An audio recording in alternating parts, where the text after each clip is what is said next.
The following is brought to you in part by a grant from the Foundation for White Wellbeing.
Tear us apart.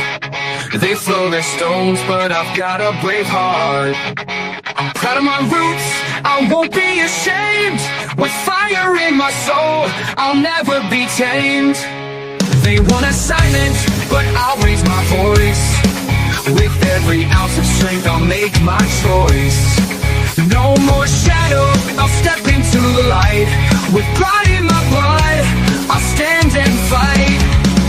No white guilt, I'll carry the flame. In this fight for our honor, I'll stake my claim. With every heartbeat, I'll stand my ground. In a world of chaos, my voice will resound. They try to erase us, rewrite the past, but the strength of our heritage is built to last. I'll shout it from the rooftops, let the truth be known. With every step I take, I'm never alone. They can't take my spirit, they can't take my pride. With my brothers beside me, I'll never hide. Together we'll rise, we'll break through the night. With courage in our hearts, we'll win this fight. No white guilt, I'll carry the flame. In this fight for our honor, I'll stake my claim. With every heartbeat, I'll stand my ground. In a world of chaos, my voice will resound.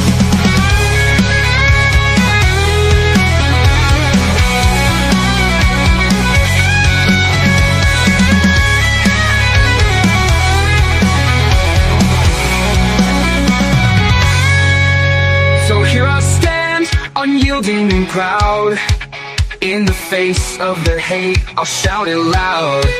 No more guilt, no more chains to bind. With pride in my heritage, I'll never unwind. We'll carry the torch, we'll light up the night. In this battle for truth, we'll stand and fight. With strength in our hearts,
When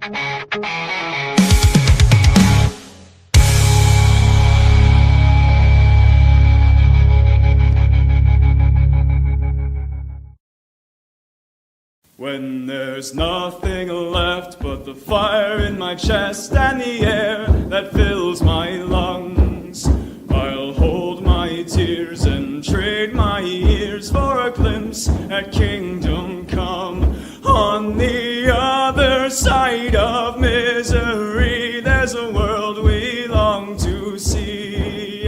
The strife we share will take us there to relief and sovereignty.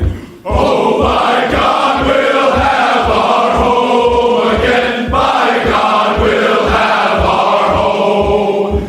By blood or sweat, we'll get there yet. By God, we'll have our home. In our own towns, we're foreigners now. Our names are spat and cursed. The headline smack of another attack, not the last and not the worst. Oh, my fathers, they look down on me. I wonder what they feel to see their noble sons driven down beneath a coward's heel. Oh, my God, we'll have our home again. By God, we'll have our home. By blood or sweat, we'll get there yet. By God, we'll have our home. The road is dark, the way is lost. My eyes, they strain to see. I struggle forth to find a friend to light the way for me. Oh, brothers, can you hear my voice, or am I all alone? If there's no fire to guide my way, then I will start my own. Oh, my God, we'll have our home again. By God, we'll have our home. By blood or sweat, we'll get there yet. By God, we'll have our home. Oh, by God, we'll have our home again. By God, we'll have our home. By blood or sweat, we'll get there yet. By God, we'll have our home.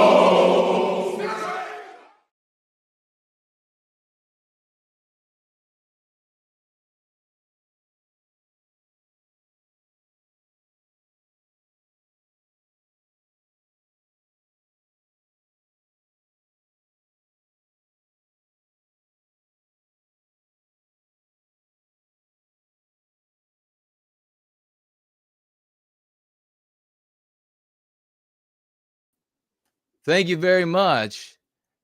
Featured stories today. We actually worked on this to make sure it would work, and it didn't. So there you have it. Peer-to-peer. Social media resistance is dead. Reviewing Jared Taylor's video on language and controlling it. Wow, that was last month. And we'll also take a review of the great King Dice and an amazing video that he made. Go free lesson of the day. Practice your newfound skills. Your comments and questions, and then there is this. A dumb man married to a Kamala voter went ice fishing. He'd seen many books on the subject, and finally, after getting all the necessary tools together, he made for the nearest frozen lake.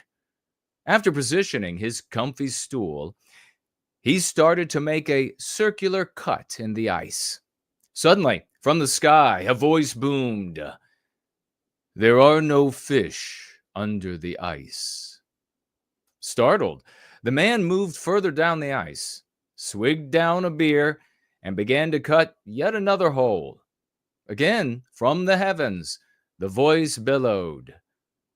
There are no fish under the ice.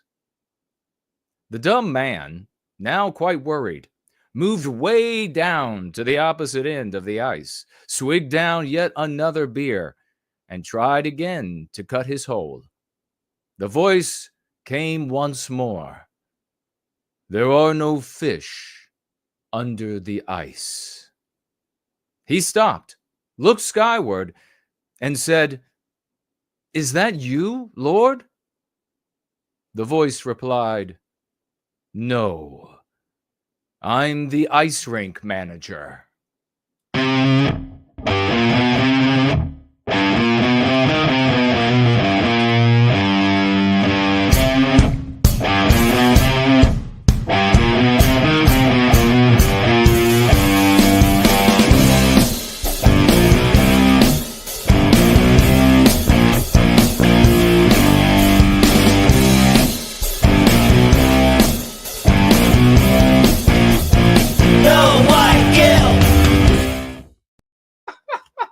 Hey, let me know again if you can hear me. I don't know what the is up with this platform. I actually did a test at midnight, 1 a.m. last night to make sure, and it was working then.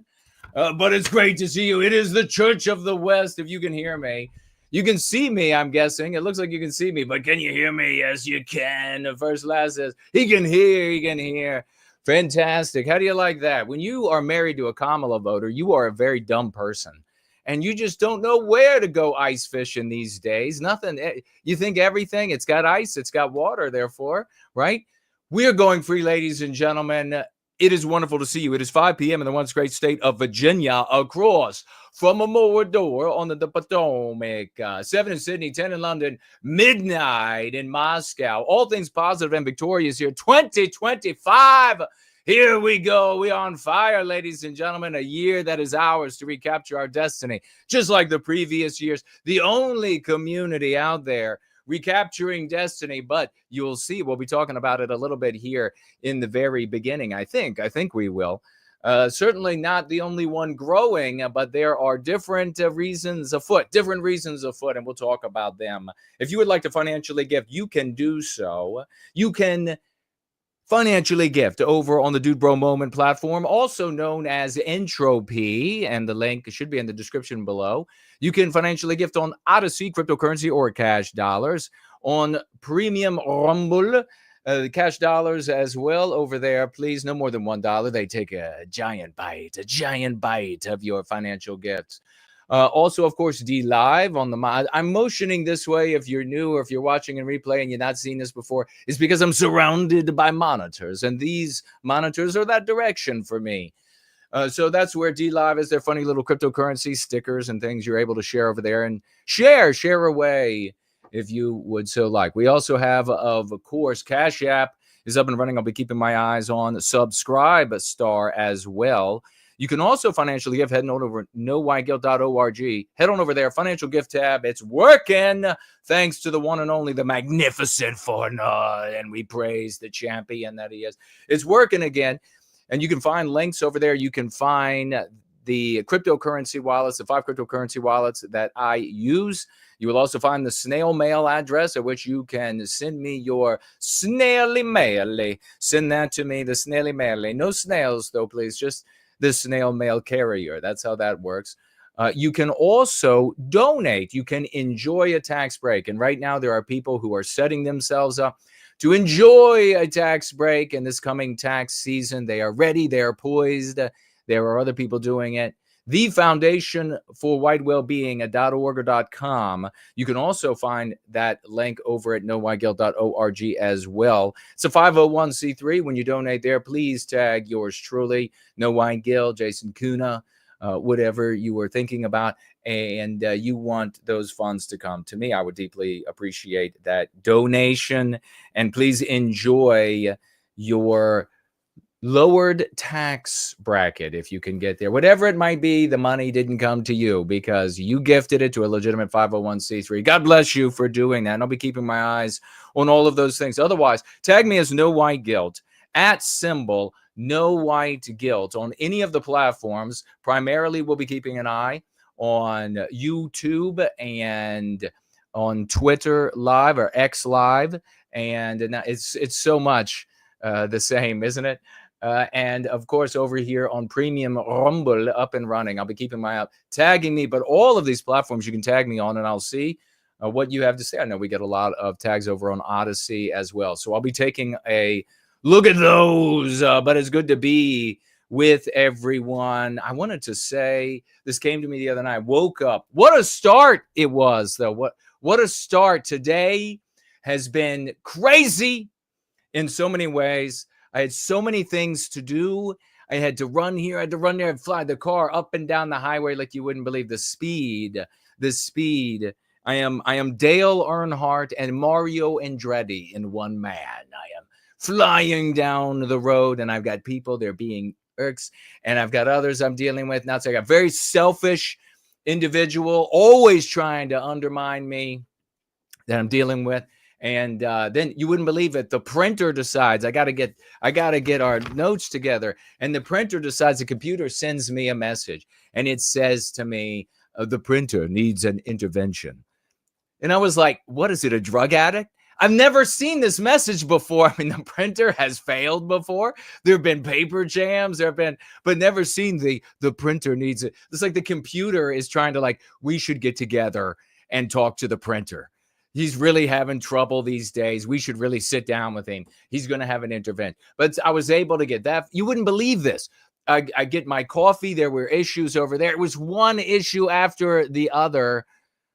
I just got to say, I love being able to go in and be like, hello, I'm here. And then I won't tell you exactly how these things happen. Can get served right away. Right away. It's beautiful. I love how that happens. Otherwise, who knows? We might not have made it here even on time to begin all of the festivities. Big stories today. Big news week insofar as what does 2025 really mean for the peer-to-peer social media sphere, if you will, networks. And we're going to be talking about those. But I was in a state of half sleep, half wake. And I thought to myself, I was like coming out of it again. And by the way, I was dreaming about driving a Lamborghini. That was all. Who doesn't? What guy out there has not dreamt about that? And I come out and, I thought to myself, you know what? If you want things to be different, you have to be different. If you want things to be different in this world, you have to be different. You can't walk the walk of the anti-white narrative, whether it is one of their good guys or whether it is one of their acceptable cuck type content creators or folks out there in the world.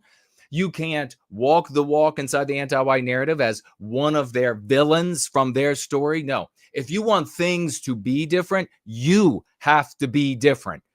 You have to walk outside of this anti-white narrative. And so as we're going to get into that today, I'm going to ask you, if you haven't given a like to the stream, give a like to the stream. It won't matter for the algorithm, but it will matter to people who show up, who are going to be forming their opinions based on how many people show up, how many people are chatting. And that's all it is to them. How many people are there? Can we know? Well, what was that? What was the saying? Nobody goes there because it's always so crowded. The reality is that it's the opposite. It's like the more crowded it is, the more dumbass people want to show. Must be something good over there. And it doesn't matter what's actually going on. Fewer people, not interested. Look at there, few people there, not interested. I could be walking on water, juggling flaming chimpanzees. And people would be like, no, what? How many people are over there? Not really interested.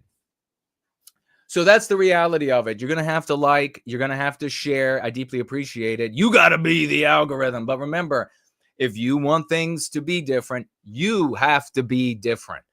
Let's take a first look at what I got here today. We're going to have a swash through, in fact, today with the great West, Biospirit of the West, the OT leader, the OT champion. He'll be coming on a little bit later in our Church of the West gathering today. And we're going to be celebrating his picks. The best of the meme creators. And we're going to be dishing out some awards. Isn't that exciting? We're going to be dishing out some awards. The great Biospirit of the West. Let me see. I don't have everything pulled up as nicely I would like to. Dealing with the BS. Let me move this over here. Did you see this? I just saw that. Who actually brought my attention? Was it the great Schlotz? Who brought my attention to Bill Ackman? I think it was the great Schlotz, maybe, but if I'm wrong, you can correct me. Let me get a share screen. Who's ready for 2025 to slay it? Who's ready to slay it, ladies and gentlemen? Let me get some coffee into these bones. Nexus Moon is here. Schlotz, it was the great Schlotzian. June is here. What is Nexus Moon? Did you see the interview of Rousseau? No, I didn't see it. If you did see it, what did you think? Jake Shields, the champion, I did just see him, and I tweeted at him, and he did not respond. And I said in my tweet, maybe you don't want to talk to me because maybe I'm hitting a little bit too close to the truth with the multiracial nature of this certain circles of America first. And he actually tweeted that he would rather give a job to a Chinese person who is a citizen of the United States than a white person from another country. And that is the nature of the that multiracial movement. And he never got back to me. But I will have to check that out. What a surprise, though. What a surprise. He wouldn't want to get back. I'm not surprised by that. Let's see if I can get these glasses on. Is this the right? Yeah, that looks like it's it. So let's see right here. And, you know, we're not going to be getting any gratitude here, but take a look at this. Bill Ackman. Maybe I should put that up on the screen first here. His whole tweet. Because it's relevant, because we are always right. Everyone else, not so much, right? But we are always right. Let's see. So often that we can be said to be always right. Bill Ackman the other day, now he happens to be a Jewish person. He's also a billionaire. And he was the Jew billionaire guy who came to the help of the Jews at Columbia. And did he graduate from there? You know, I think it's amazing. And he's condemned for this by people who spurg out. He's condemned for that behavior. That's the exact behavior we need in our people. We need the billionaire white people who said, oh, what's the name of that school? Never heard of it. Never heard of it. Don't know any of the kids that go there. Don't have any friends or people who work for me or I work for them. Nothing. I know nothing about it, but I do know that the white students there are being slandered, they're being maligned, they're etc. And so I'm going to show up with my billions and I'm going to say, you will not be anti-white at this university. That's what we need from the white race. That is the exact behavior we need. So don't condemn Bill Ackman's behavior. That is the exact behavior that we have to emulate if we're going to survive. So he showed up and caused big waves, made changes, protected his people at that university. So that's a noble thing. That's a wonderful thing that we have to do. Anyhow, he is a billionaire. He just decided to tweet this the other day. Maybe you will have read or heard something like this before. So let's see. Bill writes, why is the convention to refer to the rape of children in Britain as grooming? Grooming is what you do to improve the appearance of your horse or dog. Now, of course, he's a billionaire, so he owns a lot of horses, I imagine. And but this is the beginning. He's just beginning to have the thoughts. Of course, it goes much further than just the grooming of your dog. We've talked about this. And your horse and your children and yourself. I don't know if Bill knows why. Maybe he does. Maybe he's super bright and he's thinking about it and he'll come to the right answer of why you don't want to use lived words and concepts and phrases that your lived experience are positive for something negative. He'll probably come, he's probably a very bright guy. He'll probably come to that conclusion. Let's see what he says here. We should not use euphemisms to describe the most vile and evil acts because it normalizes them. How does it normalize them? I just said it. We just talked about it. And allows one to think they are acceptable in society. Have you heard that from someone? Have you? And then I have been endlessly slandered for all of these disagreements where I push back against the idiocy. Why is he punching right? Why is he punching right? He should not be able to punch right. I punch stupid. I punch stupid. And since my goal is to end the victimization of white people at all costs, I will punch you in your fucking face if you're an idiot. And so instead of white people being at least as good as Jewish people, white people instead say, oh, Jason just thinks he knows everything. So, Kim, you want to make up some lies about Jason? Based? Skibbity! Let's make up some lies about Jason, and then we're just going to promulgate him so nobody will listen to him because he won't go along with our villain role playing. I told you all over a decade ago that our people in the UK were not going to resist grooming gangs. They would sit by and watch. How did I know that? Because I'm fucking smarter than you. Because my IQ is higher than yours. Because my IQ is higher than the content creators that you prefer. That's why. Because I'm an actual white man. A man of the West. No dilution. No, nothing else. I am proud. I am strong. I can physically defend myself. I am brilliant. This is what the leaders of the West used to look like, and that the white population used to select, but not anymore. The most craven, inbred, ignorant, violent, effete, racially diluted. These are the people the white race chooses for their leadership. No wonder Jewish people do so well against the white race. Jewish people don't have to be excel. Whites just suck. I mean, reality. So I told you all 25 fucking years ago, more than that. It's anti-white, no hyphen, anti-whiteism, no hyphen, no capitals in the middle of the word. I went out, I did that with reason and logic. Then I went out into the world and I actually studied it. I asked strangers, easily over 100 strangers. I just showed them. What does that look like to you? What do you think that is? Of various races. I did the work. I did the lead work. And it's kind of embarrassing too, and have to put up with that. Excuse me. Do you know what this is? Kind of embarrassing as well. I put up with that.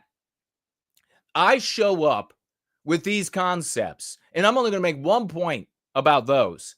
I show up with these concepts, and what ends up happening 2 decades later, and change.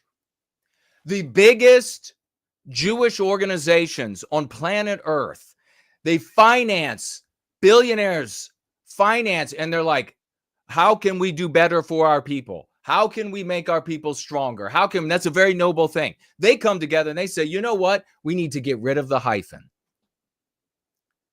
We need to get rid of the hyphen. And then 20 plus years after I did it, we got to get rid of the hyphen. So their best and brightest, hired by their wealthiest to find out what's best for them, I did for you out of love for our people. Absolutely pisses me off to no end. And then folks come along, and you all know, then you come along and then they're like, you didn't do anything. You didn't, whatever. So now we have Bill Ackman And Bill Ackman writes on here, he says, words matter. The billionaire who actually cares about his people shows up and he says, words matter. We need to call out evil in the starkest possible terms and take every necessary step to rid the world of it. What is he saying? Right there. He's coming to the reality of what we teach here. The billionaire is coming to the reality of what we teach here. One of the many, many pieces of it. He's coming to the reality that if you want your people to resist and fight a thing, you have to give it the names that engender disgust in them, hatred. You have to engender this in them. So is this a grooming gang? You were the groom at your wedding. Is this a groom? So how motivated the white race? We never got motivated. How many white girls were absolutely gang torturistically anti-white raped? How many white girls had to go through that?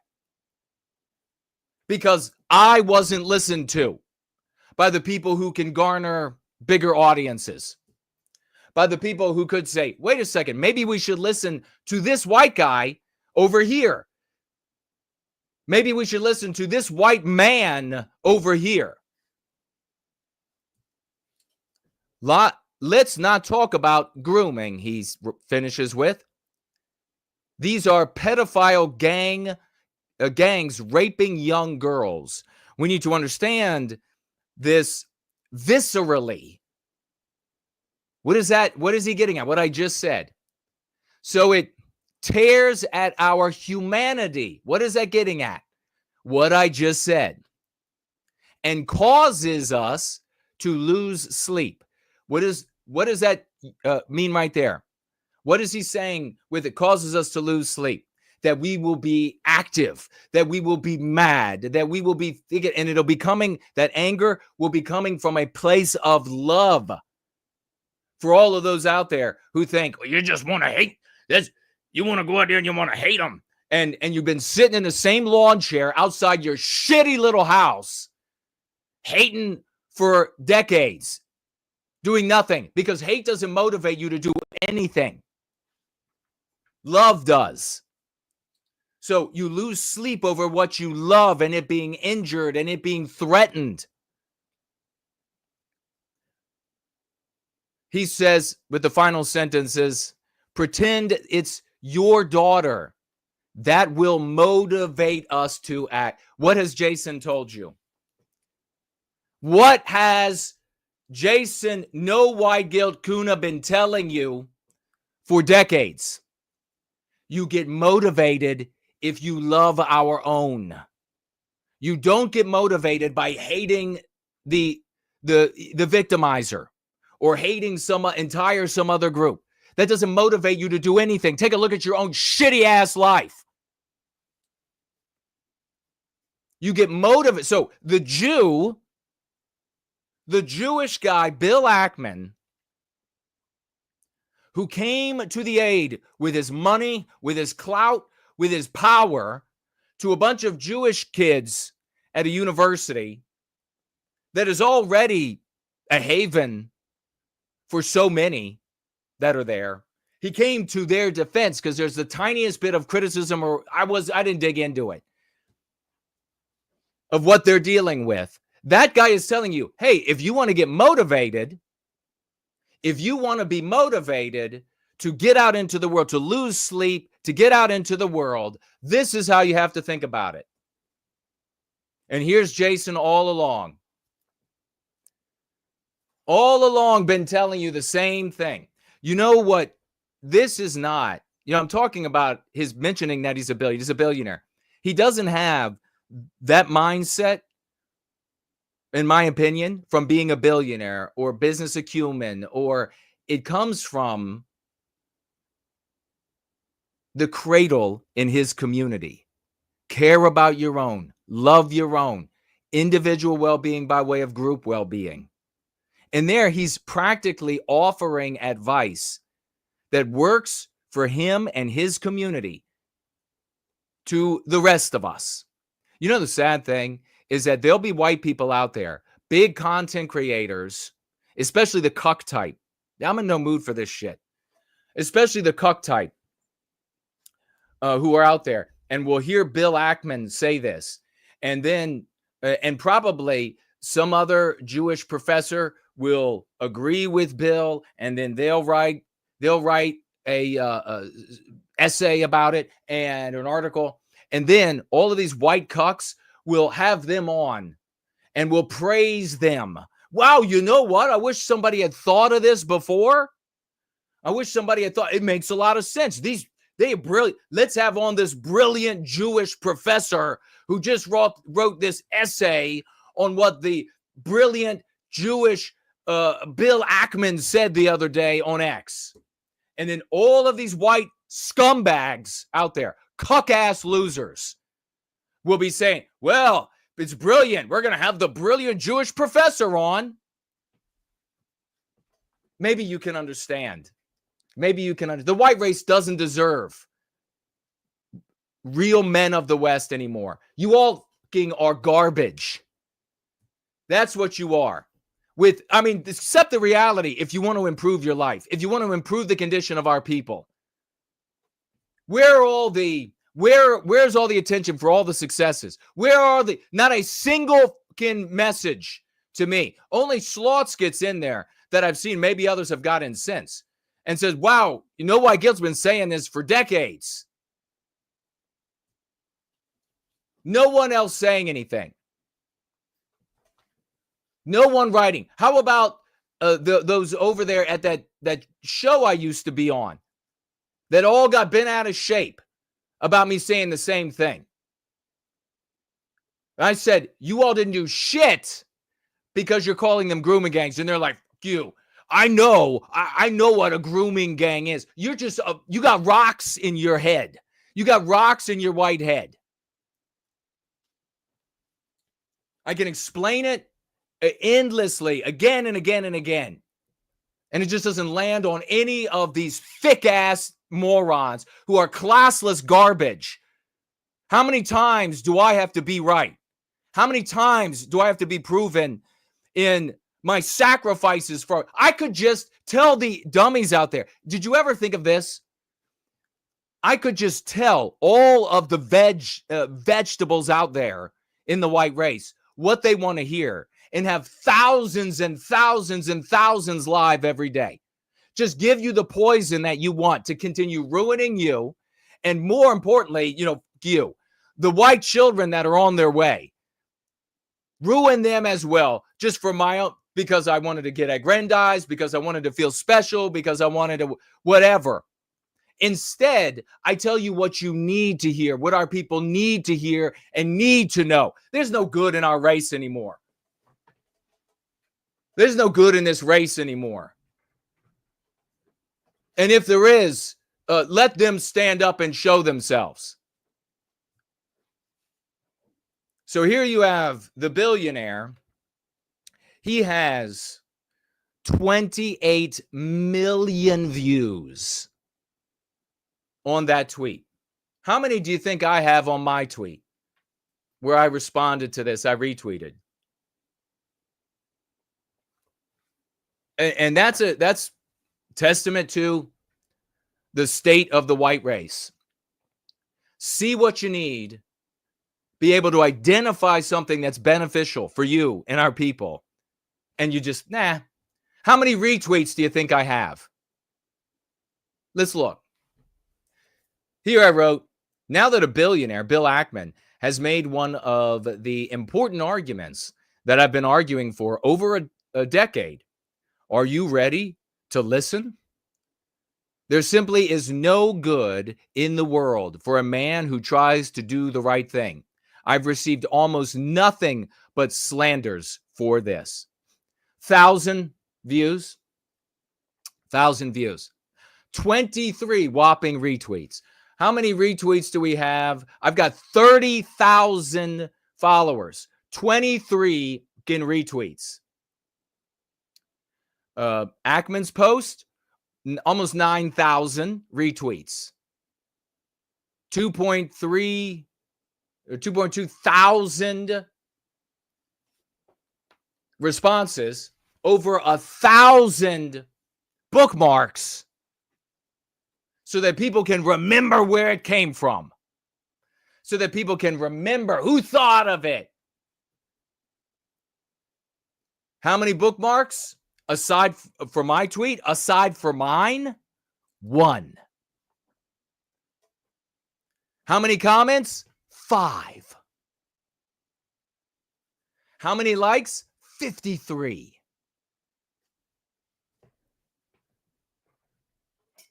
That's where we are.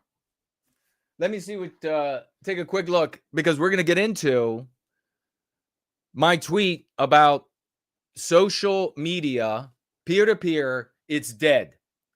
And I'll explain to you exactly what I mean about that. And there's very little change for this community and how we operate. So just know that. But there's a big change. There is a big change. 2025 is the year of the end of peer-to-peer social media resistance. Not because you won't be allowed. Quite the contrary. But we'll talk about that in just a minute. We'll see. We got a couple of more texts here. There's great. Yiz the Unifier. LG is here. Bishop is here. Samuski is here. Cindy, Ben, and June are all champions. Cool Papa J Magic. I worry when you do these long streams and don't have a email prior the show. Or a meal, sorry, prior to the show. Your stomach is suffering, says SN. It is. We'll try to make up with coffee. Mestizo Cough is here. I enjoy listening to your great appearance on the political cesspool. God bless you, brother.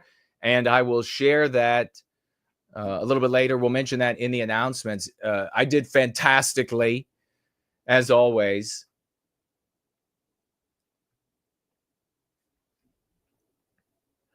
Nexus Moon says Rousseau did a good job, but it was an attack job.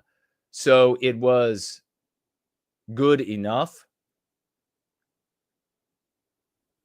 I think you both try to stay away from attacking others and you focus on fixing us. So you're saying that Rousseau was an attack interview? Tag me and let me know. Nat Quinn is with us, says good evening. Stumbling is here. First Last says, oh my God, Ackman is channeling you. You know what's really another thing that's just so disgusting? If I were a Jewish guy, and this is something that white people, you really need to hear, and you really should feel a bit of shame. If I were a Jewish guy advocating for the Jews, and Bill Ackman came across my work, Bill Ackman would champion me. Bill Ackman would say, here we have, he would tag me, and then with his 28 million views or whatever it was, all these others would come to know who I am and what I'm doing. And he would say positive things so they would think positively about me. We can't even get white janitors to look at what I'm doing here and then say, I got to tell everybody about this guy. We can't even get white janitors to do that, much less billionaires. So yeah, white people should feel shameful about that. And you know, the classless scum, they're not going to talk about, if they repeat what I'm saying here, they won't talk about my anger that the concepts that protect and liberate us, and in particular our children, are throttled and diminished and shit upon by the white race, and therefore won't be able to protect us. No, because they're scum, they're just going to go out and tell people, oh, Jason's just jealous that he's not getting popular.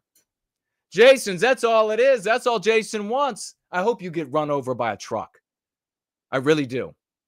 If there's a God in heaven, if there's a God in heaven, may a Mack truck find you brutally one afternoon. That's just another demonstration of how there's no good in the white race anymore. And you know, because they can't spot it. They don't know what it looks like anymore. A good man of the West, they don't know what that is. Samuski's here. Are you sure Bill didn't get it from you? It would not surprise me. I'm not sure that he didn't get it. He could absolutely have. And it could be directly or secondarily or further out. Absolutely. It's not impossible. I mean, we had another one of these guys that we're not going to mention because he's a litigious sucker who decided that, wow, this guy online's got a great book. Think I'll write one, turn it into a bunch of abstractions, use all my connections and my et cetera, and make himself $1 million off of it. His people come alive for him. My people slander me.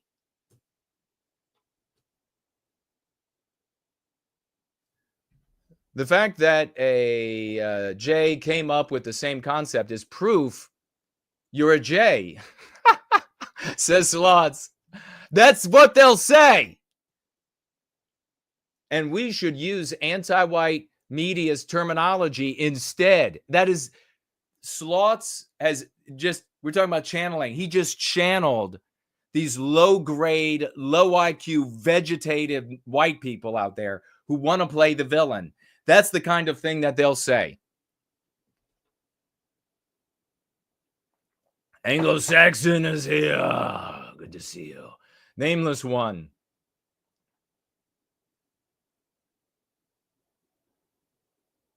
Are you going to cover the anti-white attack in New Orleans? Yeah, we could talk about it if you have any specific questions about it. But yeah, absolutely. The Godfather says, brothers' wars have decimated the portion of the white population most equipped to handle groomers in the most direct manner possible. Jason, I agree in part, but there are plenty of white people. The reason why the white race did not act is because before action is thought. And for the white race and for all races, but for us, maybe more so, we need a moral matrix in order to act, because we categorize everything as criminality that doesn't have a moral. Other races, and have those conversations on your own with them, and you can come to your own conclusion. And it seems, in my experiences, that there is more of a gray area for an acceptability to self-serving actions in the world, that they're not immediately all categorized as criminal. That, well, yeah, of course he's going to, do X, Y, or Z because it's in his self-interest. In the white race, that doesn't happen, or at least as much. We need that moral matrix, or we say it's criminal. So that's the first big part of it. You need to come from this moral this moral hill that has been denied you by anti-whiteism, psychological warfare, and is given back to you through the Go Free dialogic. So they didn't have that to act on. The next element, another element of the psychological warfare, is that the control of the mind is accomplished by the control of the subconscious mind, which is just the part of the mind that lives by way of everything that we've learned, which means that it's in control 99.9% of the time, not your conscious mind. The subconscious mind is. So, and that's the arrogance that this thinking mind that we can direct with our thought, our thinking, the inner voice, and what we're going to do, all of that, we can take over. That arrogance is where the true power is able to sneak in. And I've been teaching this for decades. Some Jew is going to come along, and then all the white people are going to praise him. And the white race, we won't get credit for it, not because of me, because of you. because you haven't been out there telling everybody to shut the fuck up. That if you want the answers, the guy who's come up with this stuff, the guy who's been dedicating his life to it, here he is.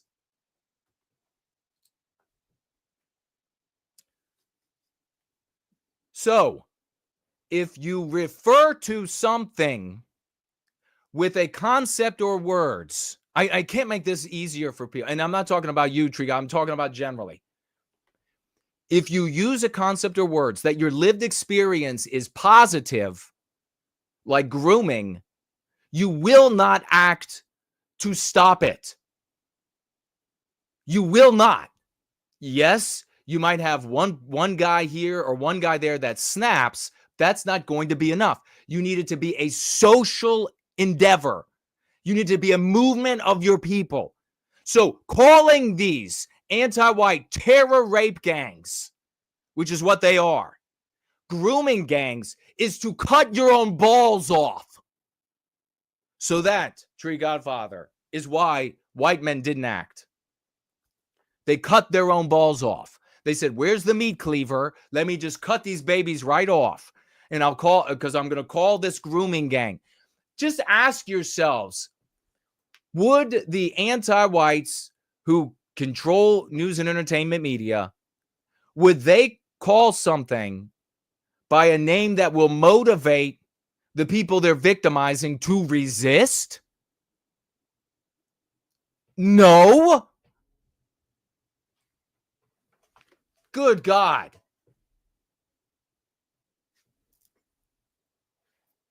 So, yes, a lot of our very best were killed off in the brothers' wars.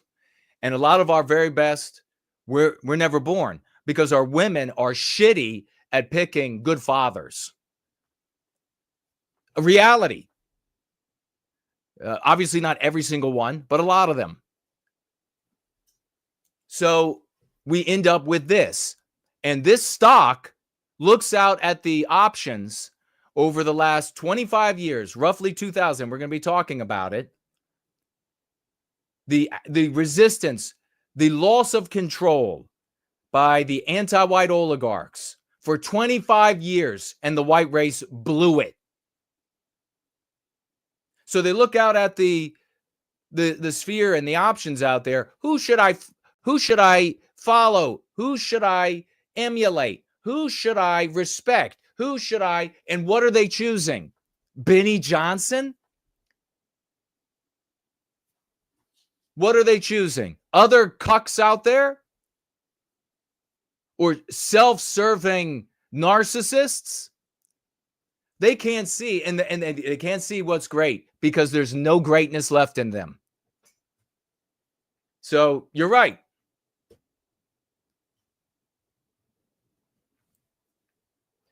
Marlene is here. Great to see you. Cass is here. Great to see you. You should use Tom Homan's verbal approach. Get on the train or get out of the way. You know what? I hope that guy is able to do anything. I hope that it's not going to end up with him being this great big bark. And then you get on the other side of the fence and it is like a Labrador you could kick in the face and it'll run away.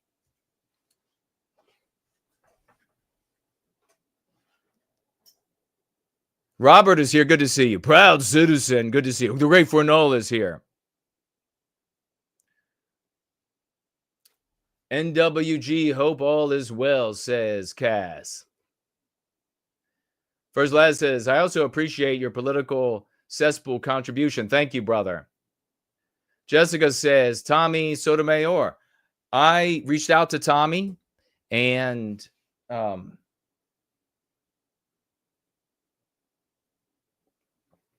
we were supposed to have a chat, and then he didn't show up.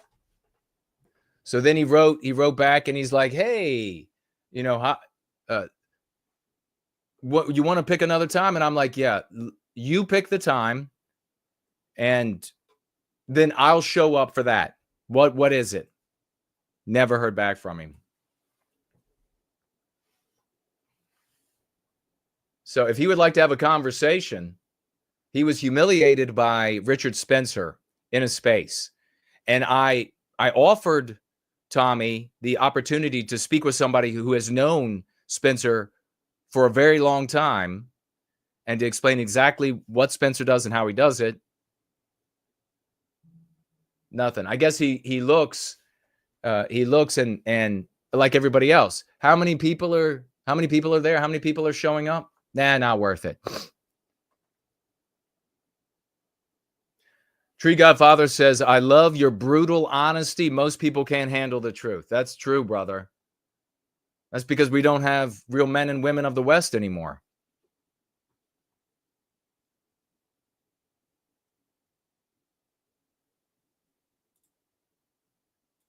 The genetic stock is garbage. I've been here forever. Here forever with nothing but victories. You know, what more? Voluminous evidence proves that the establishment boosts certain circles. We're going to be talking about that. And where did my other tweet go? Here it is. Peer-to-peer communication. Peer-to-peer social media resistance is dead. Is dead. You'll hear it here first. Some dork will, in some sort of webzine, will write about this, and maybe 6 months from now, after he hears me, it'll be published. A year, 2 years, 3 years later, 5 years, 10 years later, and then everybody's going to say, wow, he's so smart. Thank God, let me write another check for him. I'm going to write another. He's so smart. Do you know how many people subscribe to his webzine? How many victories they had? What? I'm sorry, what? How many lives have they improved? But how would that happen? Exactly.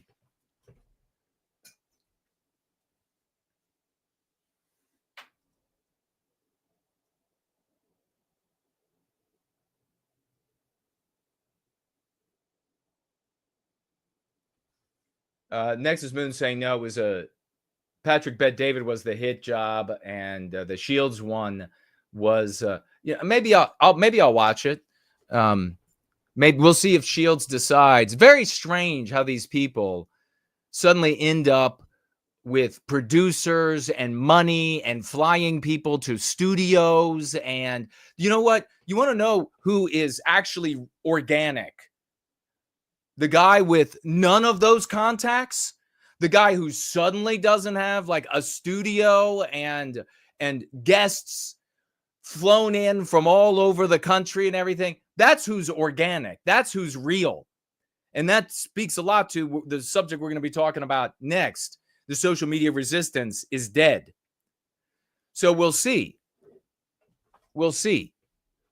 I mean, it'd be a lot easier to watch if Shields decided to have a conversation with me about my question.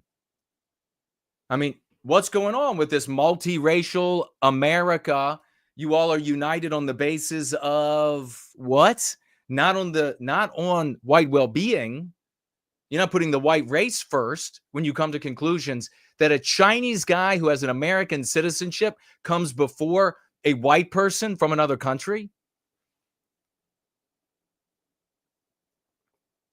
I don't think so. But yeah, he can hardly, I mean, let's be honest, he can hardly fucking talk. He's got brain damage from fighting. So probably not his fault. Maybe he was brilliant before. Maybe he was fucking Aristotle before he started getting kicked and punched in the face. But I mean, look at Benny Johnson. This guy the number of errors he makes when he's talking, he can't even say, he's invented. He's got like nonce words, like on the spur of the moment. He's like, I can't remember the word I want to say. So I'm just going to make one up in the spur of the moment. And I'm sitting there listening to this and I'm thinking, whose boy toy is this little pretty boy bitch? I mean, who is he on his knees for? Who is? Well, I know, of course, Tenet Media and the Russians are coming in and paying, but the audience doesn't give a shit.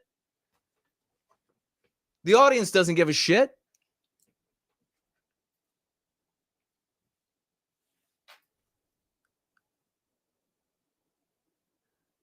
A bad guy says, I believe I've only seen you calm. I don't think I've seen such righteous fury on you before. Very fitting. You should allow it out more.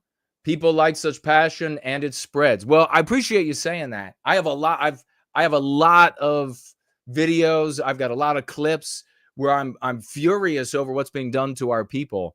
But I've actually had honestly, I'll just show you this.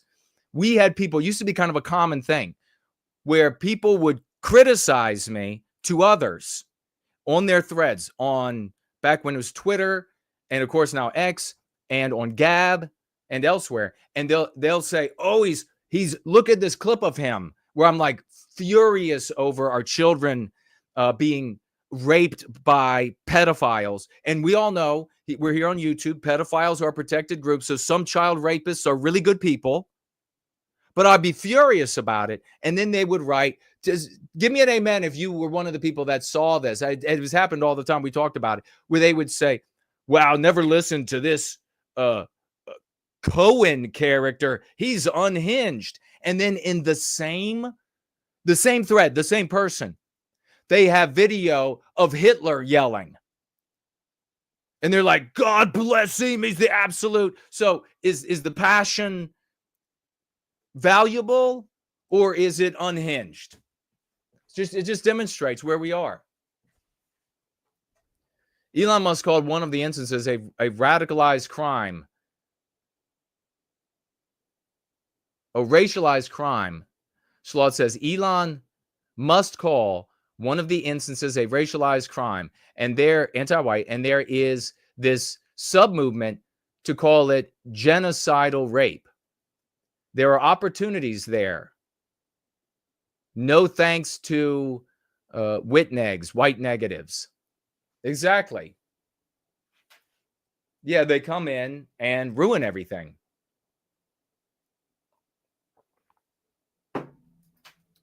Ivan the Horrible is here. Hyperborean Dream is here. All right. NWG was the funniest and politest. That was the funniest and politest F-off I've ever heard. Hilarious, Jason. The mimicking them with your high voice is superb. Bless you for that. I appreciate it. I don't, why Tommy refused to speak with you. That show would have been epic, yet he did a live stream with the Hodge twins a couple of days ago. I was disappointed to see that. It says proud citizen of what he didn't refuse to speak to me. He just didn't find any value in me because he just looks at the number of viewers. That's all. He's just like the rest of the brain dead shit for brains population that can be highly educated, that can have no education, and they just look at the number and is there any value in the number? Well, no, then, and the higher the number of people who watched or are live, or then there's lots of value there. Just like Barnum and Bailey used to give you lots of value.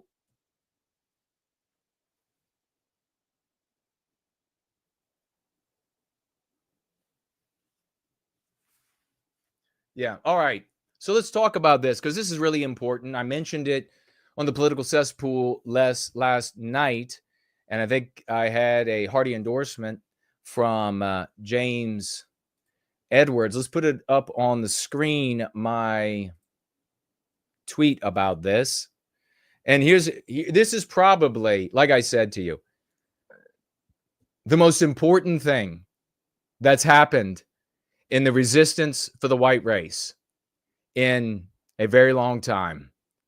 And there are 968 views. The only bookmark is mine. 39 likes, only 14 retweets or reposts. Unbelievable.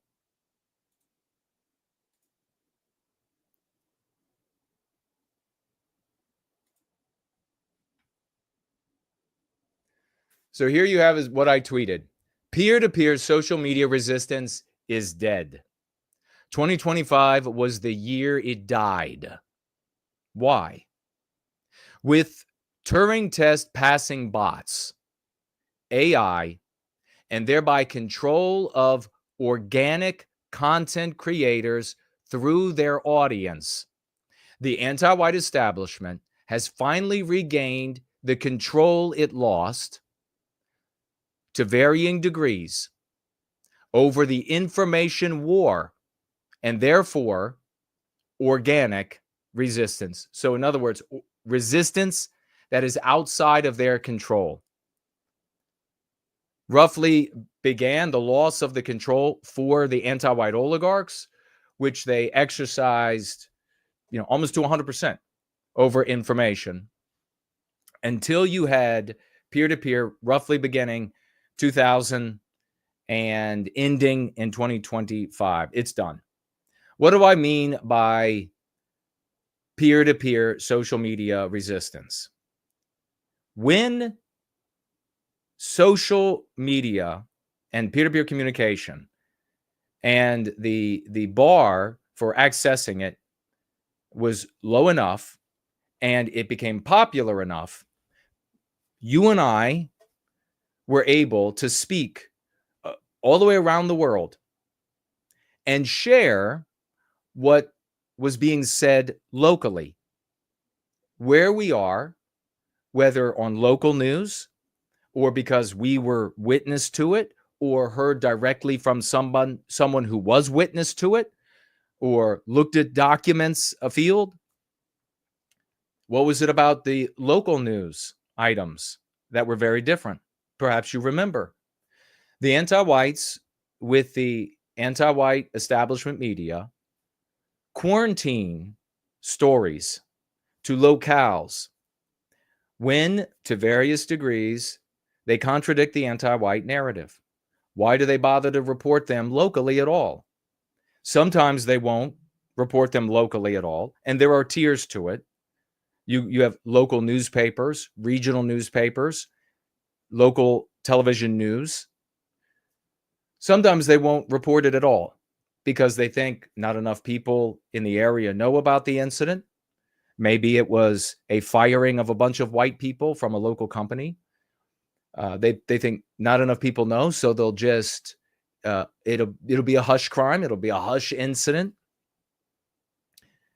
Sometimes, though, it is well enough known in the community that if the local media, again at different tiers, local newspapers, regional, and then local news, that they would lose significant credibility with the population in each specific area where these things are happening on a regular basis. They would cover, to some degree, the news that contradicted the anti-white narrative. So, with local news covering anti-whiteism or anything that is maybe contradictory or problematic for the national endeavors of anti-white oligarchs, as well as individuals, eyewitness accounts, and of things that are going on in the world, and sometimes their audio, their video, as well as individuals that they talk directly to, maybe people who they were the eyewitnesses, they had the videos, they had access to the documents. All of that became available to all of us, roughly 2000. We began to be able to speak to each other outside of the anti-white narrative's umbrella. They couldn't get into all of it. It's just too much. The hinterland, the weeds of it all. They couldn't get into it. So 2000 and moving forward, it got bigger. It wasn't long before Facebook popped on the scene and went through the roof. Remember, back then, Google wasn't, there was none of the censorship. There were no algorithms controlling our speech. And we talked about Frank Weltner and the website JewWatch as evidence of that, prima facie evidence, no contradicting it. You could type in anything on Google about and include the word Jew. Anything. You could be looking for a place to have a bar mitzvah and a bat mitzvah. You could be anything you want. Founding of Israel, you would type in. Number 1. Frank Weltner's Jew Watch. And here's the thing. Frank Weltner and Jew Watch were not favorable to Jewish people. Now, while it's 100% true that there are very powerful anti-white Jews out there in the world, Frank Weltner and Jew Watch was all about the typical Jew spurging out, just nothing but the Jews, centering the Jews, talking about the Jews. He was number 1, and the Jews couldn't do anything about it. They complained. ADL complained. Many different Jewish organizations complained. That big one in Canada complained. And Google said, what do you want us to do? He's satisfying all of the algorithmic requirements to be number 1. He was number 1, no matter what. And then, after great pressure, and I'm not going to go into the whole story, but this is just to communicate the reality of how free we used to be. Never forget it. It's over. That freedom is over. And you think it was just over in 2016 when the censorship kicked it up to a new gear. But it's really over now. The freedom is gone. Nobody else talking about this yet, but they will now that I am and you are. And then others will get credit. Never forget it. Blame the white race for it.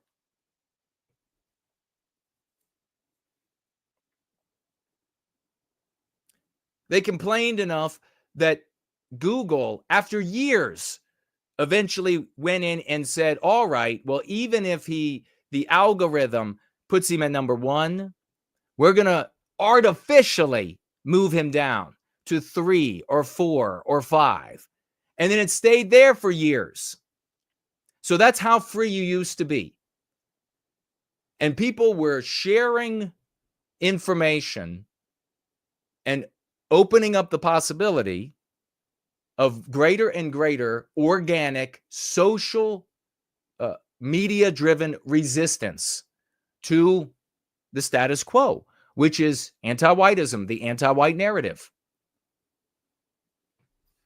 More and more. And then, as you know, as I just mentioned, and I mean, maybe I'll go back and touch on some of these touchstone points, only to the degree that I feel like it's relevant to understand the topic overall. 2016, the censorship got kicked up to another level. The algorithms were fixed so that people like me went straight to the bottom. People like me never come up, never show up. The algorithms were fixed. And now, to jump to the present, we have the problem. And this is why the peer-to-peer social media resistance is dead. The anti-white oligarchs and their alphabet soup agencies designed to control, manipulate, to own the information war, to control what people know and what they do and what they're permitted to do and how they're permitted to resist. That's complete. They have full control of it now in social media. Total control. They control organic content creators by way of their audience, by way of organic audience members that have been folded up or rolled up, as they in psych warfare talk about, rolled up into the ideas and become the living embodiment of the psychological warfare operator's fiction. But you also have the Turing test passing AI bots. You'll never know. You'll never know that they are not real people. Legitimate accounts, legitimate postings, everything normal, able to talk back and forth with you. You'll never know It's not a real person. What have I been telling you since the beginning of this gathering? People determine the value of an idea, of a person, of a vehicle by how many others they perceive have shown up. It's game over. They are now deciding, and I'll show you how it's happening right here on X. They are now deciding, and broadly, and the pace is picking up incredibly, remarkably, exactly what the resistance can look like against them.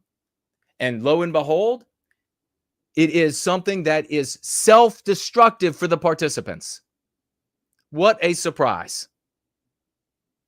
Not only do you have the alphabet agencies of this government or the country, the government of the country you're in, but you also have the governments of foreign nations are able to participate in this manipulation. You also have major anti-white entities, quasi-government entities that are also able to participate in this.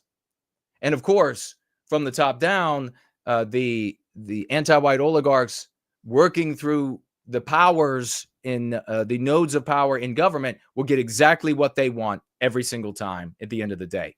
To complicate things even further, you have the average shit-brained content creator out there who just wants to, irrespective of the ramifications for the population, for the country, for the white race, for whatever their race might be, they just want to get themselves some aggrandizement.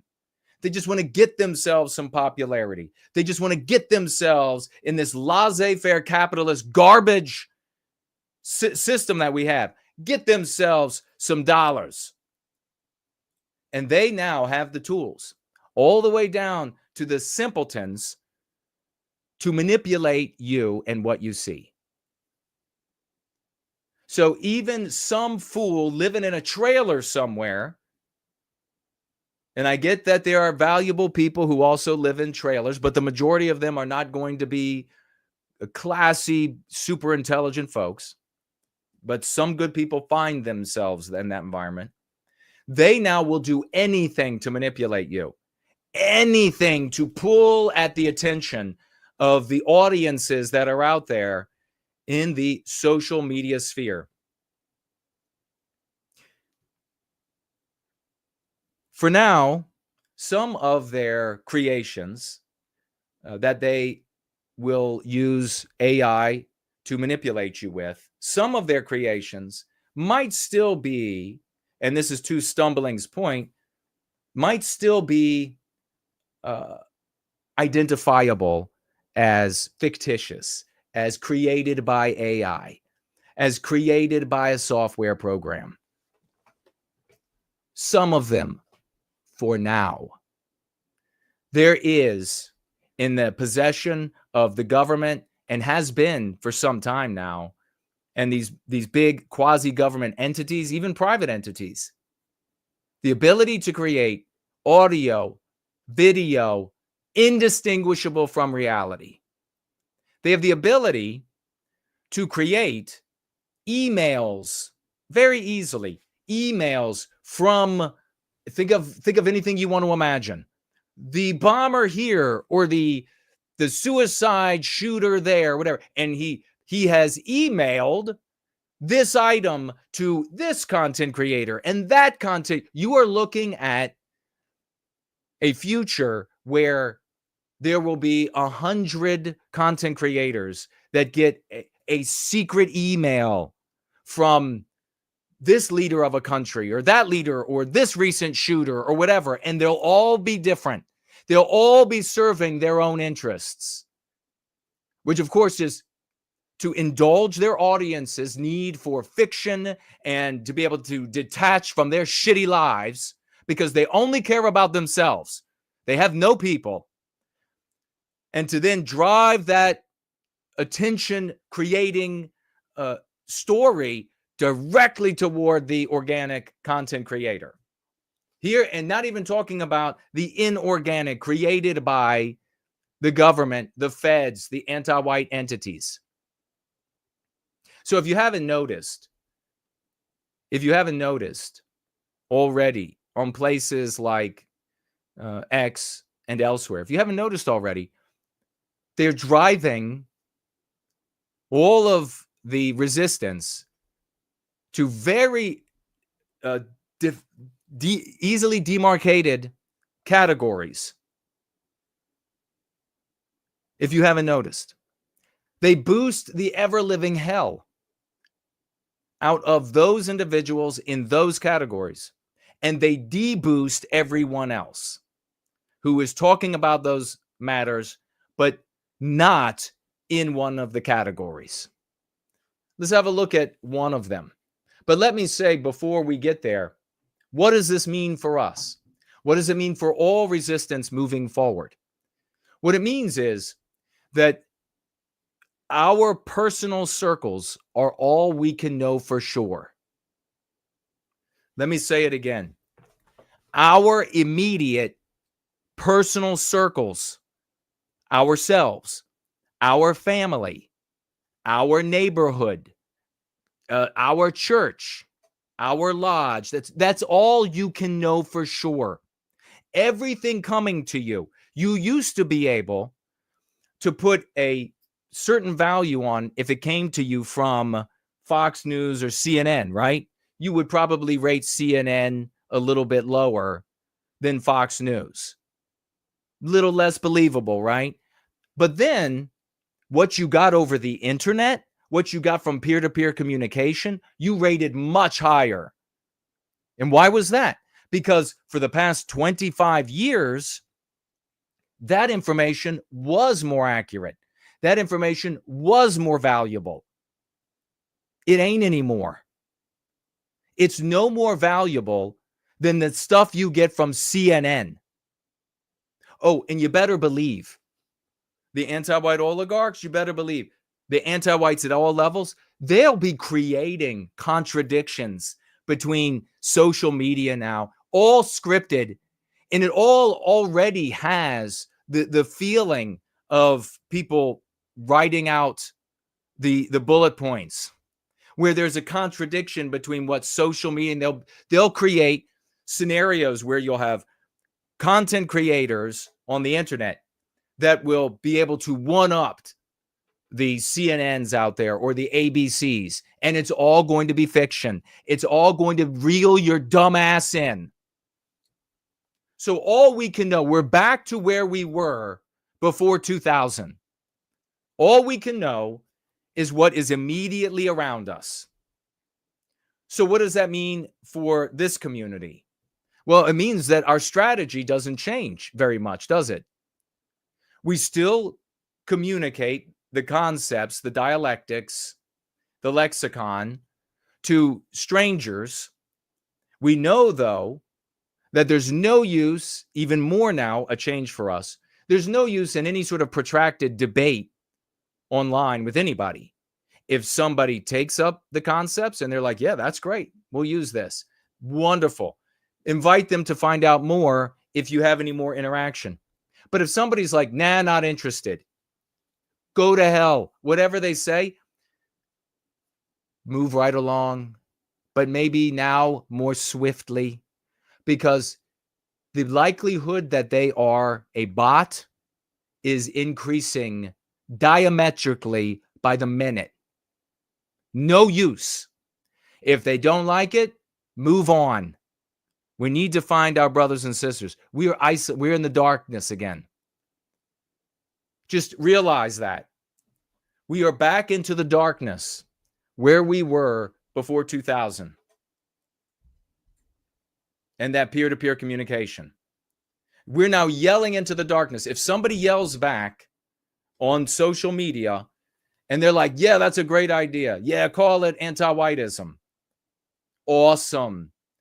You have just conveyed it to another isolated individual, family, church, community, whatever it is.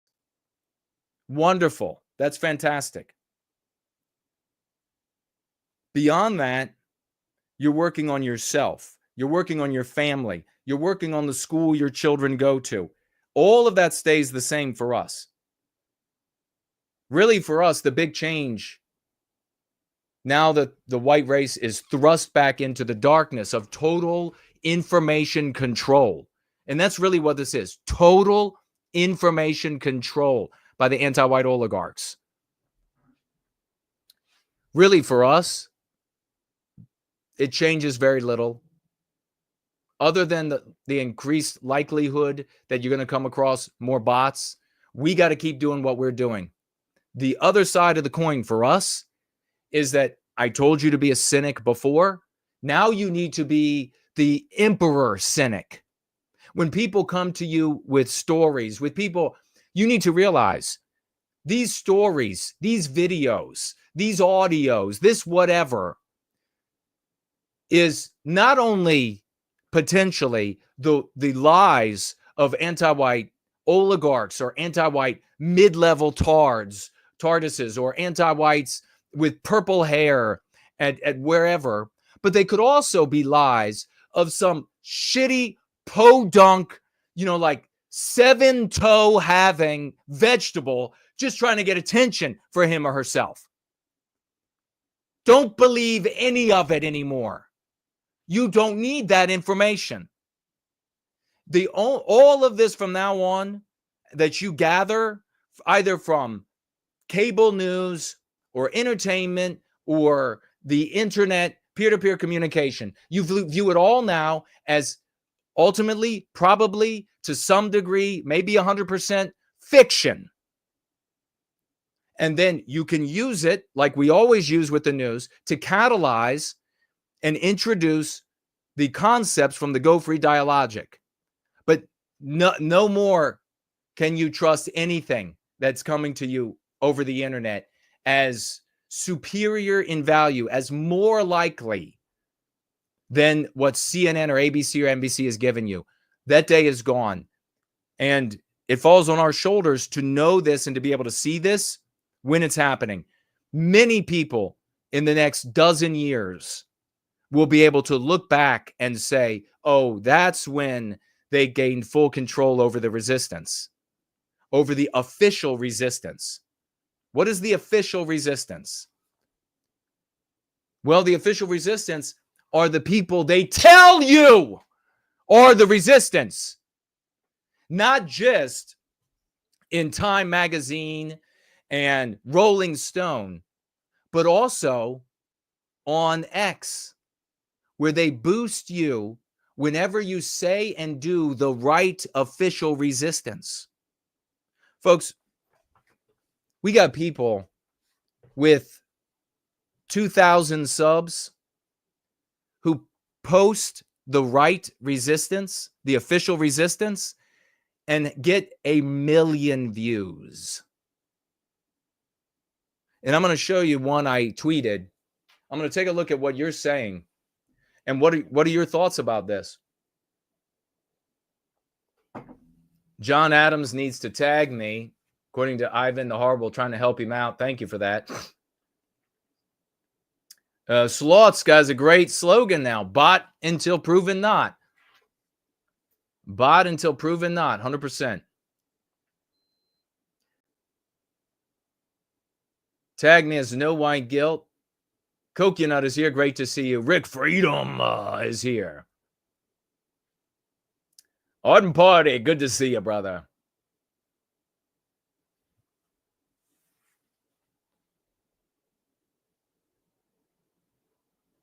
Oh, yeah. Talking about earlier than even MySpace and ICQ. Yeah, there were. And those were the early days of peer-to-peer.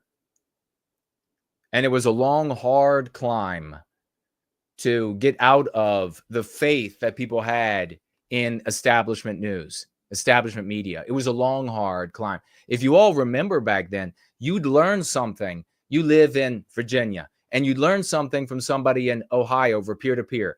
And you would go and tell somebody in your world, and you would say, hey, do you know that this happened in Ohio? And they would say, no, it didn't. People will say anything. If they didn't say it on the news here, and they didn't say it on the national news, and then you would have to go back and say, well, they're not believing. And then they would say, oh, well, look, it was in our local news. Here it was in the local news. Then you would go back to whoever was in your family and say, look, there's their local news. You can look up their local news. And they would say, oh, shit, that did happen. Do you know how many oh shits that did happen had to be said for faith in peer-to-peer communication to eclipse the establishment news media? More than you could ever fathom. And now that's gone. Squandered by a white race who didn't even deserve that opportunity. Clearly visible as a consequence of that squandering.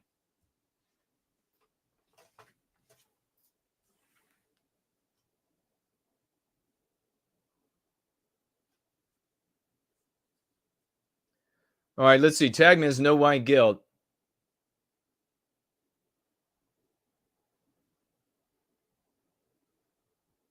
Being a Zoomie, I only saw the censored internet, but even I saw the ramping up of it gradually over the years from preteen on, just especially 2016 onwards, says Bad Gore. Yeah. And think about this too. And I've talked about this before. I wanted to give a speech on this few years back, and ended up being denied. It was going to happen, but then someone decided to intervene, didn't want somebody with weird words speaking.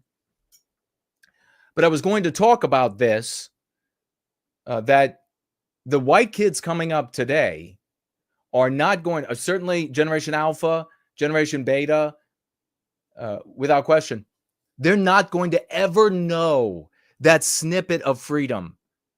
They're going to think that this 100% control over the peer-to-peer information sharing is the freedom. Imagine that. They're going to have no idea. They're going to say, what do you mean? This is it. This is the freedom. How will you talk to them? Well, you won't even get a chance, which is all the more reason why this is important. We've got to get these concepts and dialectics out to people, because you won't get to talk to them. They will all, if they don't like what's going on in the world, they'll all be directed to the official resistance. And the official resistance will take various forms. But that's where they'll all be directed so that they can be cataloged, identified, and given ideas that will be self-destructive and ruin them. This was the ultimate fear of the old timers. I say old, like just the generation before me. This was the ultimate fear when the internet was really beginning to grow and spread. This was their ultimate fear. You know how many speeches, you know how many conversations I had, how many speeches I listened to, how many articles I read by people of that age bracket who were already into adulthood, and here comes the internet, and they said, my God, the level of control over people's minds, over our people's minds, will be insurmountable. My God, they even said things like, never use the internet. Never use. And I told I was like, you're not going to be able to do that. Too many tools, simplify life. You've got to get at it another way. You're not going to make anybody into Luddites. This is what they feared.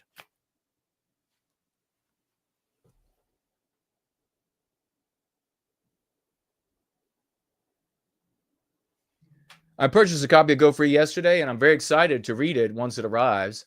While on Amazon, I read samples of your other books, and I was captivated by your journey. Thank you so much for that, proud citizen of Western civilization. God bless you.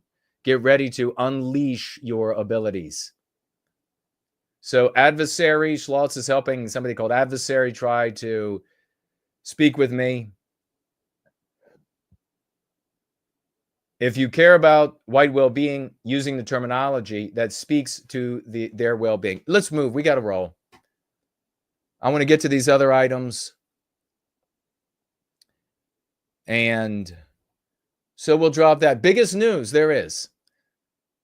Peer-to-peer, social media-driven organic revolution is dead.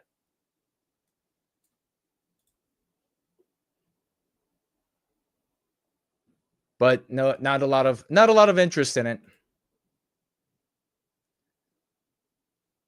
So let's take a look at this. Let's take a look at how the resistance and one of the official resistance communities out there, where you can be quarantined, where you can be identified, where you can be cataloged, where you will be allowed to say the most reprehensible shit,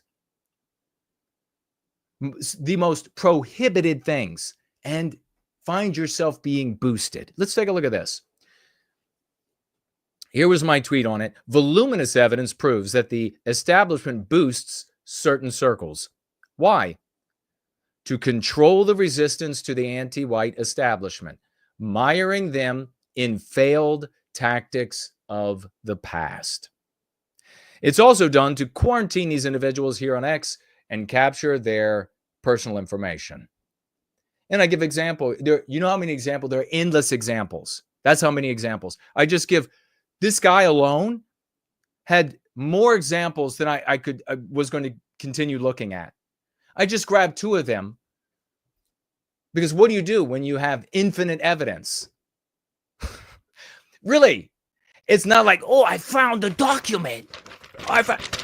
Look at my document. Look, I got a pretty document. Let's get a document cam on this. What do you do when you have infinite evidence? So here's one guy, and I write here about it. 23,000 followers. 23,000 followers.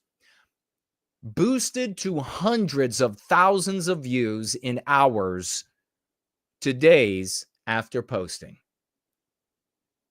There are many accounts like this that engage in behavior that, according to Grok, and I had a lengthy conversation with Grok, according to Grok, gets you deboosted. There are many accounts like this that engage in behavior that, according to Grok, gets you deboosted. Moreover, Grok does not know why such accounts get boosted for engaging in behavior that gets you deboosted. Oh, I know why. It's called the controlled official resistance.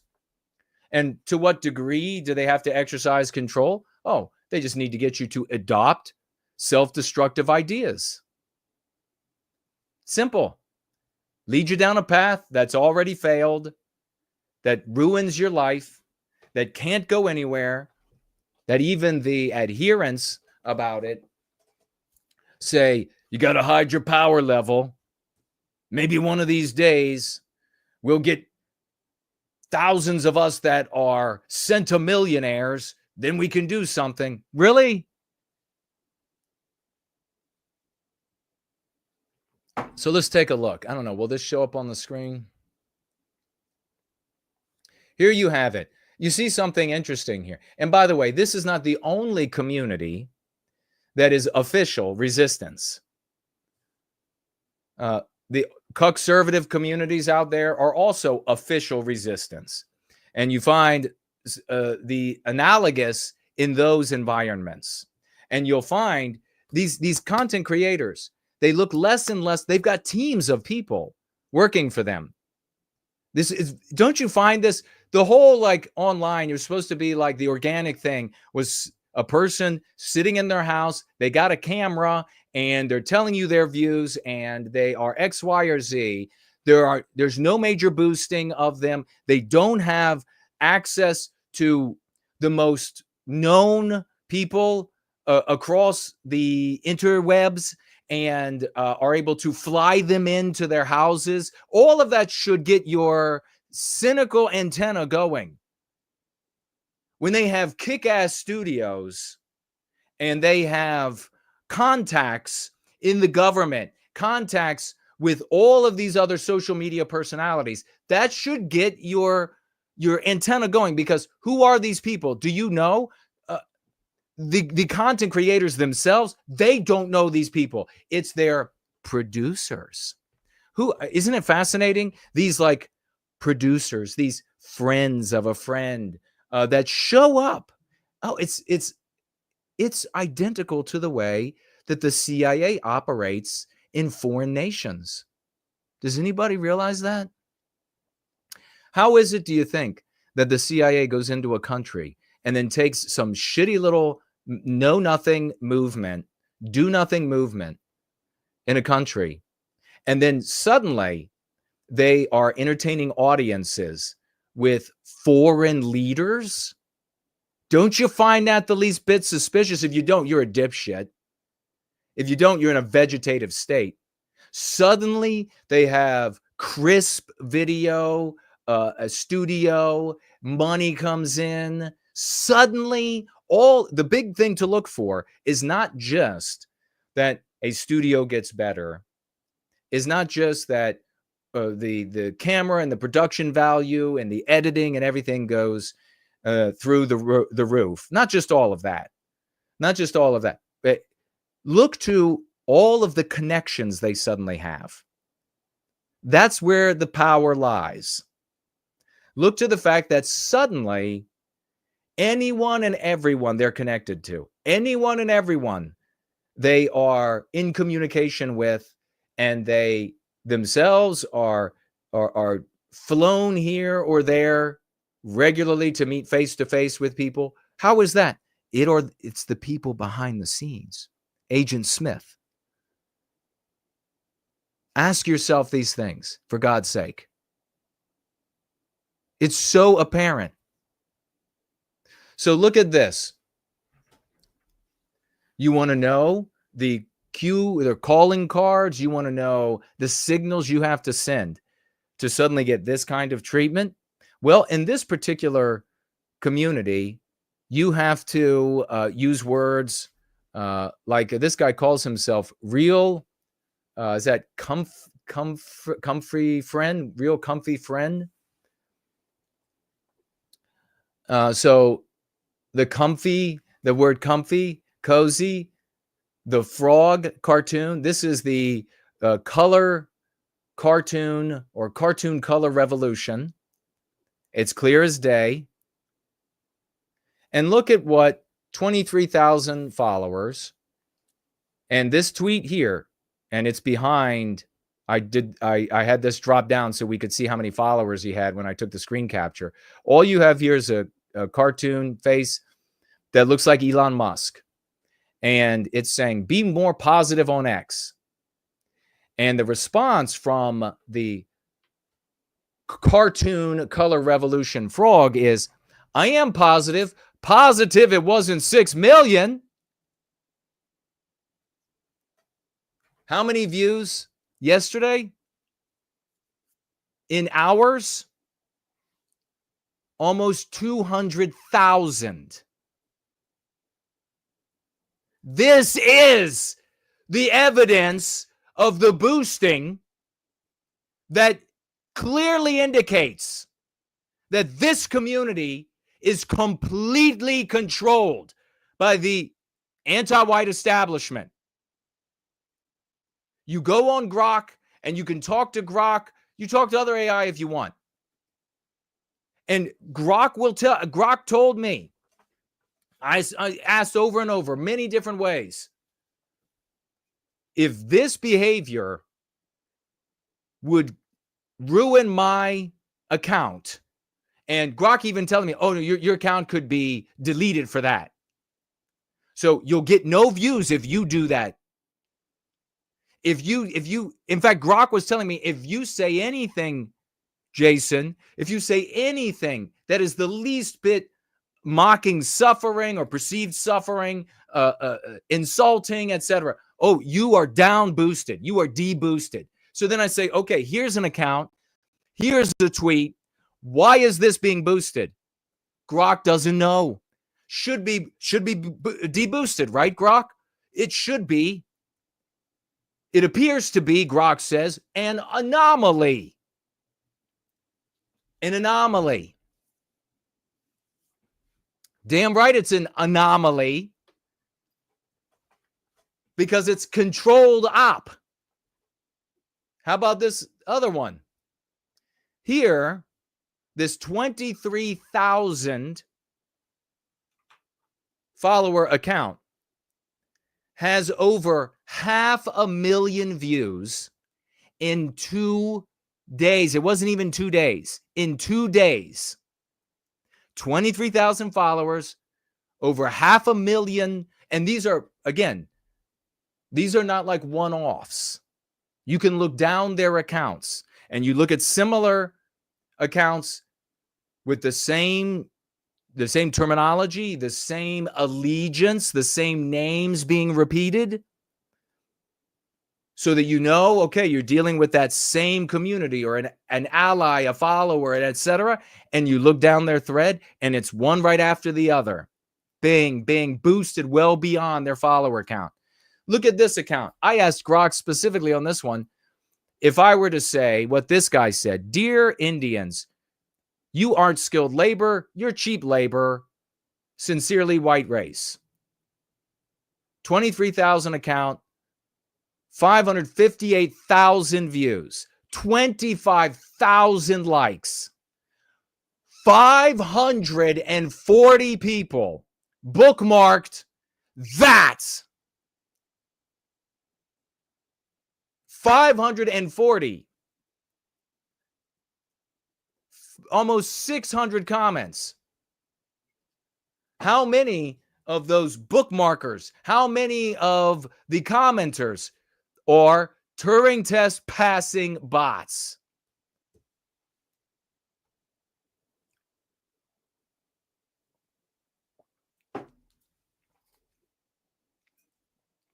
I got another one here. You'll just have to trust me because we're going to keep moving. A guy called Pilot_Groiper. So once again, there's some of the verbiage for the official resistance. Pilot_Groiper has 5,000 followers. He posted two pictures of Ben Shapiro. Maybe I'll just put it up on the screen.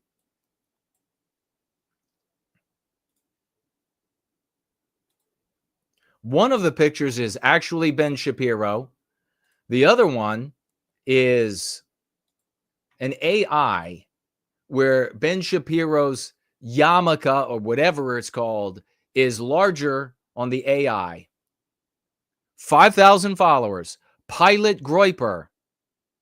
1 million views.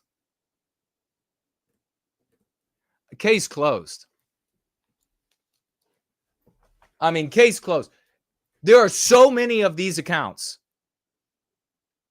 There are so many of these accounts boosted to the stratosphere beyond their follower count. Almost every single tweet.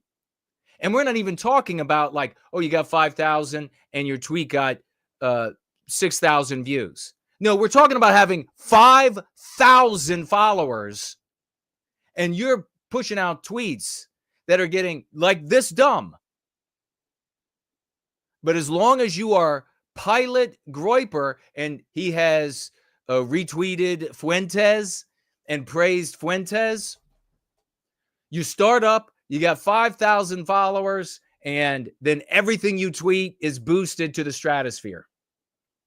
You break the rules on X, and then this entire community out there bemoaning that, oh, our reach is being limited. Bullshit!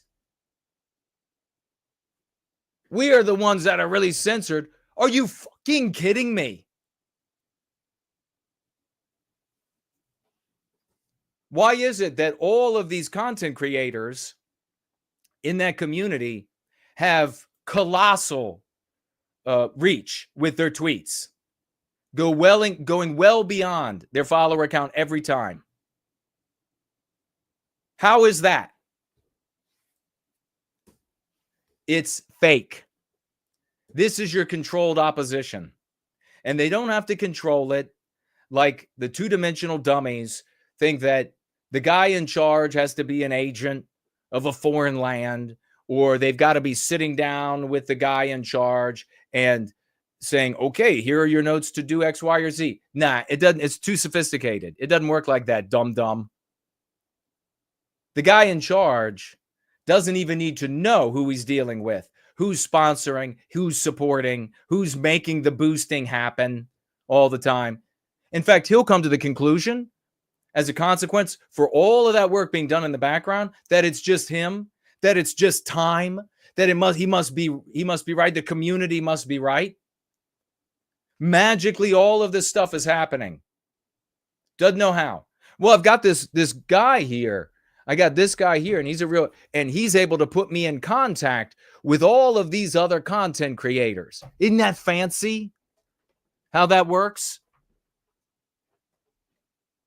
I have to send messages out to these people. And if they're not following you, then they don't even see your message in their message box. And if they're larger, they're not even going to see you posting at them when you do it publicly. And then even if they do see you, they're just going to look at how many followers you have. And are you worthwhile? Just like Tommy did. Are you worth giving respect to? That number is going to determine not what value you are actually providing people in the service of an objective. And in this, the most holy objective of all objectives, the ending of the victimization based on our birth for Western kind, the recapture of our destiny. No, isn't it interesting that this community, like so many others, usurp the resistance of the white race and supplant it with spurging out on anti-white Jews? Isn't that interesting? That there is no real resistance, no big resistance, aside from us and what we do for Western kind. Isn't that fascinating?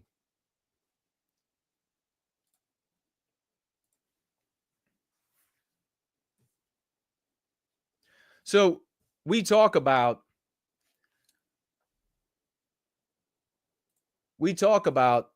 language, and we've been talking about language for 30 years.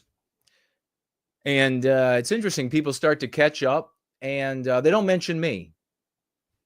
They don't mention me with all the successes. We're going to take a look at Jared Taylor on American Renaissance right after listening to a little bit of this awesomeness.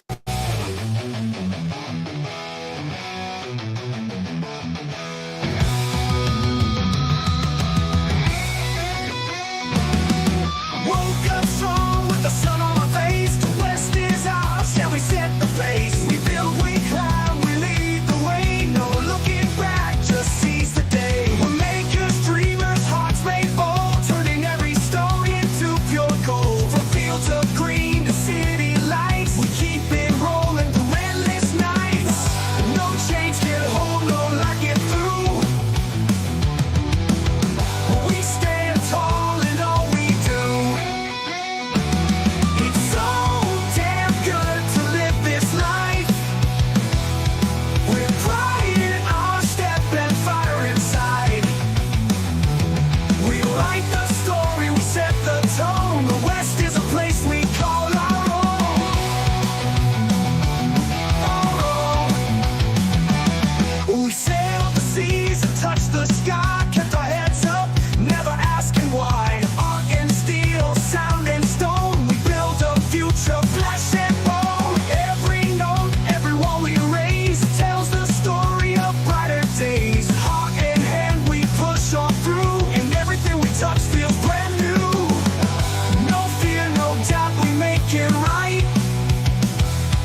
Celebrate the great AngloSaxonNWG on this epic music. We're flying on step and fire inside. We write the story, we set the tone. The West is a place we call our own.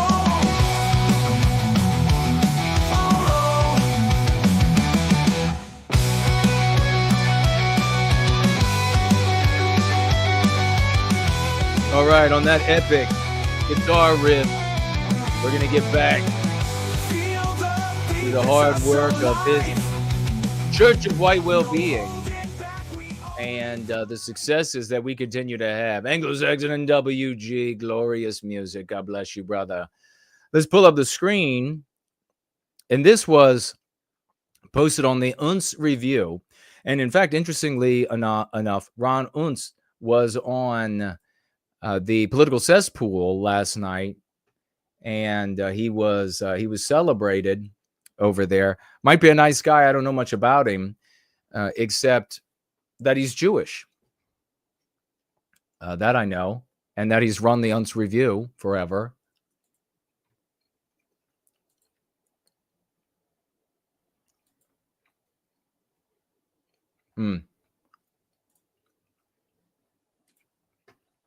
Here we go. Can everybody hear me okay? Hey, share the stream, goddammit. This is it. If you're not sharing the stream, if you're not liking the stream, if you're not praising the successes we have here in service to right well-being, and we just had another glorious testimonial come in a couple of days ago. Life-changing stuff. If you're not doing it, it's not going to be done. We are the flow, the channeling of people to the official resistance is only going to increase. Daughter of Eve is over here on Twitter. Great to see you. Greetings, great brother Jason. Let us end white erasure in our lifetime using Go Free, the Go Free method. Amen to that. Good to see you. One White is over there on the live chat as well. The pretty documents Cass was laughing at. Thank you for that. Forget the TikTok engagement. Farming by women now. It's AI engagement. Yeah. I guess whoever wanted to talk to me or had something to say, they didn't want to actually tag me. They didn't want me to engage. The Tree Godfather says, I have alerts for you set to all seems to help. Yeah, definitely set alerts for me to all, always on YouTube, on X, wherever it is. Set it to all and then follow me across everything. Telegram, everywhere, because you're just not going to get it. And you're going to be surrounded by this wind of people moving toward the official resistance.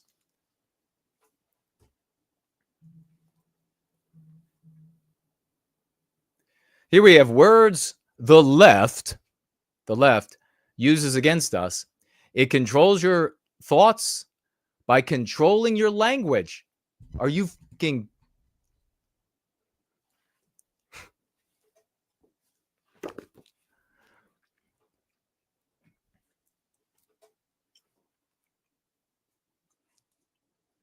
I mean, kind of been my wheelhouse for the past 3 decades. Well, more so 2.5. Words the left uses against us. It controls your thoughts by controlling your language. Now, I wonder if people out there that have disparaged the ever-living shit out of yours truly, that have slandered me all across the internet for arguing that you are controlled by the concepts you think with. I wonder now what they're going to say about Jared Taylor. It's interesting. It's really fascinating because Jared just started a new X account and already has like 70,000 followers. But no, me? No. I talk about the whole thing, the whole spiel. And people say, no, it's not true. I can consciously think whatever I want. There's nothing about, you're not controlling thoughts or nothing like this. Jason's been arguing this forever. Now what will happen now that Jared Taylor has said it? We got Bill Ackman saying, oh, yeah, the Jason guy's right. We got, without mentioning me. Jared Taylor, oh, the Jason guy's right, without mentioning me.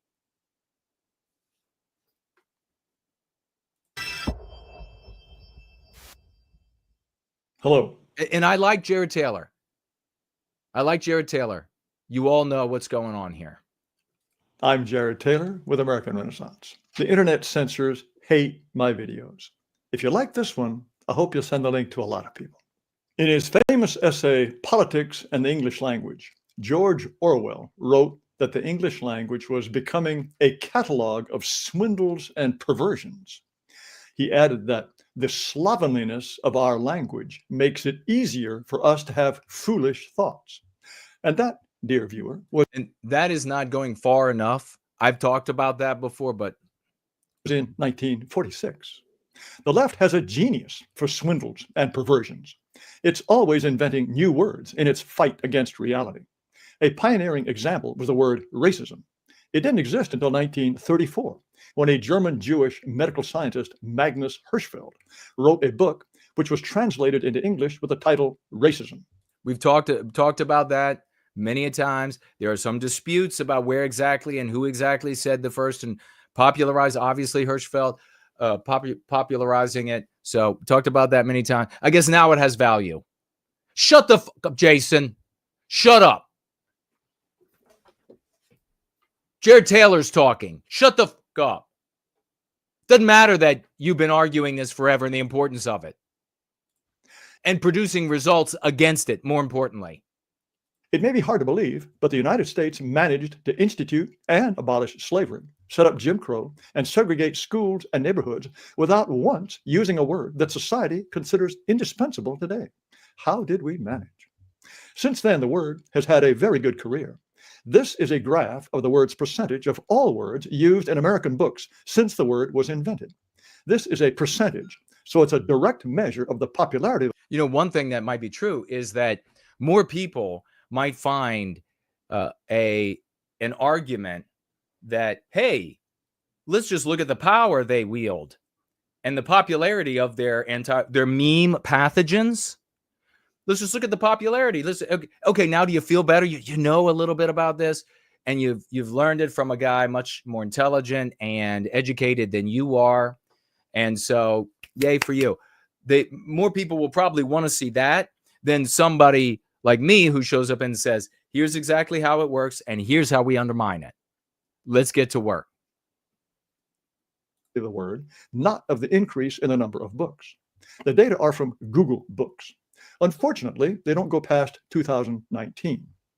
As you can see, the word really took off in the 1960s during the Civil Rights Movement and has been climbing steeply since 2012. It's a real pity we don't have data after the May 25, 2020 martyrdom of George Floyd. There must have been a huge surge since then. However, racism has lost a lot of its sting through overuse.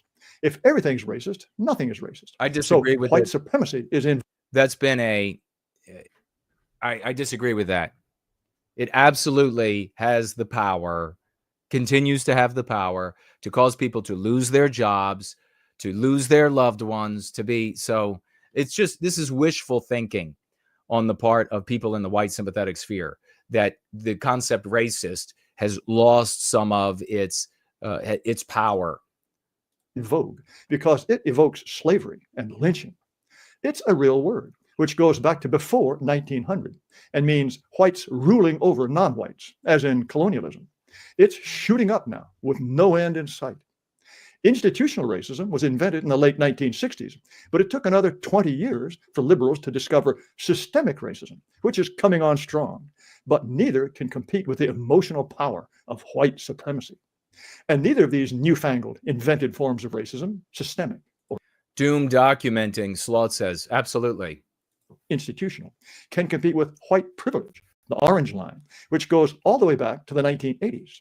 Implicit bias, the blue line, didn't really take off until 2000, but it has surged ahead of the venerable institutional racism. Very impressive. Remember, not one of these words even existed before 1960. And can you imagine Jared Taylor? I don't know how many views are on this video and on this article. I have no way to find out, but it's probably like 20 times me talking about this and explaining how to fight back successfully with proof of that success. So again, evidence of the white race sucking. And everyone is a lefty invention. Enslaver and enslaved person have hit the big time, especially since 2015. The left loves these words because it thinks slave sounds like a permanent, inherent status, whereas enslaved person puts the emphasis on person, and enslaved is supposed to sound like an evil imposition. Enslaver is the nasty new word for slaveholder, and is supposed to make it sound like anyone who owned a slave, even if he just inherited one, was an enslaver out in the jungle catching black people. Now I'll add the traditional term slaveholder to the comparison. As you can see, it had a tremendous surge during the civil rights era and was no doubt a reminder to white people about how bad their ancestors were and encouraged them to accept new laws and to get used to race preferences for blacks. Slaveholder. So did you all learn this? Did you all learn this? And you having success with this? Is that right? Can I get an amen? Can I get a hoorah? Can I get a damn right? I appreciate Jared Taylor making this video and this article being posted on UNS, but I'm going to guess that UNS is never going to publish anything about yours truly.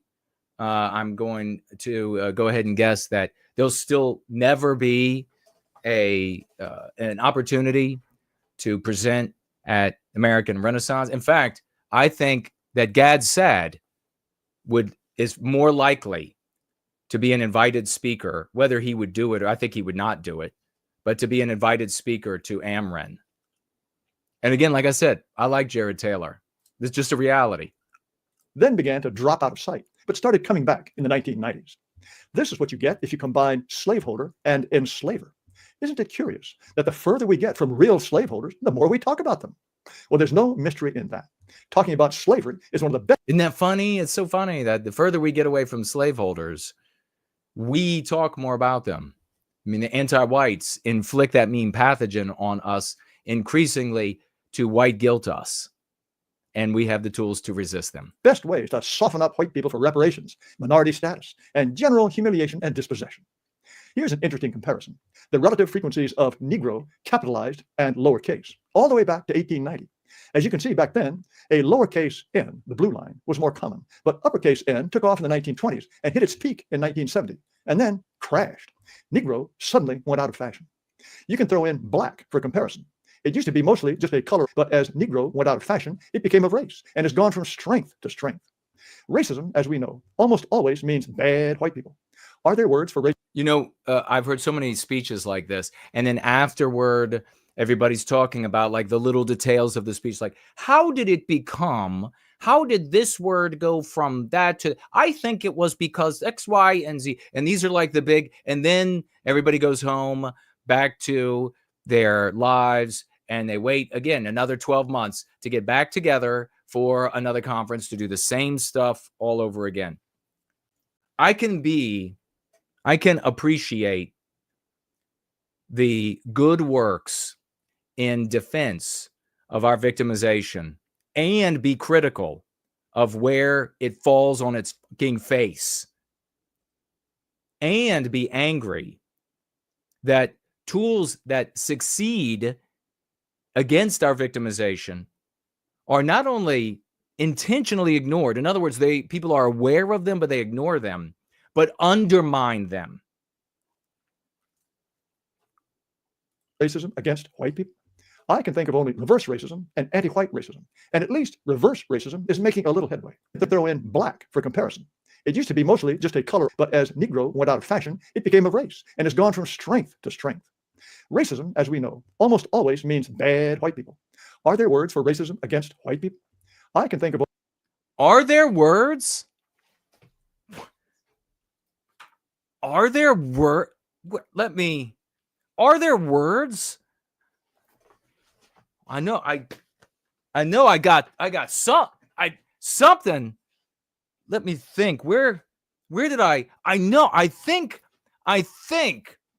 that I have been at work on something for 30 years.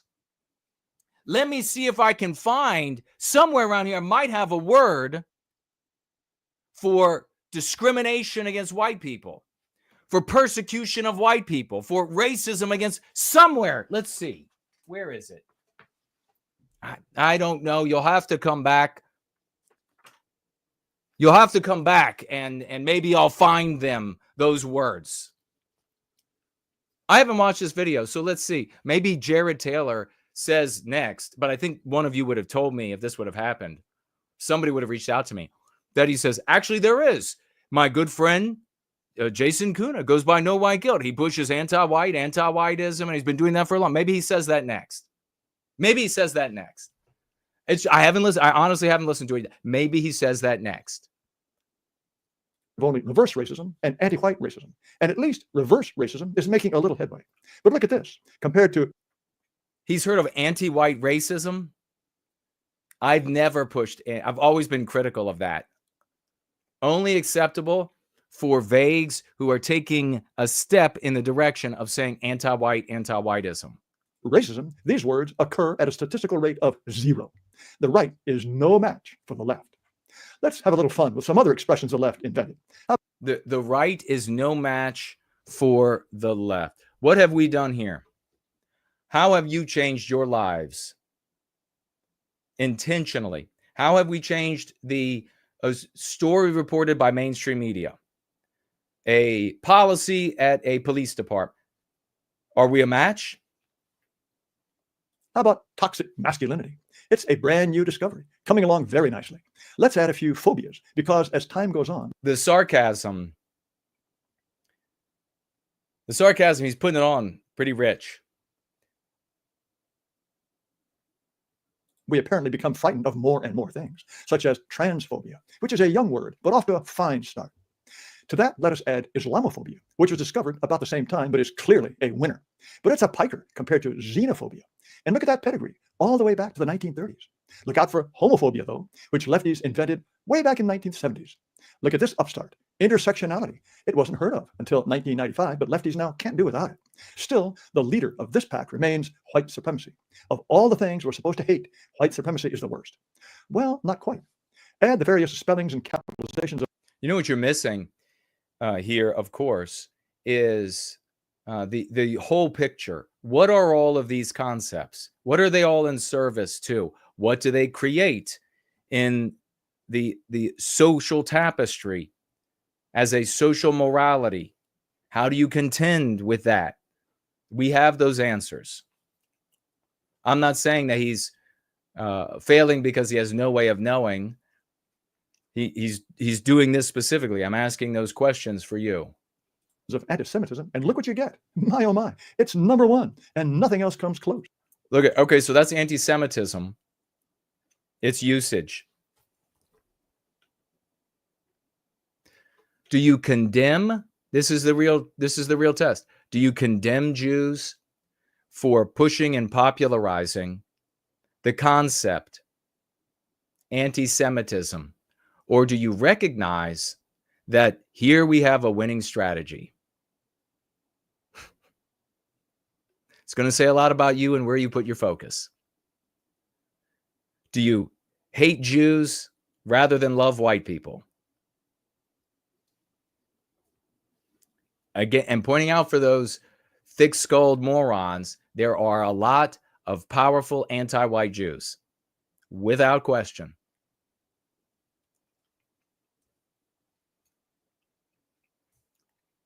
Do you hate Jews more than... In fact, the vast majority don't love white people at all. And the problem appears to be getting worse by the minute. Even the perennial all-purpose racism, there in blue, is way behind. Let's look at a few more ways the language has changed. I'll take anti-Semitism and racism off the chart so you can see everything else better. And instead, I'll add the homeless in blue. As you can see, they got a lot of attention from about 1980 to 1995, but the order for them cooled, just as we discovered intersectionality, white supremacy, and assorted phobias. And weren't there any homeless before 1980? Of course, but we call them bums, winos, derelicts. They were all promoted to homeless, which is more sensitive, you see, and makes it sound as though they used to live in beautiful homes that blew down in a hurricane. Here, for example, is how homeless person suddenly appeared around 1980 and has eclipsed. What's also missing is the point of these words, and in particular, I think, with homeless and now unhomed.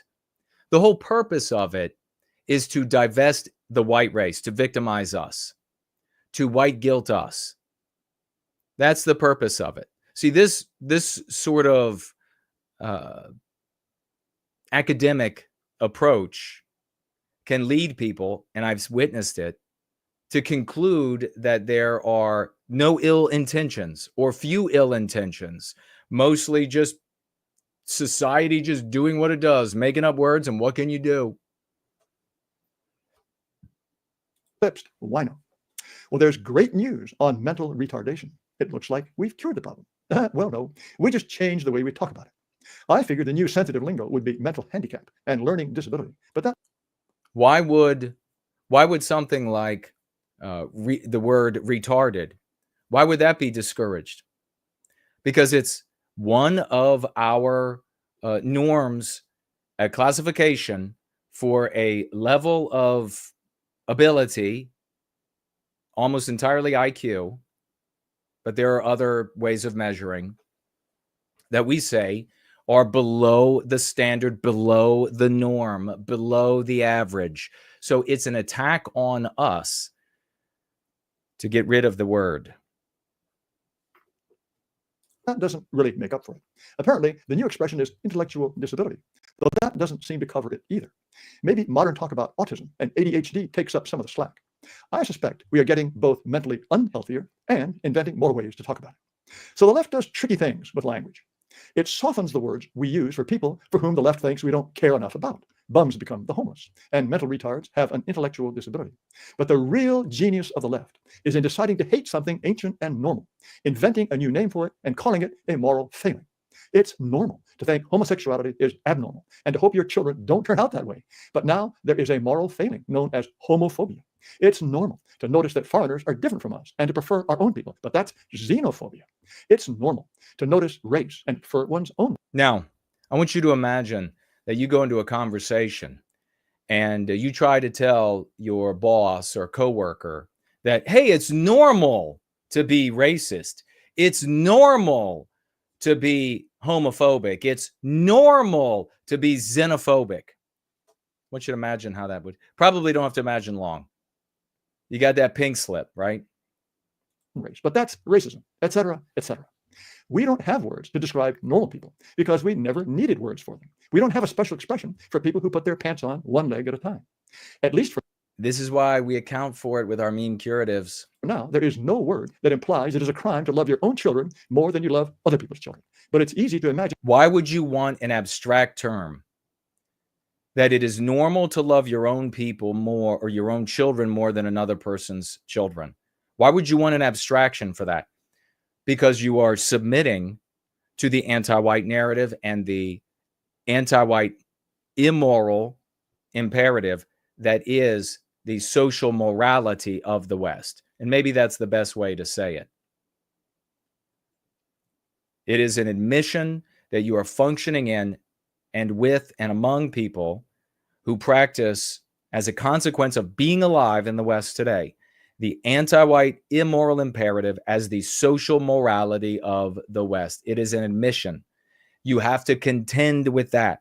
You can't say, let's find an abstraction so that a black guy can love his kids more than other people's kids, and therefore so can I. In some lefty collectivist child-rearing society in which it was a crime.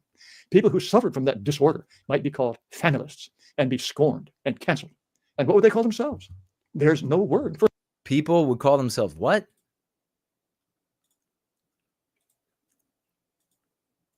Normal.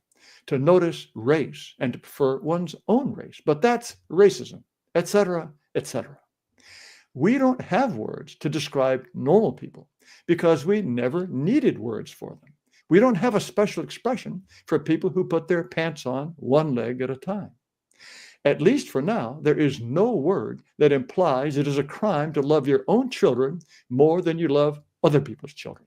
But it's easy to imagine some lefty, collectivist, child-rearing society in which it was a crime. People who suffered from that disorder might be called familists and be scorned and canceled. Familists. And what would they call themselves? There's no word for normal people. It's the crazy new leftist disorders that need names. You could call people who put the anti-whiteism, anti-white. You don't abstractionize the defense. Now, I have great respect for all. Jared is obviously super bright guy, and great respect and gratitude for all that he's done in defending us and all that he has invented and come up with, and all of the shows that he has been on, defending and attempting to defend our people. Great respect and gratitude for all of that. I can have all of that sentiment and at the same time be furious over having a remedy that is utterly ignored by the sophisticates. Apparently on Political Cesspool last night, this happened on Political Cesspool, but James shared that when he was talking to Ron Unz, that he spoke with Jared Taylor about Ron Unz coming on and shared all of the glowing words about Ron's genius and how you can disagree with him and he'll have a debate with you and beat you in that debate every single time. All of this fawning over the intelligence of Ron Unz. And perhaps he sounded like a learned guy in the interview last night, but does he have a remedy for people, for white people in their lives? Are they taking back their own lives? Are they mending the relationships with family members that were lost because of these other tactics of defend us by hating on another race of people, by endlessly talking about how bad the other race is, or abstractionizing everything so that it's this remote notion that no one defends because nobody owns it?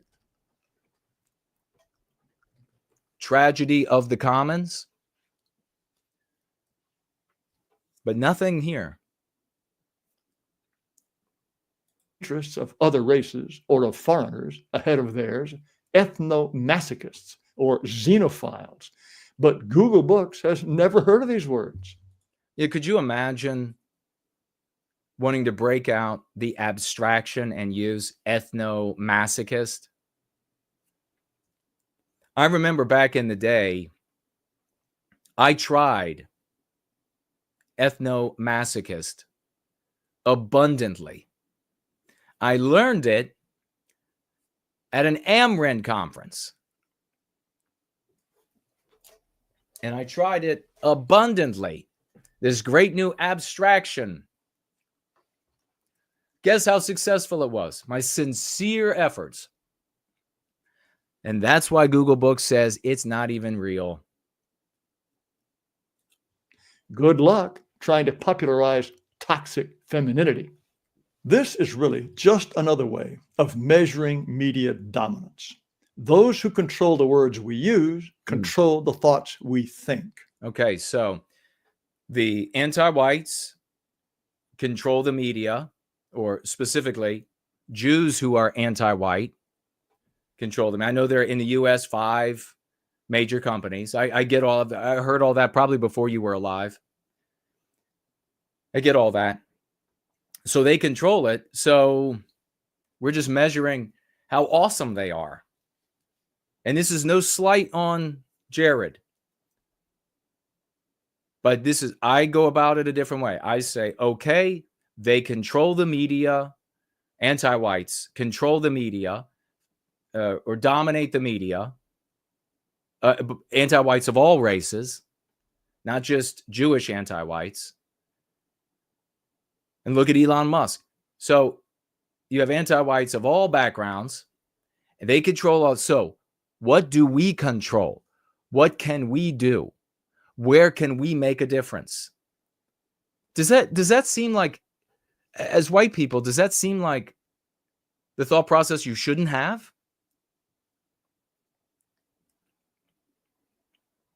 I just don't. What the hell? Why isn't the natural thought process for every single white person, all right, here's the lay of the land, what can we do?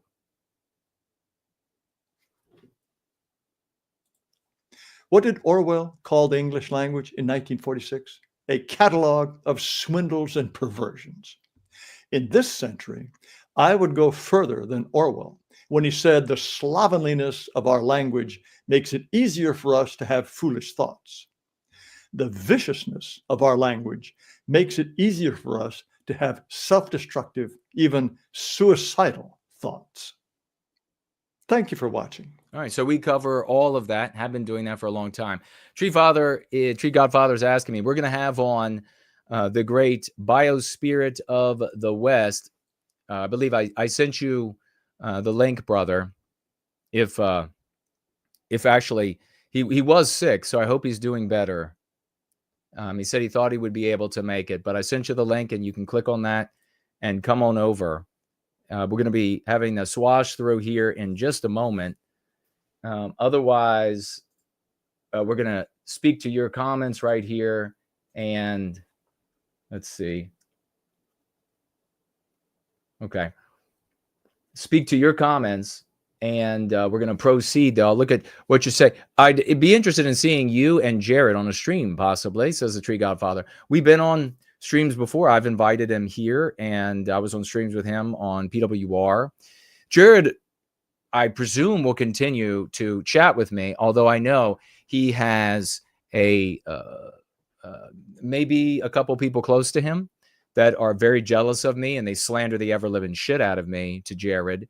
So I don't know. Maybe he would show up. Maybe he wouldn't. But that's not really... I'll never be invited. And the bigger issue about that and the missing invitation is that there is no respect given to the work I've done. There is zero respect to the arguments I've made, to the successes that this community has had. There's just no respect. So even if we were on a stream together and tried to talk about this, it would be the energy would be that it's Jared who is in the know. He's the academic. He is the sophisticate. And he is kind of explaining to me instead of looking at me like he looks at Ron Unz. I mean, I get it that you can go to a university and you can write a bunch of articles and you can come up with novel ideas and arguments and positions. And that's a way to demonstrate intelligence. But you know what else is a way to demonstrate intelligence? Success. Success in white people's lives. Success in the lives of white children. Success in their within the psychology of themselves, with their family members, with their friends, at their jobs, being able to change policy at work, being able to change policy in entities outside of themselves, being able to change the curriculum at schools so that it's not so anti-white. That is success. And I don't know what happened to the white race that is not viewed as respectable and worthy of the energy that otherwise permeates respect. So regrettably, it wouldn't be a peer-to-peer. It would be more like a acolyte, a dimwit who is out here in the darkness. Just please explain to me how powerful the leftists are. So, unfortunately, Stumbling is here. Good to see you, brother. He says a problem with intellectuals is they want to cite already famous sources, ideally long dead. And I'll stop right there. That's so true. And one of the reasons they love to cite long dead sources is because it's no challenge to their popularity and intelligence. Very easy to laud somebody that's long gone. Also, intellectuals like to cite people who are more popular than themselves. You see this all the time, or very nearly, or on par. They like to cite them to keep pace. Where is the respect for the success? Stumbling finishes up with, so the originality of the ideas presents them with an academic risk if they cited you. Very good point. The originality of what we do here poses an academic risk. Very well said. First Last pointing out the word is anti-white. Proud citizen saying, I'm reminded of the live stream you did in late spring of last year, criticizing how Jared Taylor was owning the victimization by the anti-whites. Yes, you remember that. Exactly. Samuski says, Taylor is stuck discussing all the meme pathogens without being able to reach the meme curatives. And the meme curatives are a big reason why. I mean, you guys would really be surprised. Honestly, you would really be surprised by, I can go to these events, and I go to far fewer than I used to, because over all the years, we'd be sitting around, there would be, or standing there, be a group of us, it could be one-on-one, it could be 5 of us or whatever, and they're all talking, giving their views, giving their recommendations, giving their fantasies about taking over with militias or taking over with political parties or whatever it is, or going on ad nauseum about, and this is the one that's most common, how bad anti-white Jews who are anti-white, how bad they are and how much they know about how bad there are Jews who are anti-white and all that they've done. And then I'm like, hey guys, found this magnificent method, and somebody used this and they had this huge success. They had this massive success, and they're just like, huh, all right, now back to talking about Jews. Back to talking about how low black IQ is. That's their response. It's not like, oh my fucking God, tell us more. One of the last conferences a couple years ago, I had a slew of successes. I came armed with testimonials and I made video from live streams. I went out of my way making all of this to show how deep the Riz is over here. You know how much they cared? Zero. These movements are not about reclaiming our destiny and ending our victimization. Because if they were, that would be atomic news. Instead, one of the guys, I'm not going to say, somebody you know, upon seeing massive successes, can be verified, can go online and see, can talk to those people, went on at that conference to brag about another new political party that, by the way, sent and how fantastic, how bright the young men are who are in it, and how fantastic the possibilities, and everybody should give their money to it. And guess what? That political party hasn't done shit. Hasn't done shit. We don't. I wish Bill Ackman were watching so that he could laugh his ass off at a white guy who cares about Western kind and has done all this work, and the white race doesn't give a shit. It must really perplex people like Ackman. They must be like, what in the world?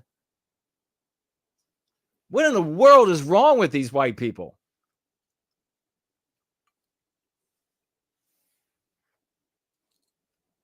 And by the way, you're seeing me now after many years of patient respect, paying my dues, giving massive, endless, copious deference. No complaining, Paying my dues. Always saying to myself, I got to do even more. I got to have even more successes. I got to have even bigger successes. Pay my dues. I'll eventually be given the respect that my project and my work deserves and the success deserves. The respect that all of you deserve. Never was coming. Never.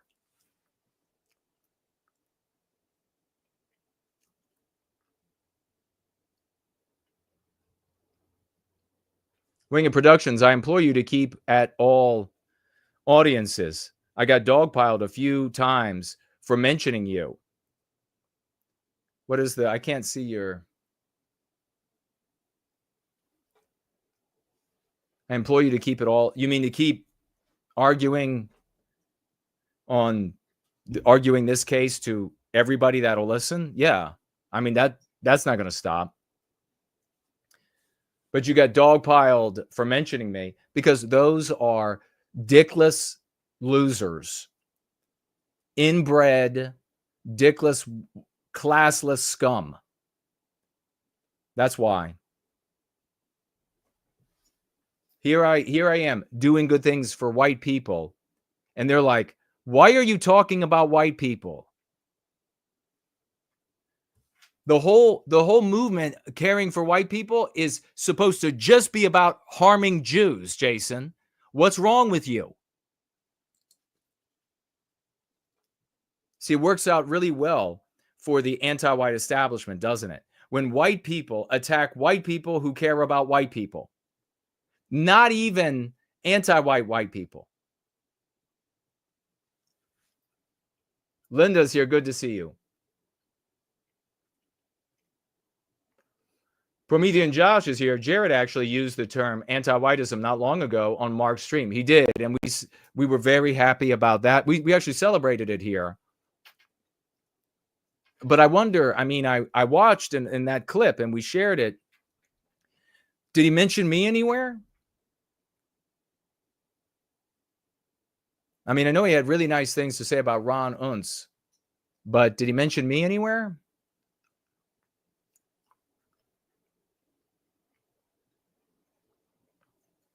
I respect the hell out of you, man, says Cool Papa J Magic. Thank you, brother. Thank you so much. All those times walking back to those hotel rooms by myself, in the hotel room by myself, at the end of the day of these conferences and meetings and etc., and totally ignoring all of the work. Have people in these environments that used some of Go Free, changed, had a massive success in their life. And then I tell people, hey, this strategy that I'm talking about, go over and talk to Bill over there. He had this massive victory. Oh, is that right? Okay, thanks. Nothing.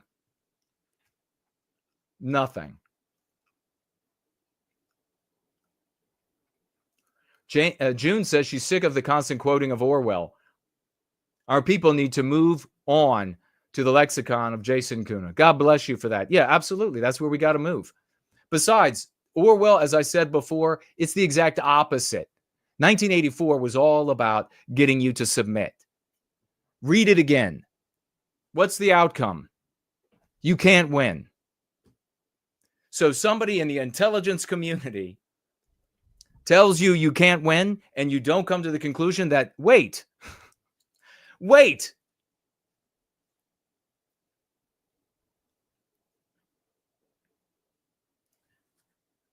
Whitnigs don't see collaborators, they see competitors.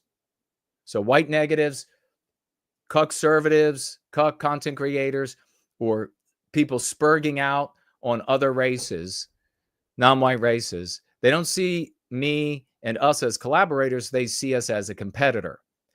You helping white people is helping competition as they seek villainy, street cred.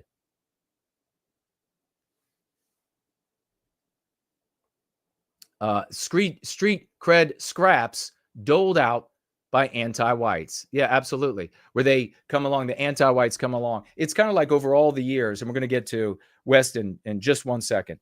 It's kind of like the folks in these circles for all these years. And they would all get together and they're like, have you been named by ADL yet as evil and legitimate? Have you been? And I remember the first like 100 times I heard that. And I was like, why are you looking to them for whether or not you are legitimate? Why would they celebrate anything that's effective against them?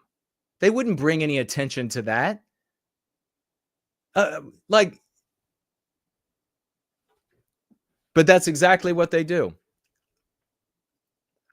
Except that your work and the glory will only be heralded to the heavens after you are gone by the ones you helped save and the children who will learn to align with the archetype, says Samuski. A lot of truth to that, my brother. Southern Bloom is here. Olrak is here. Well, I think we've had enough of the negative. It's time to bring in the leader of the OT for a celebration, ladies and gentlemen. The leader of the OT for a celebration is picks for the greatest meme masters. The one and only, ladies and gentlemen, Biospirit of the West is with us. How's it going, brother? Can you hear me? I'm doing well. Fantastic. I'm sorry. You're feeling a little better? You were feeling a little sick before.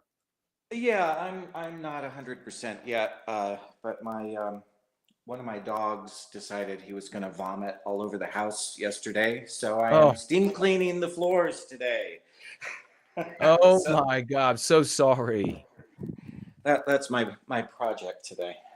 Oh so, my God! That's what I've been up to, and it's nice to take a break. So well, thank God that you're feeling a little better. A lot of people have been getting sick this time of year, and we want you at optimal health 100% of the time. You're too valuable to the entire cause, the movement, the work we do, and the outreach team, and even the folks who are out there swashing by themselves. They take the leadership from you and the guidance from you and what the OT is doing and those great successes. So you are godsend. Sorry about your puppy. I hope he's not sick anymore. Yeah, he seems to be fine today. He's back to his usual energy level, so I think he's fine. Wouldn't it be nice if we could be more like our dogs? It seems like a dog gets sick, pukes, and he's better. It's just like... Yeah, it only lasted about half an hour, and then he was fine. So, oh gosh. Well, we got some exciting because we had this competition going that you talked about last time you were on. I wonder if you might bring people back up to speed on what that was, and then we'll talk about where it went. Well, if people recall, back in the end of October, I was on the show, and we decided to do a meme contest. And so we encouraged people to make memes and send them in and let us know about them. And I've been collecting them in what is called the meme lab, where we put them all so that everyone can find them and use them and put them to good use. So it's now the end of the year and at the end of the contest, and I looked through everything that came in over that time period, and I think that 3 people stand out as the clear winners. So did you want to let me jump in and shall we start with number 3 and go up? I was going to say number 3 and go, but let me point out right away that number 3, number 2, and number 1 are all going to receive, if they would like these gifts mailed to them. They'll have to reach out to me, and we'll figure it out, and I'll mail it. All 3, though, are going to receive a copy of the hilarious "It's a Comedy, Damn It," and I will sign it, whatever you like. If you like it, maybe you already have a copy. Maybe you could give it to somebody. You could tell me, and I will send it up. But all 3 are going to get "It's a Comedy, Damn It." I just wanted to put that out. And we can begin, though, with number 3, and then I'll mention what else number 3 gets, what else number 2 gets, and what else number 1 gets. So, big folks, drum roll for the memes are so important, ladies and gentlemen. They do so magnificently. It's a really powerful part of the work we do, and they're doing it right. So if you want to be a part of this, you want to imitate the memes that you see out there coming from the most notable in this community. But good sir, it is to you now. Who is number 3? Number 3 goes to Homeless Bear. Homeless Bear. Celebrate, ladies and gentlemen. Homeless Bear's number 3. Did you want to say anything about Homeless Bear? And then I will share. I do. Homeless Bear has a knack for making memes that are reusable over time. And I find myself using his tried and true ones that they never go out of usability. They're not just something that you can use for a certain topic and then you can't use them again. So there's that aspect to his memes. And also one of his memes recently got retweeted by a famous person and got a lot of airplay on Twitter, which was great. And so I just wanted to make sure that he knows how valuable he is in the as a meme lord in the OT. Amen to that. So, Homeless Bear, in addition to It's a Comedy, Damn It, you will also get this beautiful hand-painted stone, as you can see here. No white guilt. It's all the way around. Beautifully done. NoWhiteGuilt.org. Go free. You could put it on your bookshelf. You could give it away. You could put it out in nature. And maybe somebody would end up coming to the good work we are doing. You will also receive, for being the 3rd place winner, this beautiful ornament for the wall. It has no white guilt. You can keep it yourself. You can put it on your wall. You could put it in your garage. You could give it to a friend. Specifically, you can hang it during the autumn. And finally, we have here for you, Creation of Anthony. Celebrate Anthony, ladies and gentlemen. A magnificent NWG t-shirt. One of a kind. NoWhiteGuilt.org. Wear it loud and wear it proud wherever you go. Gifts to the great 3rd place. Wonderful work. God bless you. Thank you so much. Great work. Who is our 2nd place? And what would you like to say about that person? Well, 2nd place goes to Jay Bishop. And big salutes for 2nd place to Jay Bishop. And Jay Bishop is one of those meme creators who can take a highly emotional topic and find just the right photograph, just the right picture, just the right artwork, and put just the right words to it. They'll make you cry every single time. She just absolutely knows how to put them together. So thank you so much for all of the wonderful memes that you have created and are still creating. They are one of a kind,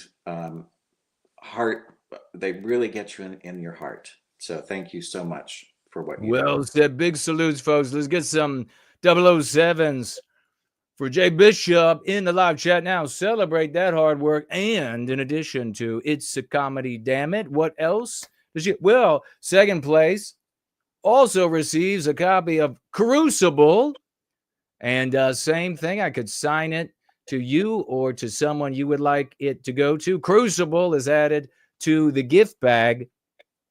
We also have for 2nd place this beautiful stone. Oh, it's gonna mess around with the color. There we go. There you have it. Beautifully hand painted stone. Same exact. You can keep it. You can put it on the shelf. You could put it out in nature. Maybe somebody would find. NoWhiteGuilt.org. In addition to that, this glorious wall-mounted pumpkin, handcrafted, hand-created.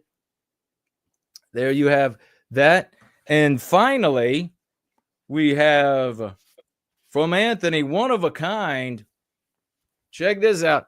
Hollywood isn't history. NoWhiteGuilt.org. Beautiful shirt. Again, wear it loud and wear it proud. Second place winner, Living Large. Well done. Congratulations. My gosh, we have come to number one, brother. Dun, dun, dun, dun, dun, dun. Number one goes to someone who is not officially on the outreach team. I have asked him or her, I don't know if they are he or she. I've asked many times to be on the outreach team, and they only want to be a solo activist. So this person is Spartan Lambda. Give it up, ladies and gentlemen. The number one winner of the competition, quadruple 07s, Raucous emojis, Spartan, winner of the competition. God bless you, brother. Really celebrate. And what would you like to say about Spartan's memes? Yeah, yes. So the thing that I've noticed, Spartan Lambda has a knack for using AI generated images, and has taken the no white guilt look to a whole new level of professionalism. They are just something that you would think of. You hired somebody to make the quality is so good. So there's that aspect to it, and then they're just outstanding. They are just absolutely outstanding memes. Again, things that we are going to be using over and over and over. They utilize the lexicon. They utilize things from the book all the time. Again, brother, I wish you would join the OT, but I understand you want to be out on your own. But you're doing great work. Thank you so much. Fantastic. And let's see what Spartan gets. He gets It's a Comedy, damn it. He also gets a copy of Crucible as well, signed to himself or somebody else, whatever he would like. He also gets the nicest of the handcrafted. Look at this, beautiful. Not coming, you can't see the green in it, but there's beautiful. The trees are green. It's glorious. It says no white guilt. There's even the sun right above it all, painted all the way around. Even on the bottom, it says go free. Beautifully handcrafted stone. Also, this wall ornament, take a look at that beauty. It's going to look a little weird on the camera because of the greens, but it is another gorgeous, and it can be hung either way. No white guilt on both sides of this. Hang it in the house, hang it on the, make it a seasonal thing if you'd like to hang up. And then finally, totally appropriate, with a sword across the front, one of a kind from our great Anthony, whom we celebrate as well. Take a look at that. No white guilt. No white guilt NWG. Sword across the front. That to the great Spartan for the wonderful work and the meme creation. What a great idea this competition was, brother. And a big thank you and attaboy to everyone who is out there, and they're swashing, they're making memes, they're in the chats. I'm so excited about this, and it was so much fun. Thank you for coming up with that. And was there anything else you wanted to say while you're here with us on the swash through about this, or anything else that is in your mind? Yes, actually, I wanted to mention several weeks ago, Joseph was asking whether the Foundation for White Wellbeing had received his donations that he had made through the corporation that he works for. And this is the matching funds aspect of the foundation. And I had said that we had not received anything, but I wanted to let Joseph know that just yesterday I got an email from Benevity saying that we had received something, and I looked at it, and it is in fact his donations along with the matching money from his corporation that he works for. And I just wanted to say thank you to him because he really worked with me to set up the Benevity account and some other accounts that corporations look to make sure that you're a legitimate charity. So he helped me set all of that stuff up, and this is, I think, just a wonderful way to double your giving. If you work for a company that offers this, you make your donation and your company matches it. So you double what you're going to give to White Wellbeing every single time. And it's a way to make these anti-white corporations give to White Wellbeing. So it's a double win. Oh my, totally legitimized, because we're totally legitimate. Yeah, that is a double win. Well, that is great news, man. I had not heard that yet. So that's fantastic. I'm excited. Yeah. And so just wanted to let Joseph know about that. And then another thing was, you had mentioned last Sunday about the foundation very enthusiastically, and we got a $100 donation last Sunday. So I wanted to thank you for that. And so I'm very excited for 2025 and the direction and the motivation that we're getting for the foundation.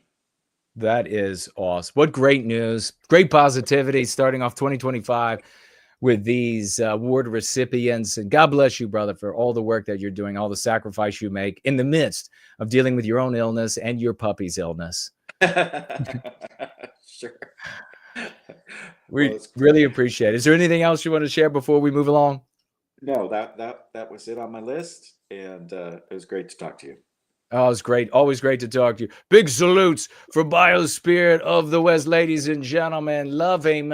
He's a hard worker, and we will be right back. I want you to reach out and love. I want you to let those brothers and sisters around the debates, let them know that even though the anti-whites wield so much power, that we are winning every contest with them, and that it's only a matter of time. Tell them that they can be more than they are. Tell them that they can stand up for Western kind, Western civilization, and everyone who lives in Western civilization of all immutable characteristics. Tell them that there's a way that they can stand up for it in love with the moral high ground. Be gentle with them at first. Coming out of a story that you thought was the real world is one of the hardest things that folks can do. If you go there with a true spirit and a true heart, with humility, you're going to win more souls than you'll ever turn away. And in the end, all of that will redound to the glory of our people and the reclamation of our destiny.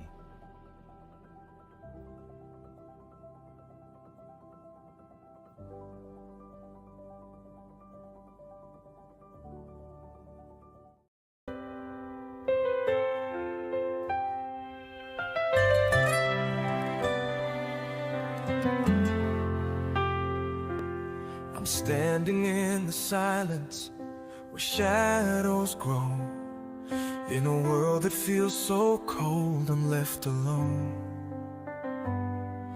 They painted over truth with their endless lies, and I'm searching for your voice in these heavy skies. The weight of their whispers, it's breaking me down, but I'm holding on, hoping you'll be found in this anti-white world where the nights are long. I need your strength to carry on. Where are you now when I need you the most? In this fight for the light, I feel like a ghost. I'm reaching for you, for the warmth of your hand. Where are you now to help me understand?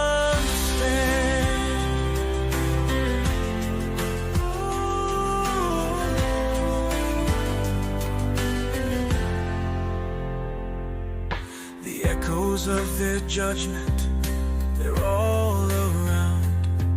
But I hear your melody in a distant sound. A promise of a day where we rise again, where love and hope will finally mend. The voices grow louder, they're pulling me down, but I won't let go, I'll stand my ground. In this empty white world where the truth is denied, I need your light to be my guide. Where are you now when I need you the most? In this fight for the light, I feel like a ghost. I'm reaching for you, for the warmth of your hand. Where are you now to help me understand? Every tear that falls, every cry unheard, I hold on to faith, every whispered word. In the silence, I feel you near, your strength in my heart, dissolving the fear. Where are you now when I need you the most? In this fight for the light, I feel like a ghost. I'm reaching for you, for the warmth of your hand. Where are you now to help me understand? Where are you now in the darkest hour? I'm searching for you through the fading power, but I know in the end love will find a way. Where are you now? Don't let me fade away.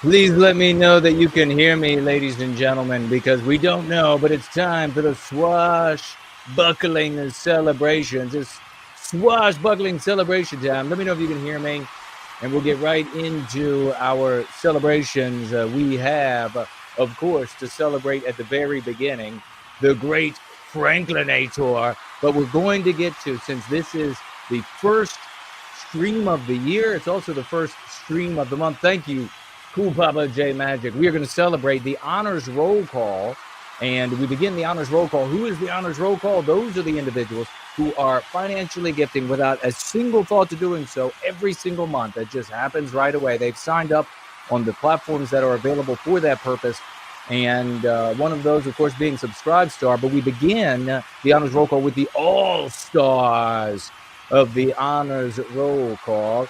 And at the very, very top, we have Joseph. At the very top, an all-star of the all-stars, ladies and gentlemen. We also have in the all-stars, Western Sunrise. Get out the raucous emojis. Big celebrations for these people. Keep the celebrations going.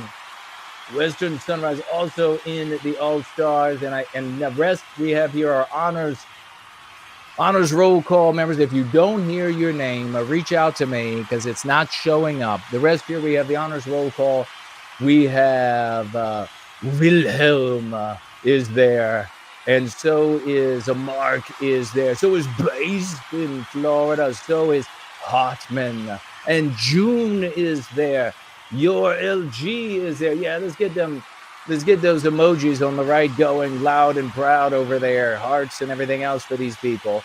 We have Your LG. We have Deceit is there. Tamara is there. Mother of Victory is there. Mavarint is there. Zanazak is in the honors roll call. So is Greg. And we also have in the honors roll call Save Western Civilization Now, and King Petras. In the honors roll call, we have Hendrickson in the honors roll call, and we have Scott as well. And I know we got one other over here, I believe.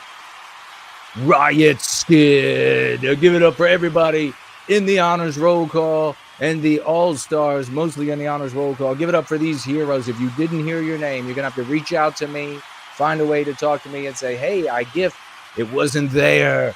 And we will talk. We will figure it out. Let's continue the celebration for our swashbuckling champions by swashbuckling, celebrating the great Franklinator for all the hard work that he does behind the scenes, in front of the scenes. He's always active, and he's over there at Junior Trump all the time, Don Jr., and he is communicating the lexicon, the dialectics, and he would like to thank this week who joined him was Jay Bishop, joined him over on Don Jr.'s stream this past week. Big celebration.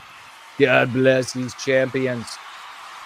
Let's head on over to the many, I guess, not all of the swashbuckling successes that we have had just this past week in spreading the lexicon.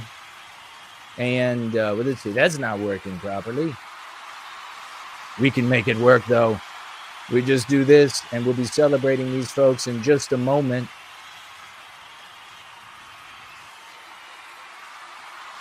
And we have them here.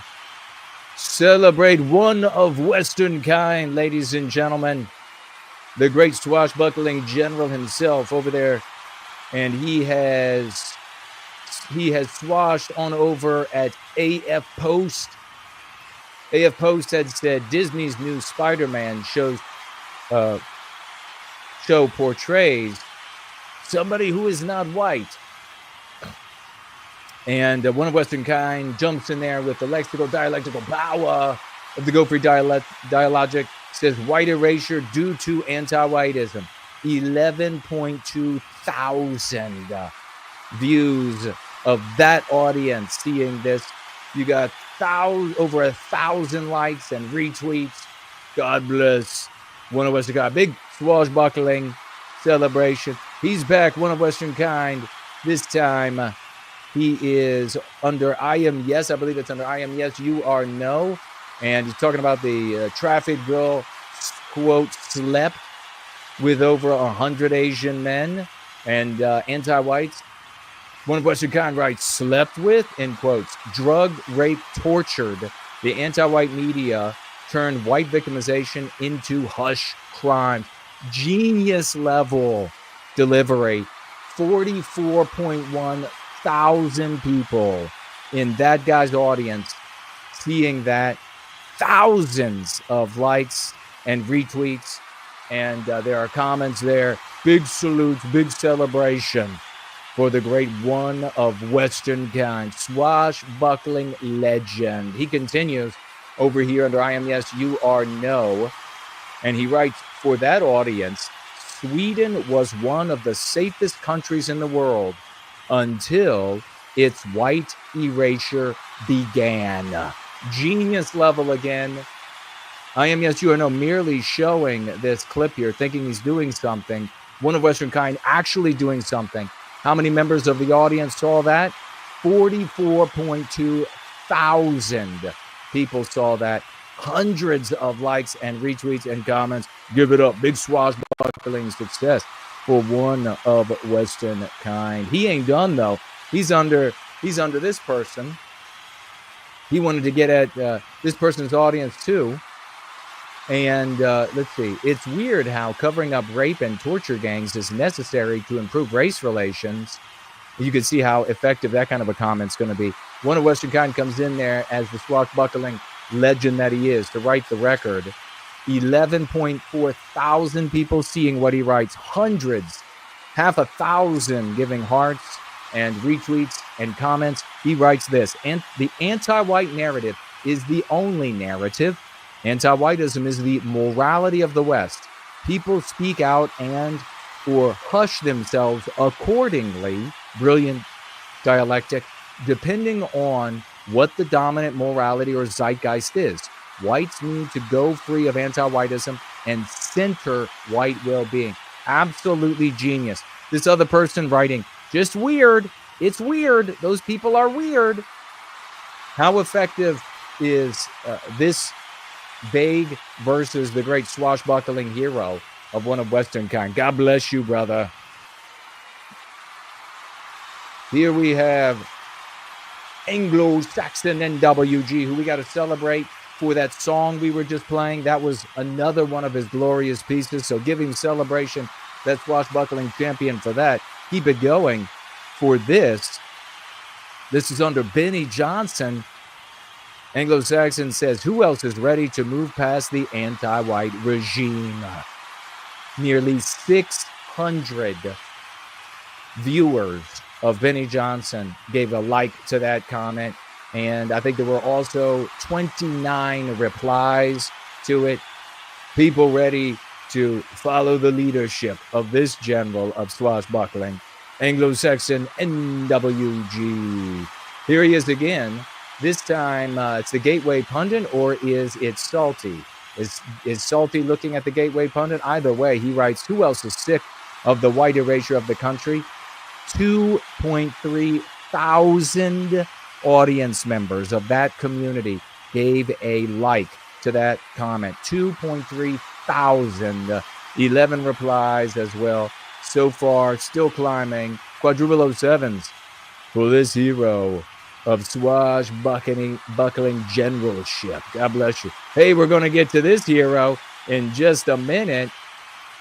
That's our buddy, Andreas Johansson. But before we get to Andreas, we have Hans the Skipper. Hans the Skipper over here on Peter Stop. Is it Peter Stop Crime? Consent for sex is a Western norm, not a universal value. White erasure creates a cultural arms race. Perfect dialectic, perfect lexical power there. How many people saw that? How many people under this person's audience? 186,000. Get to your feet for the swashbuckling generalship of Hans the Skipper. Totally epic. 1.4 thousand likes, 25 retweets, 14 comments, bookmarked 40 times as well. Man, this guy knocked it out of the park. This is bases loaded grand slam by Hans the Skipper. Celebrate the man. He's back again. And in this audience, and remember, that are those audiences, not ours. In this audience here, he gets 28.2 thousand more views. In the audience of the Telegraph, I think is where it's from. And he's got hundreds of likes, retweets, and comments.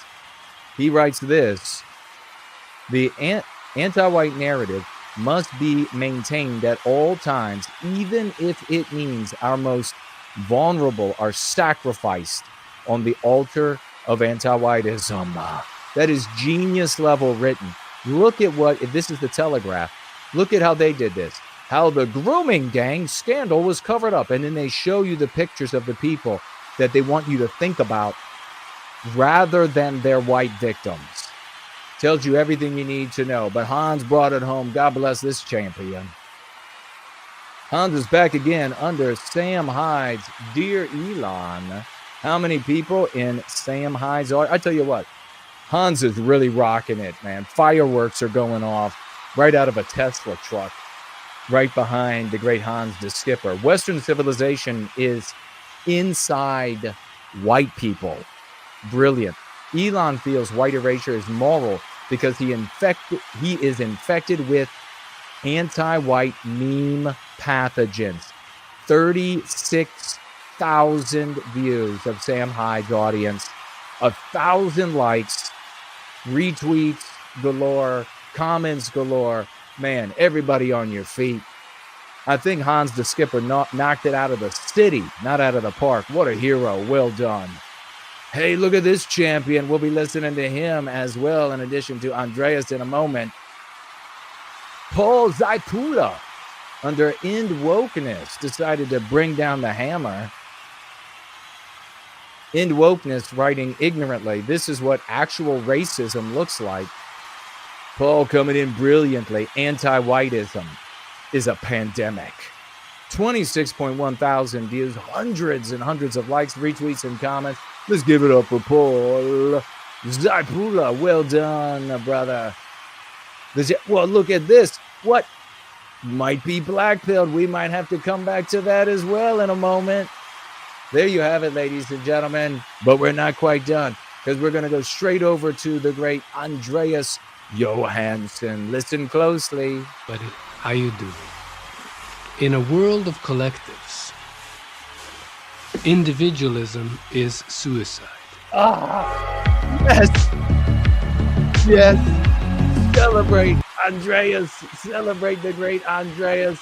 Hey, buddy, how you doing? In a world of collectives, individualism is suicide. I love it. Love it, champion. The great Andreas Johansson coming in.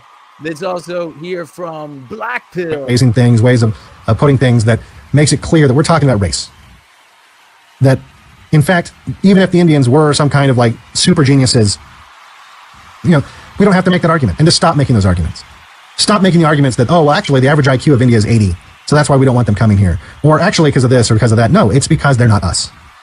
And they have an entire subcontinent for them, and we want a place for us. And that's the only reason we need. That's the only reason we need. And so any other reason that you come up with doesn't fucking matter. And you can't argue out of that reason, because it's just evident that they have a subcontinent for them, and we want a place for us, or we will go extinct. Getting close. And anyone that's pro, because that's what they get stuck with arguing for at that point. They have to start arguing that they're pro-white extinction. Oh, yes. If that's the framing you give them, if that's the option you give them, but no, I don't care if they're smarter. I don't care if they're better. I mean, look, obviously we know that's not true, but you know, whatever, who cares? It doesn't matter. I don't care if they're smarter. I don't care if they're better building civilizations. I don't care if they're more well-behaved. I don't care if they smell nicer. I don't care if they, you know what I mean? None of this shit fucking matters. They're not us. They're not us. Genius level, ladies and gentlemen. All that matters is our victimization. This is the repositioning. This is the recontextualizing. This is the reframing that the Go Free dialogic does for our desire, our drive, our effort to arrest our victimization, recapture our destiny. And Blackpilled has just come in just the other day with this glorious, forget about everything else. Let them try to argue that it's moral to victimize us. I wonder where we've heard that before. Let's give big salutes and honor and respect to Blackpill. God bless you, champion. And now we've got a gentleman. He is a king. He is a dice. He is the king dice. We're only going to actually listen to a moment of it because we are going to dissect the video. But give it up for the great king dice. About the need for more diversity, just call them anti-white.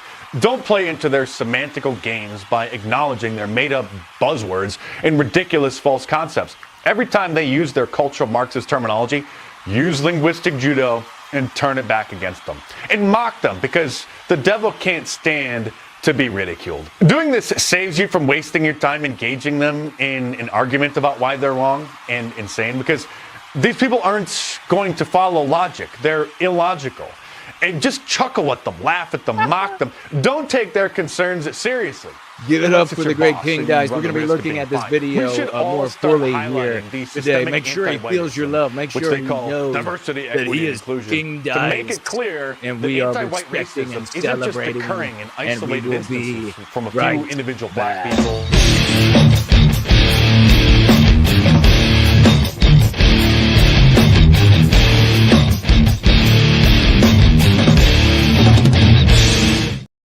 That is so awesome. What a great and big thank you to Franklin for cutting that out for me.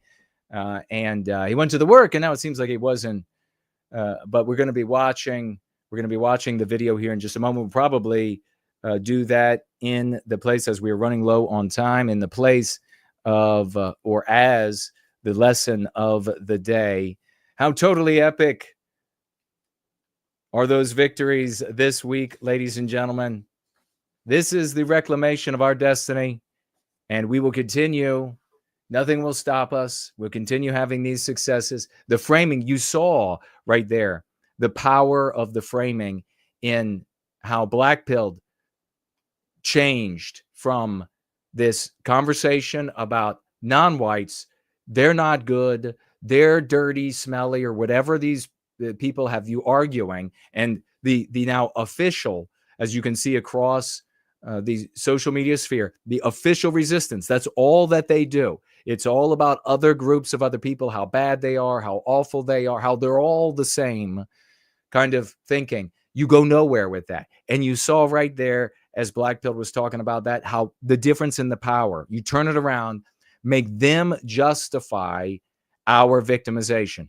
That is what I've been teaching forever. That is what you all have adopted, the early adopters, the apostles, the swashbuckling champions. Let's keep the celebration going right now for the financial gifters, beginning with Anonymous at $175. $175.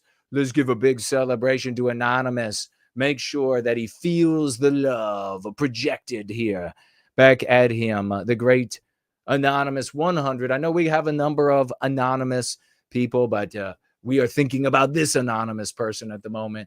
God bless you, brother. Thank you so very much. Big celebration to you over here on the Dude Bro Moment platform.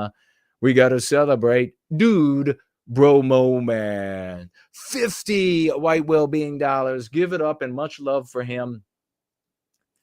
Make sure he knows what a champion you know him to be in service. 2025, where are you going to be? How big are you going to be this year? How important? What kind of impact are you going to make this year in service to the recapture of our destiny? God bless it. Dude Bro Moment, 50 white well-being dollars, he says, for white well-being.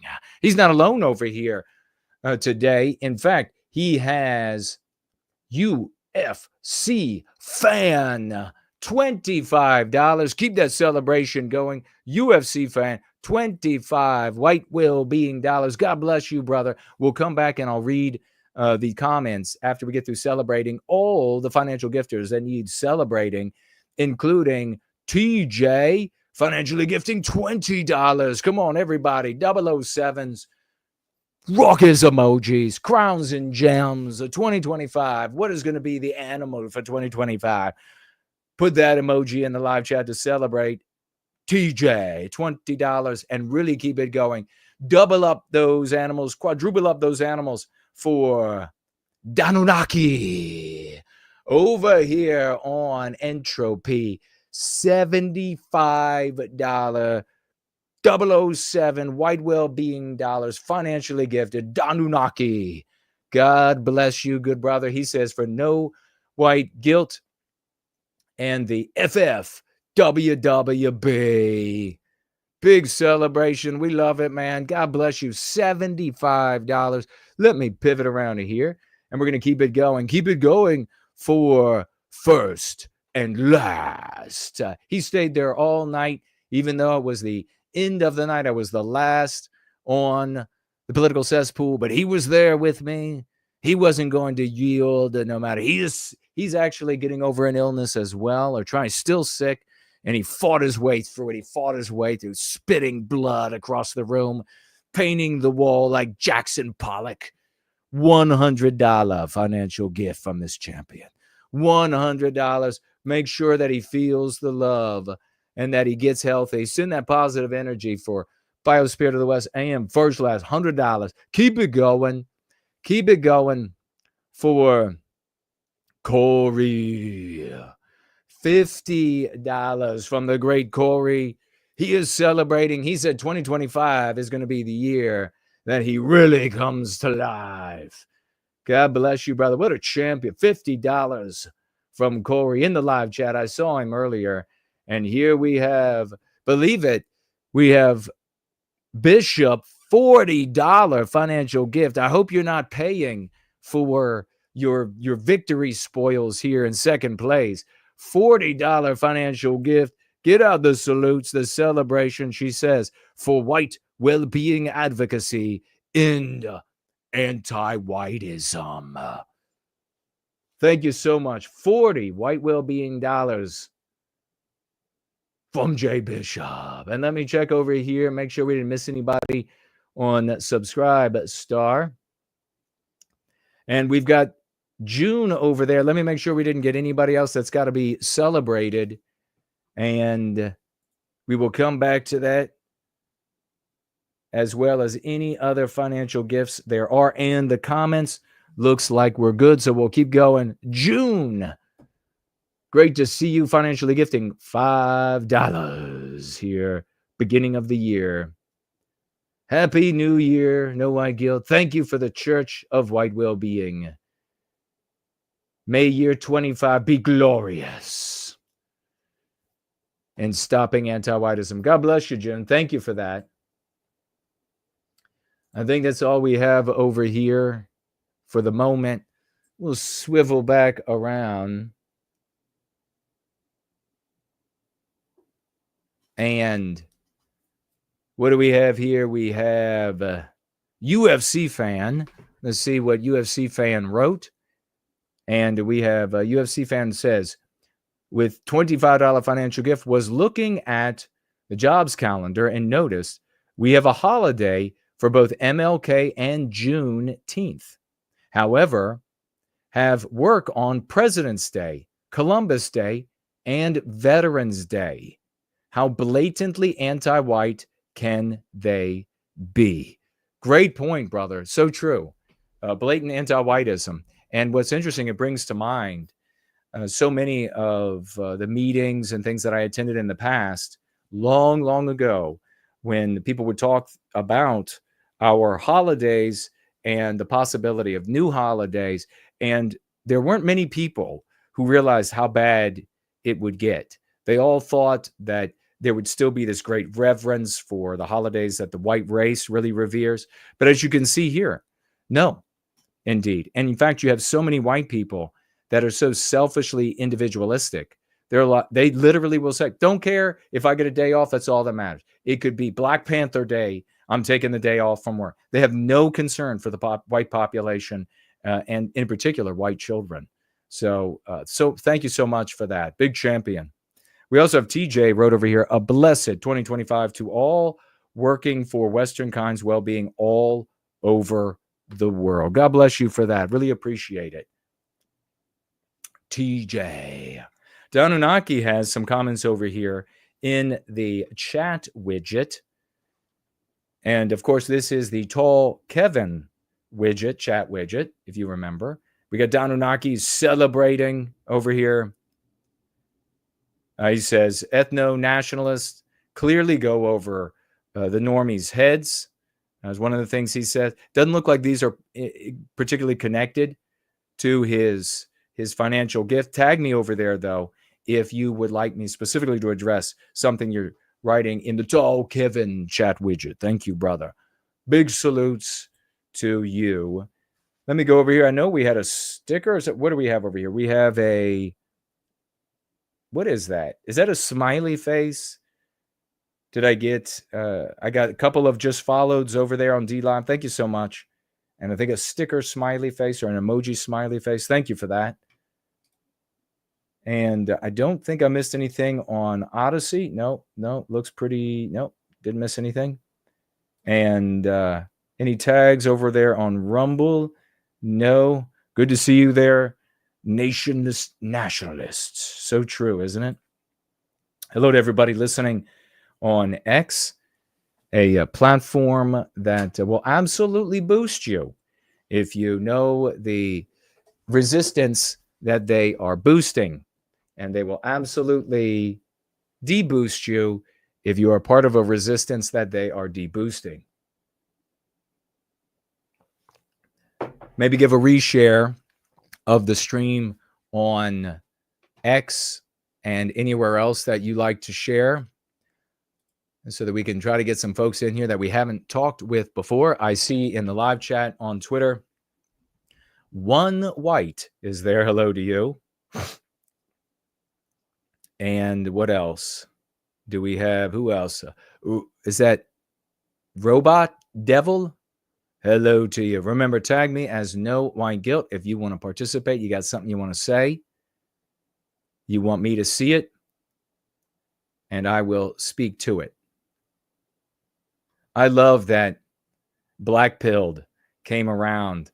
Wasn't just going to give another show of Isn't It Bad and dissecting movies and shows and things like he expertly does. Actually saying, no, make them justify victimizing you. Holy shit. One of these days, I hope I don't have to be long dead, because the white race, if I live a natural life, I'm a healthy guy, the white race will be in bad shape by then, if they wait to say, wait, there was something here. Ethnomasochists, Danonaki says, clearly goes over normies' heads. Yeah, they're not going to get that. That was one of the things, and we've talked about it before, and I almost feel like I got to break it down. It's one of the things that I did in testing these meme curatives and describing our victimization the way we describe it, was that I had to have success without using my resources of my mind, my memory, my learning. I had to have success with people, because without any of those resources, because I wouldn't be able to be with everybody out there who have to change the world and be the hero and the champion in their circle, be the legends in their families. I wouldn't be able to be there. And so I know that it's ineffective to have someone that you can say, oh, I know this guy. Like, for example, if you have a guy that can really prosecute the case against Jews who are anti-white, well, saying, first of all, being white negative like that, complaining about another race, is a non-starter for the white race, demonstrated over many generations. But saying, oh, I know a guy somewhere that could do it, doesn't benefit you. It doesn't help. Somebody who's really a learned academic, can speak in a cultivated way, an aristocratic way, saying, I know a guy, does nothing for you and therefore our people in this contest to recapture our destiny. Why is such an obvious, straightforward, I can't make it any simpler. You all can't make it. You all do a fantastic job. Why is it such a difficult thing to get people to understand and adopt? We talk about that often. But I do want to mention also, mailbag, blue-eyed. I received your mail, but the individual who would get the mail for me was not present. And so we will have to wait until next Sunday to have a look. So thank you. But today the mailbag, as a consequence, is barren. Barren. And he's not Trump. He's just barren. I do have a couple announcements I want to mention before we get into Mark Dice video, which I unfortunately think I closed, and I'll have to open again, but that's okay. We can do that. And that is announcements. Let's get an F in the chat for Asha Logos, who has been on YouTube for a very long time, making content. We obviously don't agree on everything, but he is obviously also not hostile to the successes we have and the strategy that we employ. And YouTube has just taken his entire channel away. Unless there's new news and somebody can fill me in, F's in the chat for Asha Logos. And it's a horrible thing to do, because the number of hours of one's life, one's work, one's creation, it's a maniacal, it's a really hideous, demonic thing to do, to rob somebody of their work. And the things I saw from him were not YouTube breaching. And so I don't know, but probably the anti-whites just at YouTube just decided, well, he's gone. Probably, I don't know. And so they just took it all away. So F's in the chat for Asha Logos. I hope he continues to do his work in service to our people against our victimization. Also wanted to mention again that I was on the political cesspool last night. I was the last guest. So it was pretty much my mom, James' mother, and First Last, I think. And probably some of you as well who were listening at that point. But we had a great time, and it was a great discussion for the time I was there. And I think I will probably just post that segment on my X account, and then we will watch at X deboosting it, and I'll get, probably like 0.5% of my followers, maybe up to 1% of people who follow me will actually see it. So, and then you can ask Grok, why is that? And Grok will say, I don't know. So there is that. Let me grab, and remember, tag me as No White Guilt.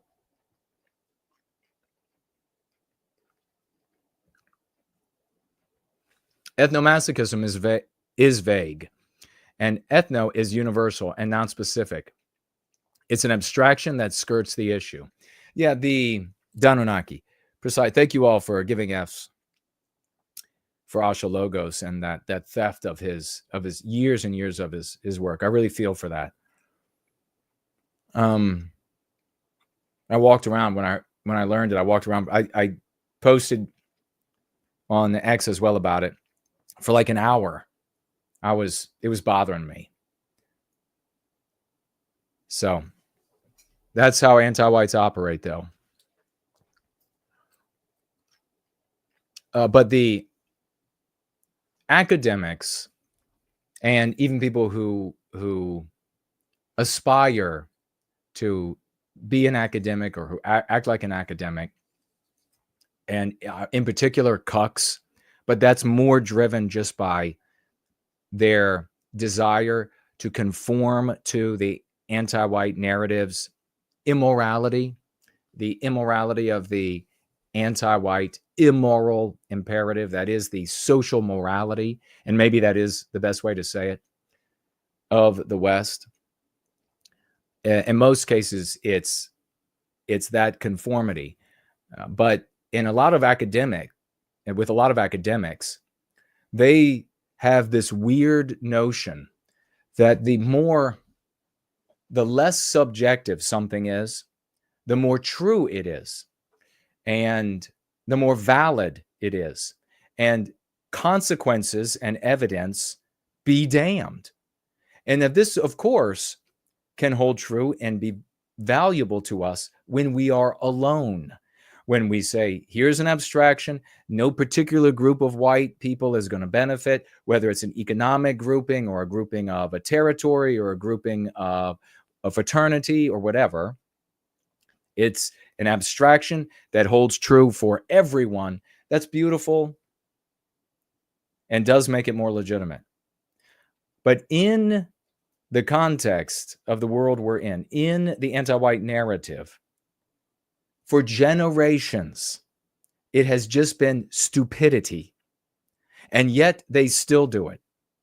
I can tell you with deep confidence that many in the white sympathetic sphere in general, and especially, and in particular, the explicit white sympathetic sphere, I can tell, which is changing. I mean, it's almost dead as well, as a consequence of the past few years, really maybe since 2016. It's changed so radically. But in this context, it's just further victimization. It's further loss. It's further error. And many of them, though, they look at me and us and this community where we are expressly saying what needs to be said to end our victimization, to make a people out of our deracinated race, a people out of these automatons, selfish, individualistic automatons. They look at it and they say, oh no, that's too explicit. I've actually had them in person and online in messages tell me it's too explicit.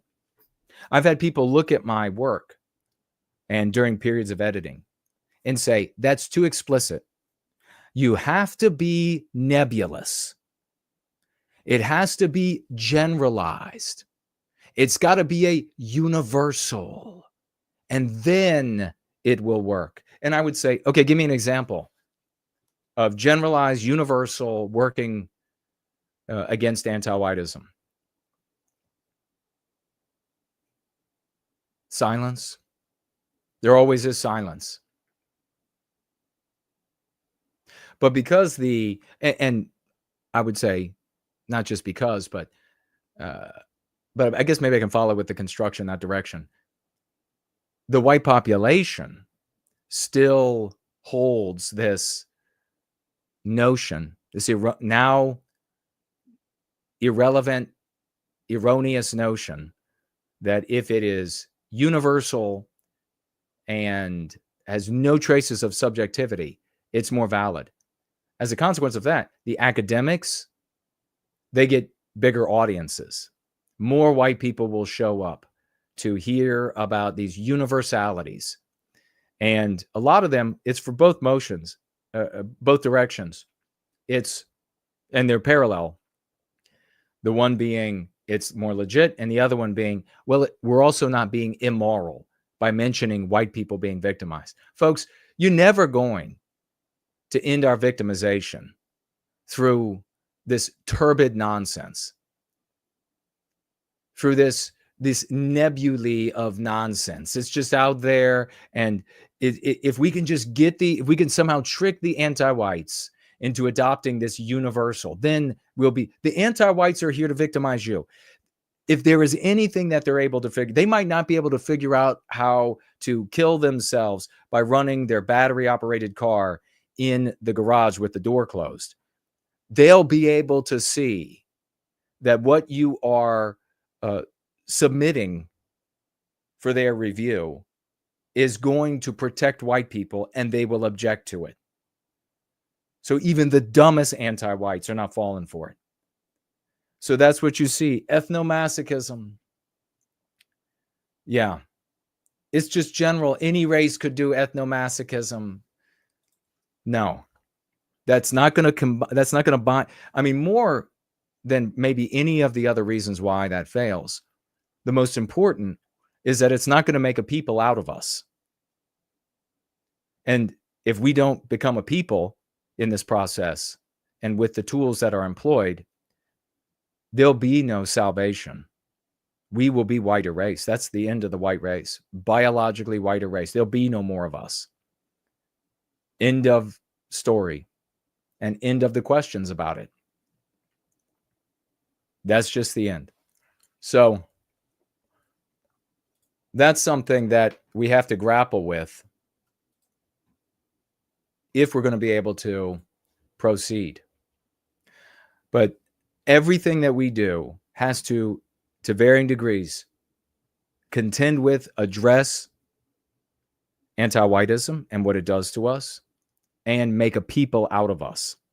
And again, I'll keep saying this because we're going to have to drive it home. And eventually, Jared Taylor will say it, and he'll get 300,000 views on it, and everybody will attribute it to him. Or somebody else will say it. Same consequences. A people is not the trappings. A people is not, you eat pancakes on Sunday mornings. Your flag looks like this. You dress normally like this. Your custom is to drink green beer. That's not a people. Those are the trappings. They can be wonderful, and we want to preserve them. Peoplehood is determined by individual well-being by way of group well-being. Say that 10 million times, because that's what a people is. Everything else you put on top of it. And you can look out to other groups who have that success in the world and see that element at work. These billionaires, and not just the billionaires, Jewish people who are billionaires, showing up for other Jewish people. They're not showing up because they all wear yarmulkes. They don't all wear yarmulkes. They're not showing up because any of the trappings, any of those externals. That's not why they're showing up. To protect, to defend, to argue on behalf of. It is a morality, and it is beautiful, and we have to emulate it. You can't condemn that, and that's one of the big, another thing we talk about is one of the big errors in being a spurg about Jews who are anti-white. When you spurg out on those people, you condemn everything they do. And in fact, some people who spurg out on them, rather than just acknowledging that there are Jews who are anti-white, there are people who spurg out on them. The primary thing they condemn is not the anti-whiteism. You can go now into this metamorphizing, controlled opposition that is happening right before our eyes and see that the anti-white element of outcomes is a lesser concern, and in some cases, a much lesser concern. The primary thing that they complain about is the success that Jewish people have. That's the primary thing. Why do they have so much power? Why should they be allowed to have power? Why are so many of them doctors? Why are so many of them lawyers? Why do they get what they want out of the American government? That's not fair. That's not right. That's what they're complaining about. That is a group of individuals who all have the same scapegoat. That's not a people. God bless America. Let me see who else. And we're going to put the great Dice up on the screen here. We're actually going to watch on YouTube. There he is.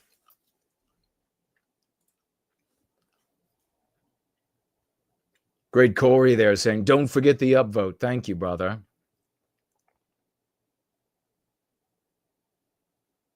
So I was saying that, I just wanted to finish the thought. When I took concepts out into the field, they had to work not just like with my buddy over there. They had to work in both the blue collar and white collar environments I was in.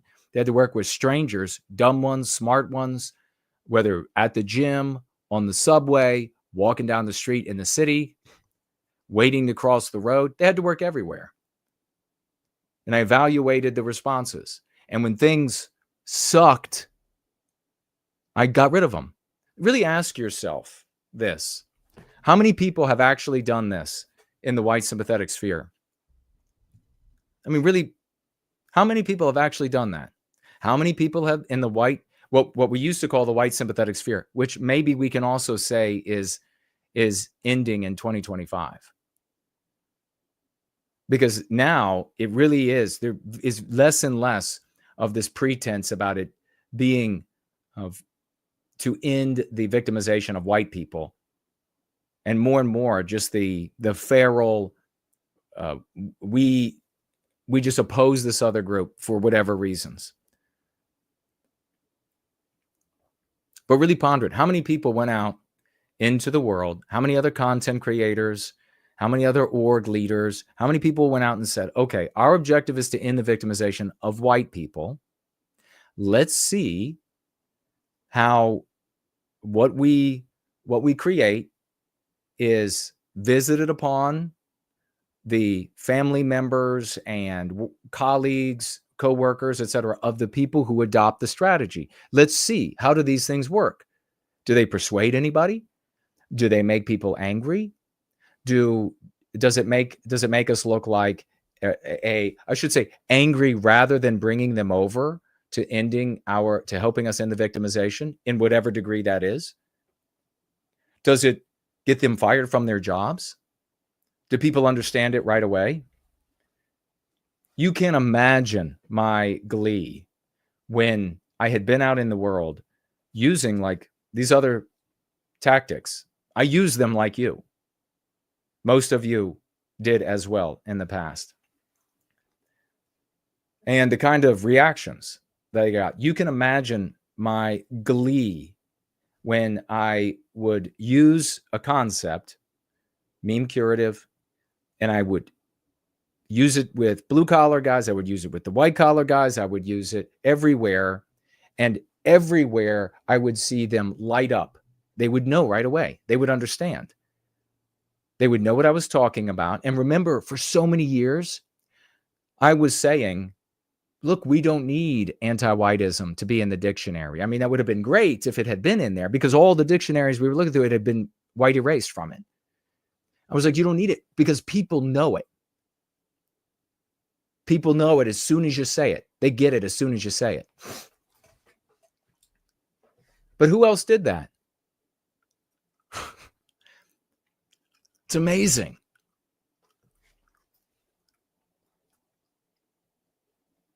Cool Baba J Magic asked me for a new term for those who try to proud to be racist. Chump champs. Ha! That's good. They're chump champs. Yeah, that's good. Try it out. Try it on people. It certainly will work here. And that's one of the things we're going to be talking about with the Great King Dice. There are certain things that you can use when you are streaming, when you're making videos, when you're making content for people that are not necessarily going to work. And like, he's going to talk about Marxists a lot in these things in this video, but he's pacing people. Maybe you're talking with somebody that you have to pace and they know Marxists, so you can use it. You pace them and then you lead them. You introduce the concepts that will liberate them. Calling the opposition, calling our victimizer Marxist of any type, no matter how deeply you dig, is not going to end our victimization. In fact, it sucks. I did that. I tried it out relentlessly, and it doesn't work. Everyone knows these things too. It's just when you get right down to it.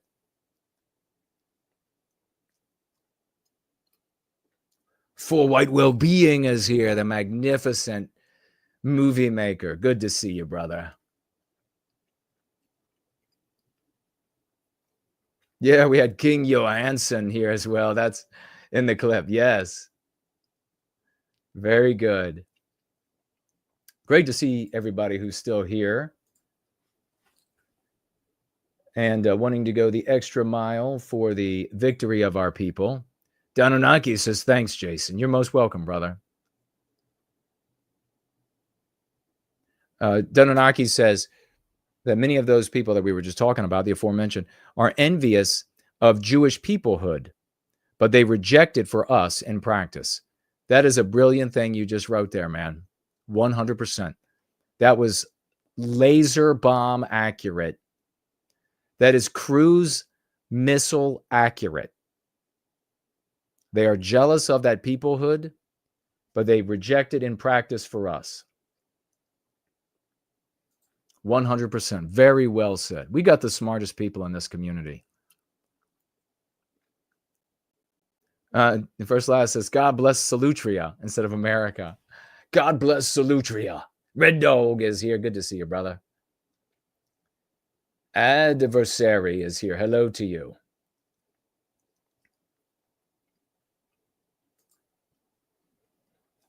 All right.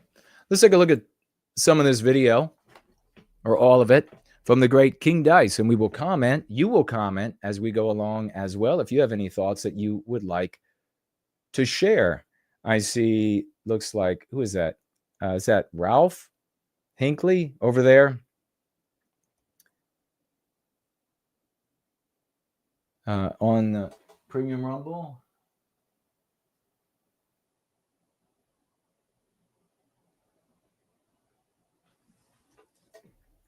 Ralph saying that puts it in an easy way to understand way. Quote, make them justify victimizing white people. That's what we do. Yes, that is exactly what we do. We articulate that in Go Free. If you don't have it, available on Amazon with a signature from nowhiteguiltcollectibles.com. But that's what it's all about. You can't. This is what I boiled it down to as I experimented with all of the other endeavors. and tactics and studied the failures was that the average person, even a person of great learning, you're not going to be able to historically revise your way to the victory of our people. You try those conversations. You see the outcomes. They suck. They're wretched. All right? You're not going to be able to use out data and stats, anti-whites or vagues. You're not going to be able to do it. I've tried. It's wretched. You know it's wretched too. You're not going to be able to go to ordinary white people, get them to come over and to become, when I say come over, I mean really becoming a people by spurging out on other races of man, no matter how guilty or innocent you think they are. Try it. You know it's wretched. You know people lose their jobs. You know people lose their livelihoods. People lose their families. People get thrown in jail for this. Try it. Throwing tantrums that it should work and it shouldn't be like that is not the behavior of a man of the West or a woman of the West. So in all of these cases and more that I tried out, I realized that the only thing we could do happens to be the only path to victory. And that is to recontextualize, to reframe this psychological warfare. Since we hold the keys, we are the ones who have to be propagandized. We are the ones who have to be browbeaten. We hold the keys. Say, okay, I'll have that conversation with you, and here are the terms I use to hold the conversation. Now, tell me why it's good to victimize white people. Make that case. And the victories that I had went through the stratosphere. They went to Saturn. It was astonishing. Everywhere I go, no matter how vague and no matter how radically anti-white, I shut them down easily. And it doesn't take a dictionary full of facts to win. All of these conversations. You know who else mastered this and won? Anti-whites. Because that little snotty daughter, for example, that would learn to be anti-white and came home and mom and dad and the entire culture was headed in a Western way and they had learned Western norms, and that little snotty daughter that couldn't rub two brain cells together was able to sit down at the dinner table and shame everybody at the table and win. So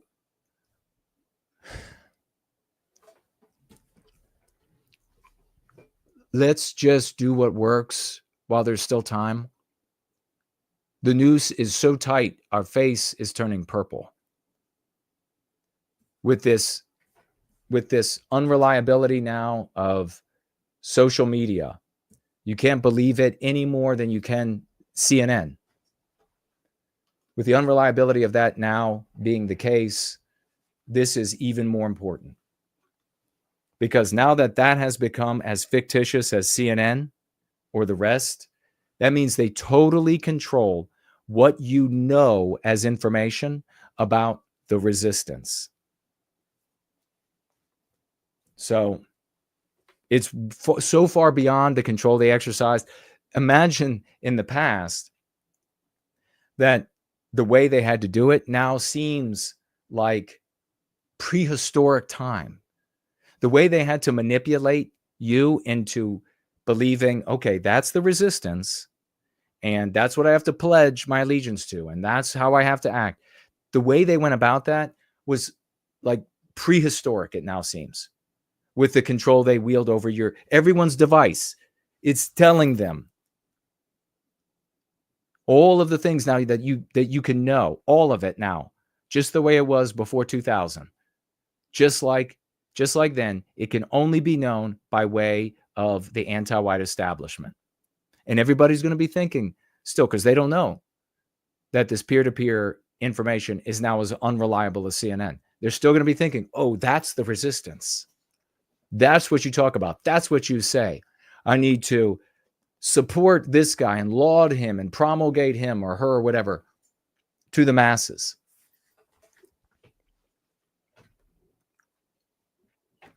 I mean, maybe we should start calling these, I don't know, Timu revolutions. It's definitely cartoon color revolutions.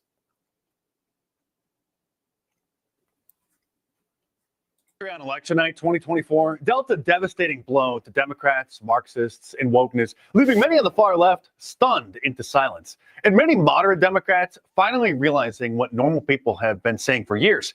Their party and liberalism in general has gone off the rails. But we can't let up. If there's any chance of restoring our republic and bringing a sense of normalcy back to the United States, we have to send the woke-tards and anyone who spews their talking points back to the fringes of society where they belong. They were given an inch and they took a mile. So it's time to put an end to their cultural Marxism once and for all. Remember what I said before pressing play. He is able to say things. Maybe you would have to do the same thing depending upon who you're talking to pace them. What do they know? So much of the audience is being told that our victimizers are just woke or just Marxist or just whatever. So he's pacing. And you on a personal level with someone, you might have to do the same thing. Stumbling is asking, are you familiar with the Imperium Press? Yes, I am. They might possibly be interested in publishing a special edition of Go Free. Just an idea to expand the audience. I haven't talked with, I don't think I know who they are. I haven't spoken with any of them personally. The great Thunder Down Under, Lunda, has joined us. SN asks, Jason, I'm surprised you haven't said anything about the New Orleans terrorist attack. Oh, that's right. You did ask about it earlier. Well, I mean, really, I think probably all of you could figure this out for yourself. American citizen, non-white, anti-white, adopted at least a view, we are on YouTube, of Islam that wants to destroy, so a sect or a view or whatever it is, that wants to destroy white Western civilization, ergo white people. And this guy decided that he was going to end his life for that cause as a member of ISIS. And you probably saw the effects of anti-whiteism. I thought it particularly amusing, too, as I watched this, that you had the lead FBI agent for that area, New Orleans and who knows how much, this black female, I didn't get her name, but she couldn't even speak proper English. And the problem there is not the black female. The problem there is anti-whiteism and the white erasure of the standards and norms that would, our standards and norms that would normally be in place that would determine who would hold that kind of a position. And those have been white erased, white males not being considered white erased for anti-whiteism. They're going to call it a lot of different things. Maybe Marxism, maybe wokeism, tying into the video right now. Call it diversity, call it equity, call it equality. They're going to call it all of these things because those are positives in the zeitgeist of the anti-white narrative. So she gets up in place, and the first thing she says is it's not an act of terrorism, even though the guy has an ISIS flag on the back. And the apartment is full of that type of material, including many copies of the Quran and etc. And I think even was one of them as ISIS specific. So she comes out, and instead of saying words like specific, she says pacific. I mean, and these are, you might say, oh, that's maybe you just make a little error here or there. These are uniform errors made across white erasure. So this is the dumbing down. This is the white erase standards. These are the people who are now the defenders. These are the people who have to track down the monsters that do this kind of a thing. These are the people who are now in those roles. Western civilization looking less and less Western because why? It's looking less and less white. Right? She also was so bad at English, confusing was and were as well. So really incompetent. You got to be able to speak proper English to be able to be the FBI lead. That's our old standards. That's our standards, and those have been white erased. You also had the police chief, a white woman. What was her name? Anne McCarran or something. Mick something. Anne something. And little, old, shriveled, totally incompetent, there because of anti-whiteism. Clearly did not deserve the job. They said, they were interviewing her. You probably saw this where she said, well, now we have these barriers we've put up. This is post-terrorist attack, anti-white terrorist attack. Yes, non-whites were harmed too. Collateral damage. The war is against white Western civilization. Stanchions, is that what they're called? And we've put them up on the sidewalks. And she, just like the black woman who was the FBI lead, sounding completely incompetent, totally not deserving the position she holds. And the reporter says, are those new? Where did they come from? And she does this weird little thing. You probably see where like she shrinks down. She goes, did you see this? She like shrinks down and then she stands back up and she's like, what? What are those new? Where? Oh, she says, we actually had them. I just didn't know they existed. We actually had, she says, the barriers, but I'm too incompetent to have them in place. And that's why all these people are dead. So I know there are going to be conspiracy theorists that are going to say, well, the government ordered them not to be there, and they'll get far more viewers than I will. And that is a factor of the stupidity and cowardice and laziness and selfish individualism of the white race. The reality is that this is the incompetence of white erased standards. So yeah, people like this, anti-white terrorists of various stripes.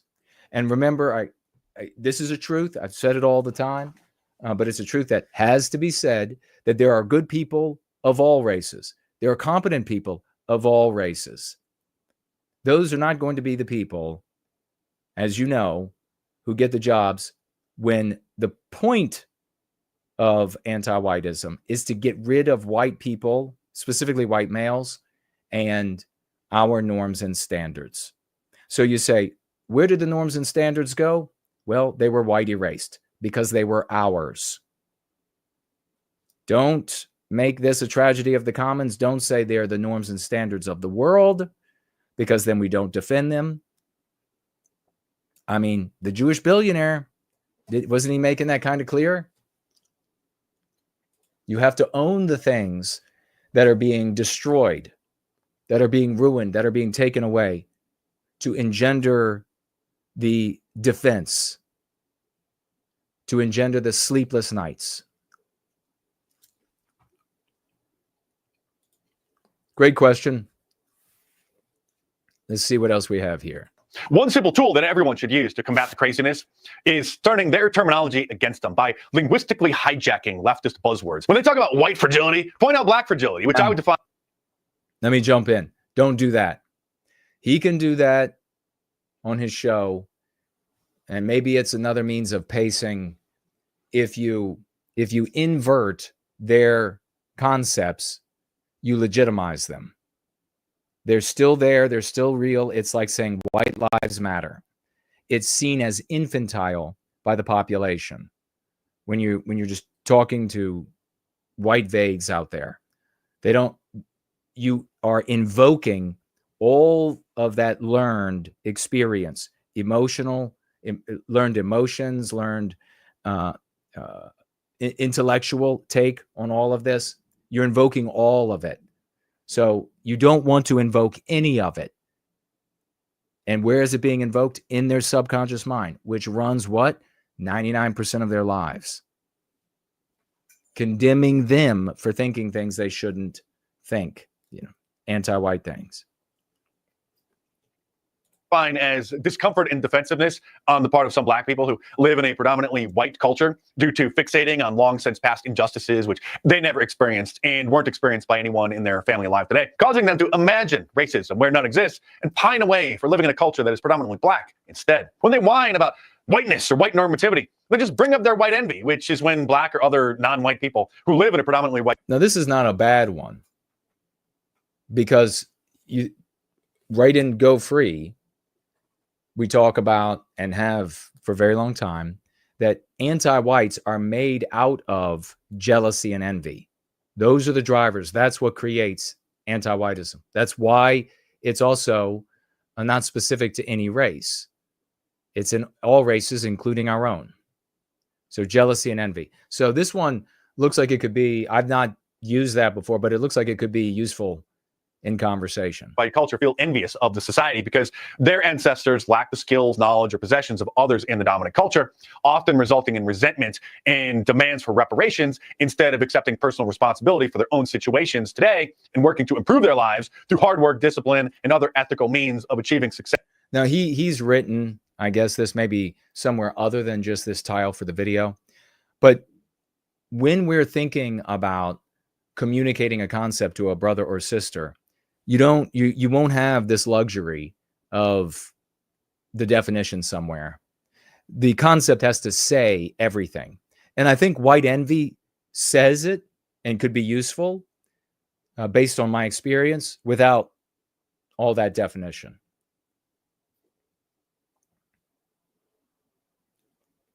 Success and happiness. When they talk about the need for more diversity, just call them anti-white. Don't play into their semantical games by acknowledging their made-up buzzwords and ridiculous false concepts. Every time they use their cultural Marxist terminology, use linguistic judo and turn it back against them. And mock them, because the devil can't stand to be ridiculed. Doing this saves you from wasting your time engaging them in an argument about why they're wrong and insane, because these people aren't going to follow logic. They're illogical. And just chuckle at them, laugh at them, mock them. Don't take their concerns seriously. Well, don't fall into the trap. And this might be, he's just colloquially, he's got to make a lot of videos. You can see from Dice here that he doesn't have like some handler that can put him in contact with everyone across the country and drive his popularity to the moon. You can see he doesn't have brand new studios showing up and all of that sort of thing. All kinds of press covering him. You see that. He's just figuring it out on his own, which is demonstrating the legitimacy. But going to follow logic. They're illogical. They're not illogical.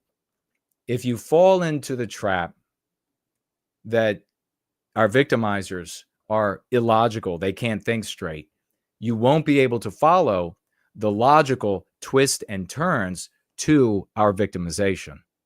And you can very easily follow those. But this is colloquial speak. He's making tons of videos, so it's understandable. And just chuckle at them, laugh at them, mock them. Don't take their concerns seriously, unless it's your boss or you run the risk of being fired. We should all start highlighting the systemic anti-whiteism, which they call diversity, equity, and inclusion, to make it clear that anti-white racism isn't just occurring in isolated instances from a few individual black people or organizations, but instead, anti-whiteism is so pervasive, it has become woven into American culture through Black Lives Matter activism and the liberal media constantly demonizing white people and whiteness, and the Democrat Party trying to paint white people as if they're the evil elite bourgeoisie oppressing the proletariat. And again, the term anti-whiteism needs to become the common word used in place of racism when talking about anti-white racism, because of the deeply rooted associations and preconceptions that people have with the word racism. Just invoking... You gotta love this guy.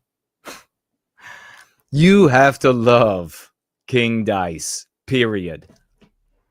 Everybody who slandered, especially in the beginning when he started, and I had people coming to me, especially from the PWR audience, slandering the shit out of Mark Dice. You know how many times I was told that this guy is a Jew and he's meant to undermine the white race and he doesn't talk about Jews, and that proves it. I mean, you really see the value in this guy?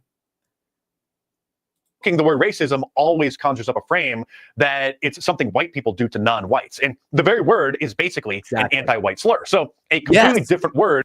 God love it. Yes. One of Western Kind says, Keith Woods just tweeted white erasure to Elon Musk. Quote, tweeting a clip of the Dalai Lama saying Europe should be for Europeans with the caption, interesting. So Musk tweeted what the Dalai Lama wrote and saying interesting, and Keith Woods tweeted white erasure. Buddy, Keith, I don't know if you're allowed to talk to us because you might lose your status or even participation in that community. But if you ever want to have a conversation, God bless you for using white erasure. And we can see from Musk what's happening there, can't we? Musk is not retweeting me and saying, boy, look how logical this is. Tell us why whites should be victimized. No, he went to a non-white person, didn't he? Because non-white people in the anti-white West, which is all of us, have value, and whites do not. White positions are illegitimate because of the anti-white immoral imperative, which is the social morality of the West. Should be used when talking about anti-white racism, or at the very least, a clear distinction be made by describing it as anti-white racism, not just racism. That is, as long as the ADL, the Anti-Defamation League, the Southern Poverty Law Center, and Wikipedia don't hijack the term and get a false definition to stick by claiming it's a white supremacist code word, which they will likely attempt to do, just like they've done with It's Okay to Be White, cultural Marxism, and white pride. And remember, you're able to do that too. Anti-whiteism and anti-white, they won't be able to redefine that way. Why? Because we will always be able to say, okay, but then tell me why it's legitimate and moral to victimize white people. You've said anti-white to them, anti-whiteism, they say it is a dog whistle or whatever. Okay. So then just tell me why it's legitimate and moral to victimize white people. Why are you demonizing the term that identifies the victimization of white people on the basis of our birth? Do you see how it's a completely different animal? Mentioning the percentage of black people in relation to the percentage of violent crimes they commit in the United States, i.e. 1350, is deemed a numeric hate symbol by the thought police. Wikipedia has... Cool Papa J Magic saying Mark's statement around 3-minute mark is one of the most epic victories of the past year, in my opinion. Yeah, and Cool Papa J Magic got to me like right away. He's like, God, Dice just went supernova. I was like, wow, he really did. Has officially declared cultural Marxism, the term, to be not just a conspiracy theory. It's a conspiracy fact, obviously, that the Marxists are waging a cultural war against the West and white people. But Wikipedia calls it an anti-Semitic conspiracy theory because being called an anti-Semite is a lot scarier than being called a racist. If we were similarly positioned, I would be doing the exact same thing with everything. We would be doing the exact same. We would be anything that could be harmful to us in any conceivable way, we would say is anti-white. And when it comes to Jewish people saying something's anti-Semitic, how often do Jewish people and how many Jewish people go to war against Jewish people over whether or not something is actually anti-Semitic or not? It's very rare. But among white people, you would, especially among cucks, they would attack immediately, wouldn't they? Oh, it's not anti-white. It's not anti-white. I mean, we really need, we could really go to the extreme with this. And that's the only thing to do when it comes to the defense of our people. That's how it works. I mean, it's kind of like other groups of people are walking the path. When the left mentions white privilege, turn it around and then point out that black privilege is actually the centerpiece in our culture now, since black people are put on a pedestal and treated. Again, this is another one I recommend never using. You're just going to invoke the meme pathogen white privilege in your listeners. as if they deserve some special social benefits and treatment because they've been exploiting grievances about injustices in the distant past and like guilt trips on white people in order to subvert equal rights and blind justice. This black privilege often stems from false perceptions of racism where none exists, or fabricating incidents of racism in order to leverage power over white people. They try to wield this power to silence criticism or judgment about any aspect of their culture, like glorifying thugs and drugs and crime, or others pointing out the high percentage of single mothers in the black community. Black privilege goes far beyond giving them jobs they're not qualified for in the name of diversity, equity, and inclusion, the fancy new term for affirmative action.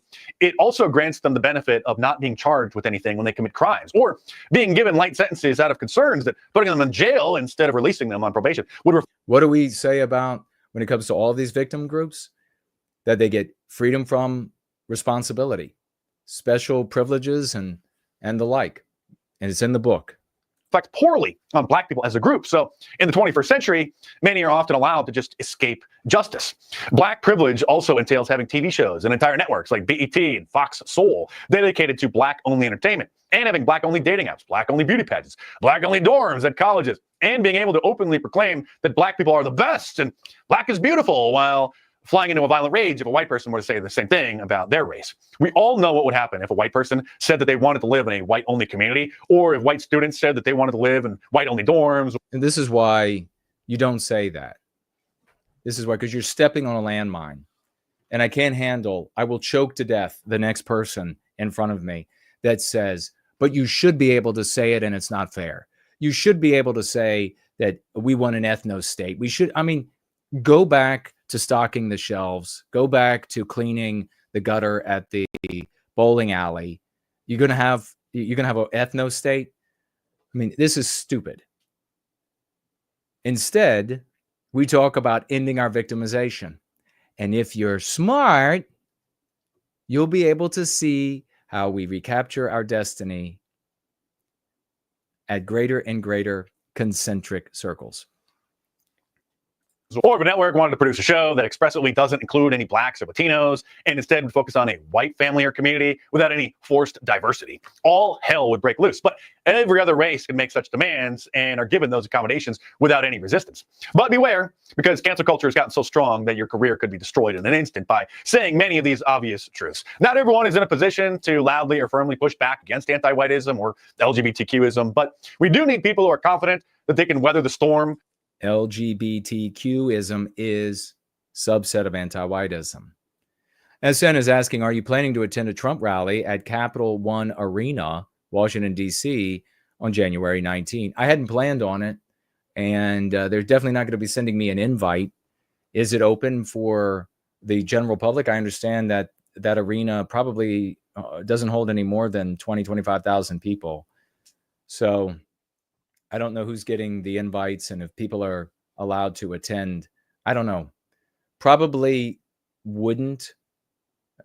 Probably won't, I guess I should say, because the Republican Party is just the Democrat Party now. You're going to be out there with a bunch of anti-white people of various stripes. So probably not. Biospirit of the West has something. He says, the issue that we found with white envy, this concept, is anti-whites twist it into meaning we are envious of non-whites. Wow. So the OT has already tried this out. And this is what you do. You put it to use in the field, various places at various times, and you evaluate the success or failure rate. And what he's saying here is it does not work. Wow, God bless the OT, Biospirit, and everybody who is working on these things. Well done. That may come their way if they do, or else the country and our culture will probably be irreparably damaged, if not destroyed. My book, The War on Conservatives, will give you plenty more to think about. It's a deep dive into the most pressing issues we're facing as a country and puts everything into a clear perspective and contains the language and concepts that you can use to better understand and articulate what's going on and how to fight back. While a lot of information overlaps with what I cover on my YouTube channel, it goes much, much deeper. And there are certain topics that aren't safe to talk about on YouTube for obvious reasons. The enemy can save clips of them out of context and make them go viral in their own liberal cesspools and cause a lot of problems. But thankfully, the left doesn't read books. So if you want the complete uncensored story with nearly 1,000 footnotes, sourcing everything, and want to support my work, then head on over to Amazon.com or click the link in the description below. Oh, and by the way, The War on Conservatives is now also available in hardcover as well from Amazon. My books age like fine wine. So order The True Story of Fake News, Hollywood Propaganda, How TV, Movies, and Music Shape Our Culture, or The War on Conservatives today. And of course, there's a link to the Amazon listing in the description below. So click it and head on over there and check them out. I love this guy. All right, let's see what you all are saying. Stumbling says anti-whiteism, the concept anti-whiteism centers whites precisely, which means anti-whites cannot pivot away from whites as they can when people use abstractions that do not center whites. It's like linguistic geometry. That is exactly what it is. I see Dandy Westman is here. Good to see you, brother. You're 100% right. And that's the point of it, is keeping that focus and that center on us at all times, because there is no other way to succeed. Cool Papa J Magic says, once the MP white privilege has already been invoked, what do you think about mentioning anti-white privilege? Like anti-white crimes are the ones that are excused. Once it's already mentioned, I can't recall off the top of my head trying. I think I can recall saying such things without using anti-white privilege. But anti-white privilege would definitely be, just as I sit here thinking about it, superior to saying black privilege or whatever, because you're still centering us. It's a balance there, because you're still centering us with anti-white privilege, but you're also invoking the mean pathogen, white privilege. Even though I know what you're saying here, they've already said white privilege. It's like they're already in that place, and I wouldn't want them to stay there. I want to limit their ability to think about responses in that conversation. So I want to get them out, completely out of that arena. But try it out and see what the responses are, and then get back with me and see how it's working out. One of Western Kind is here. Good to see you. Hey, Jason, you should read WOC book and see if his anti-white section has any gems. WOC?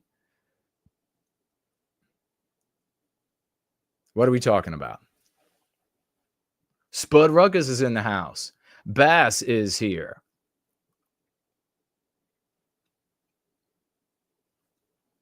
Good to see you all. Let me make sure we didn't miss anybody.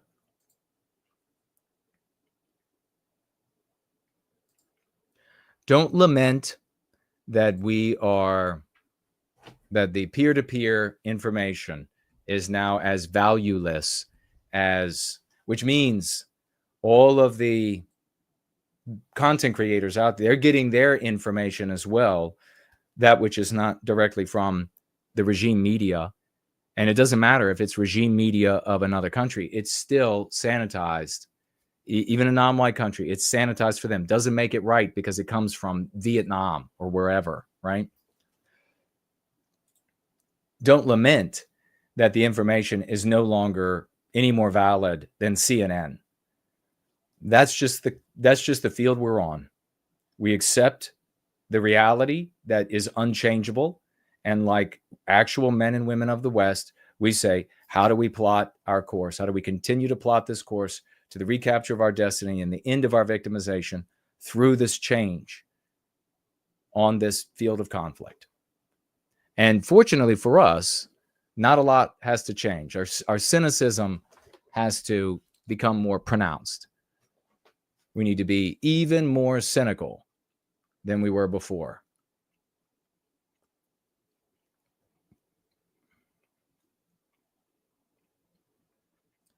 We have Colonial Dame says, I support you, Jason, and the work towards the nation's white well-being through no white guilt. God bless you, sister. Thank you for that. How do we recapture our destiny in a multicultural, well, we use multiracial, and that is a key to that process of how we recapture our destiny right there, that using that concept instead. When we white people walk around as the enemy in our own homelands and end up being victimized, well, you're in the right place because you'll learn exactly how to do that. And it's very straightforward, easy to understand, fewer pieces of jargon than you'd have to learn for work or even obviously school and certain studies. So it's very easy to do. Imagine we put together here a tool, a collection of tools, a toolbox that are easy to wield and maybe a lot harder to understand if you really want to get into the machinery of how it works, but you don't need to. You don't need to understand how the computer works or how the phone works, how the electricity works, right? So you just have these very easy to use tools in this toolbox that you can just pull out and use in your world, change your life, change your personal access to abilities in yourself that you've been denied as a consequence of anti-whiteism, undermining you and what you feel about yourself and our people. Change your relationships with people, change the opinion about whether or not anti-whiteism is moral, making it something immoral, as we're celebrating Black Pill, talking about making them, the anti-whites, argue in favor of our victimization in every case. This is very easy, very straightforward. Imagine, if you will, a community that has done this and the broader sphere that really is deteriorating into nothingness, becoming something very different, totally in the hands of the anti-whites, having no interest. None. John Adams is here. Donanaki says, war on conservatives. Cool Baba J Magic saying, yeah, makes sense. I haven't seen the War on Conservative book. Who wrote it? You know?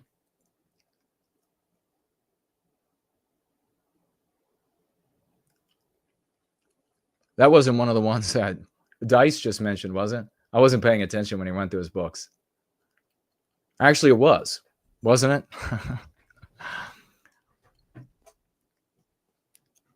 I haven't read it, no. I do have one of his books, though, don't I?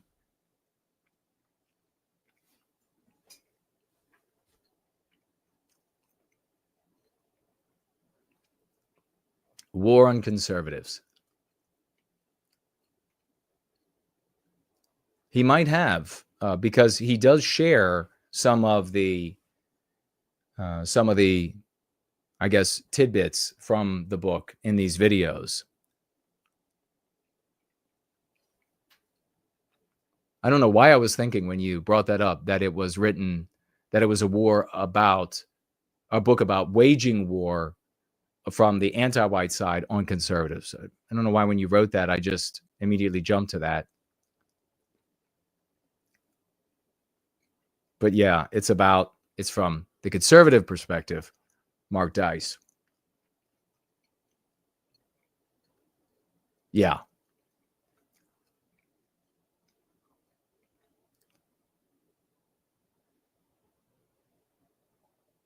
Tim asking, what do you think about potato as a reflection to humanity? What?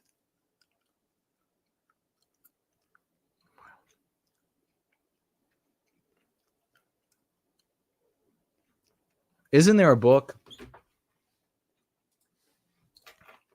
Let's see. Well, it's just about out of time. I'll have to look it up later.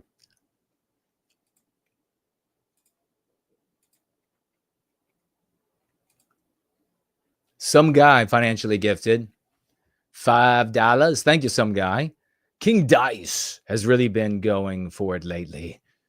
I'm going to have to buy some books and t-shirts of his. Do it. How many books does he have total? Are there 2?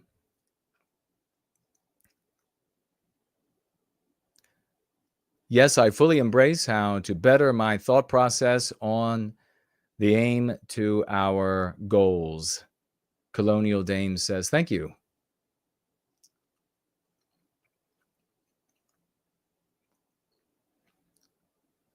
One White says, the altar of Soros. SAC commands anti-whites hate. Now, he just, of course, got that Presidential Medal of Freedom.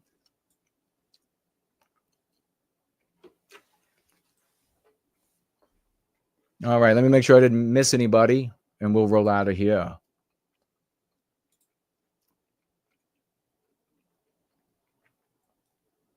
Thank you to those who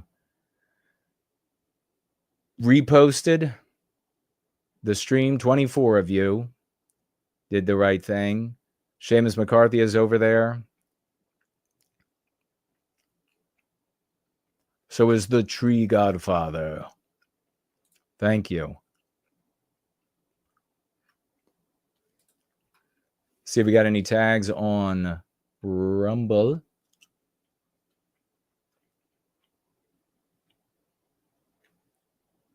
Heresy to anti-whiteism is criticizing a black person. Social lynching might happen if you are not real smart in doing so. Good job, Jason, says nationless nationalists. God bless you for that, brother. Thank you. Yeah, it is definitely not about that agent's race. It is about our victimization, the white erasure.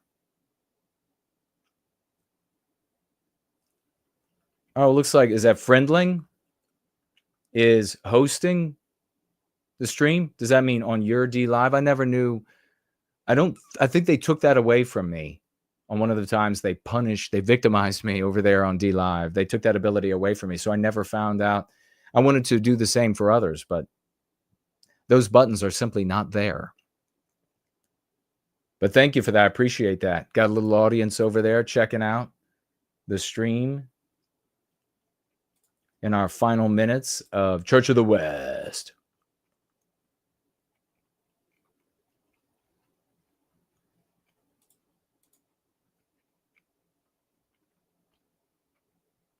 All right. Didn't miss anybody. Good deal. Miss anybody over here? Doesn't look like it. 2025, out to a rocketing start for us, ladies and gentlemen. Don Anaki said he has up to as many as 19 books, he thinks. Most of them are about the Illuminati. Janice is here. First time I'm seeing you. And she writes, Jason didn't say hi to me. That's the first time I'm seeing you.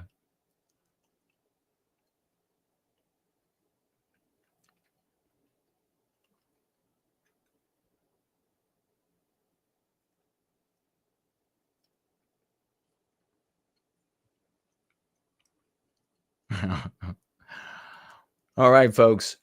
Well, if everything holds to normal, be back on Wednesday. Might have a guest, might not. Just depends. The respect accorded for most people, as you know, is based on follower count, live stream follower count, and the rest, not upon your successes. So never forget that. We're not being evaluated on whether or not we are successful in bettering the lives of white people and reclaiming our destiny. Being evaluated by most people on how many people are there. So keep that in mind at all times. And never forget this, especially as we're moving into 2025, what I said at the very beginning, that if you want things to be different, you have to be different. We can't be another one of the cookie cutter arguments, strategies, tactics, villain role playing, conservative or academic abstractionizing fools from before. Nothing will change if we are. Nothing. That you know. So if you want things to be different, you have to be different. Let's make 2025 a hellish, magnificent, glorious victory for white well-being. Love you all. Let's go free.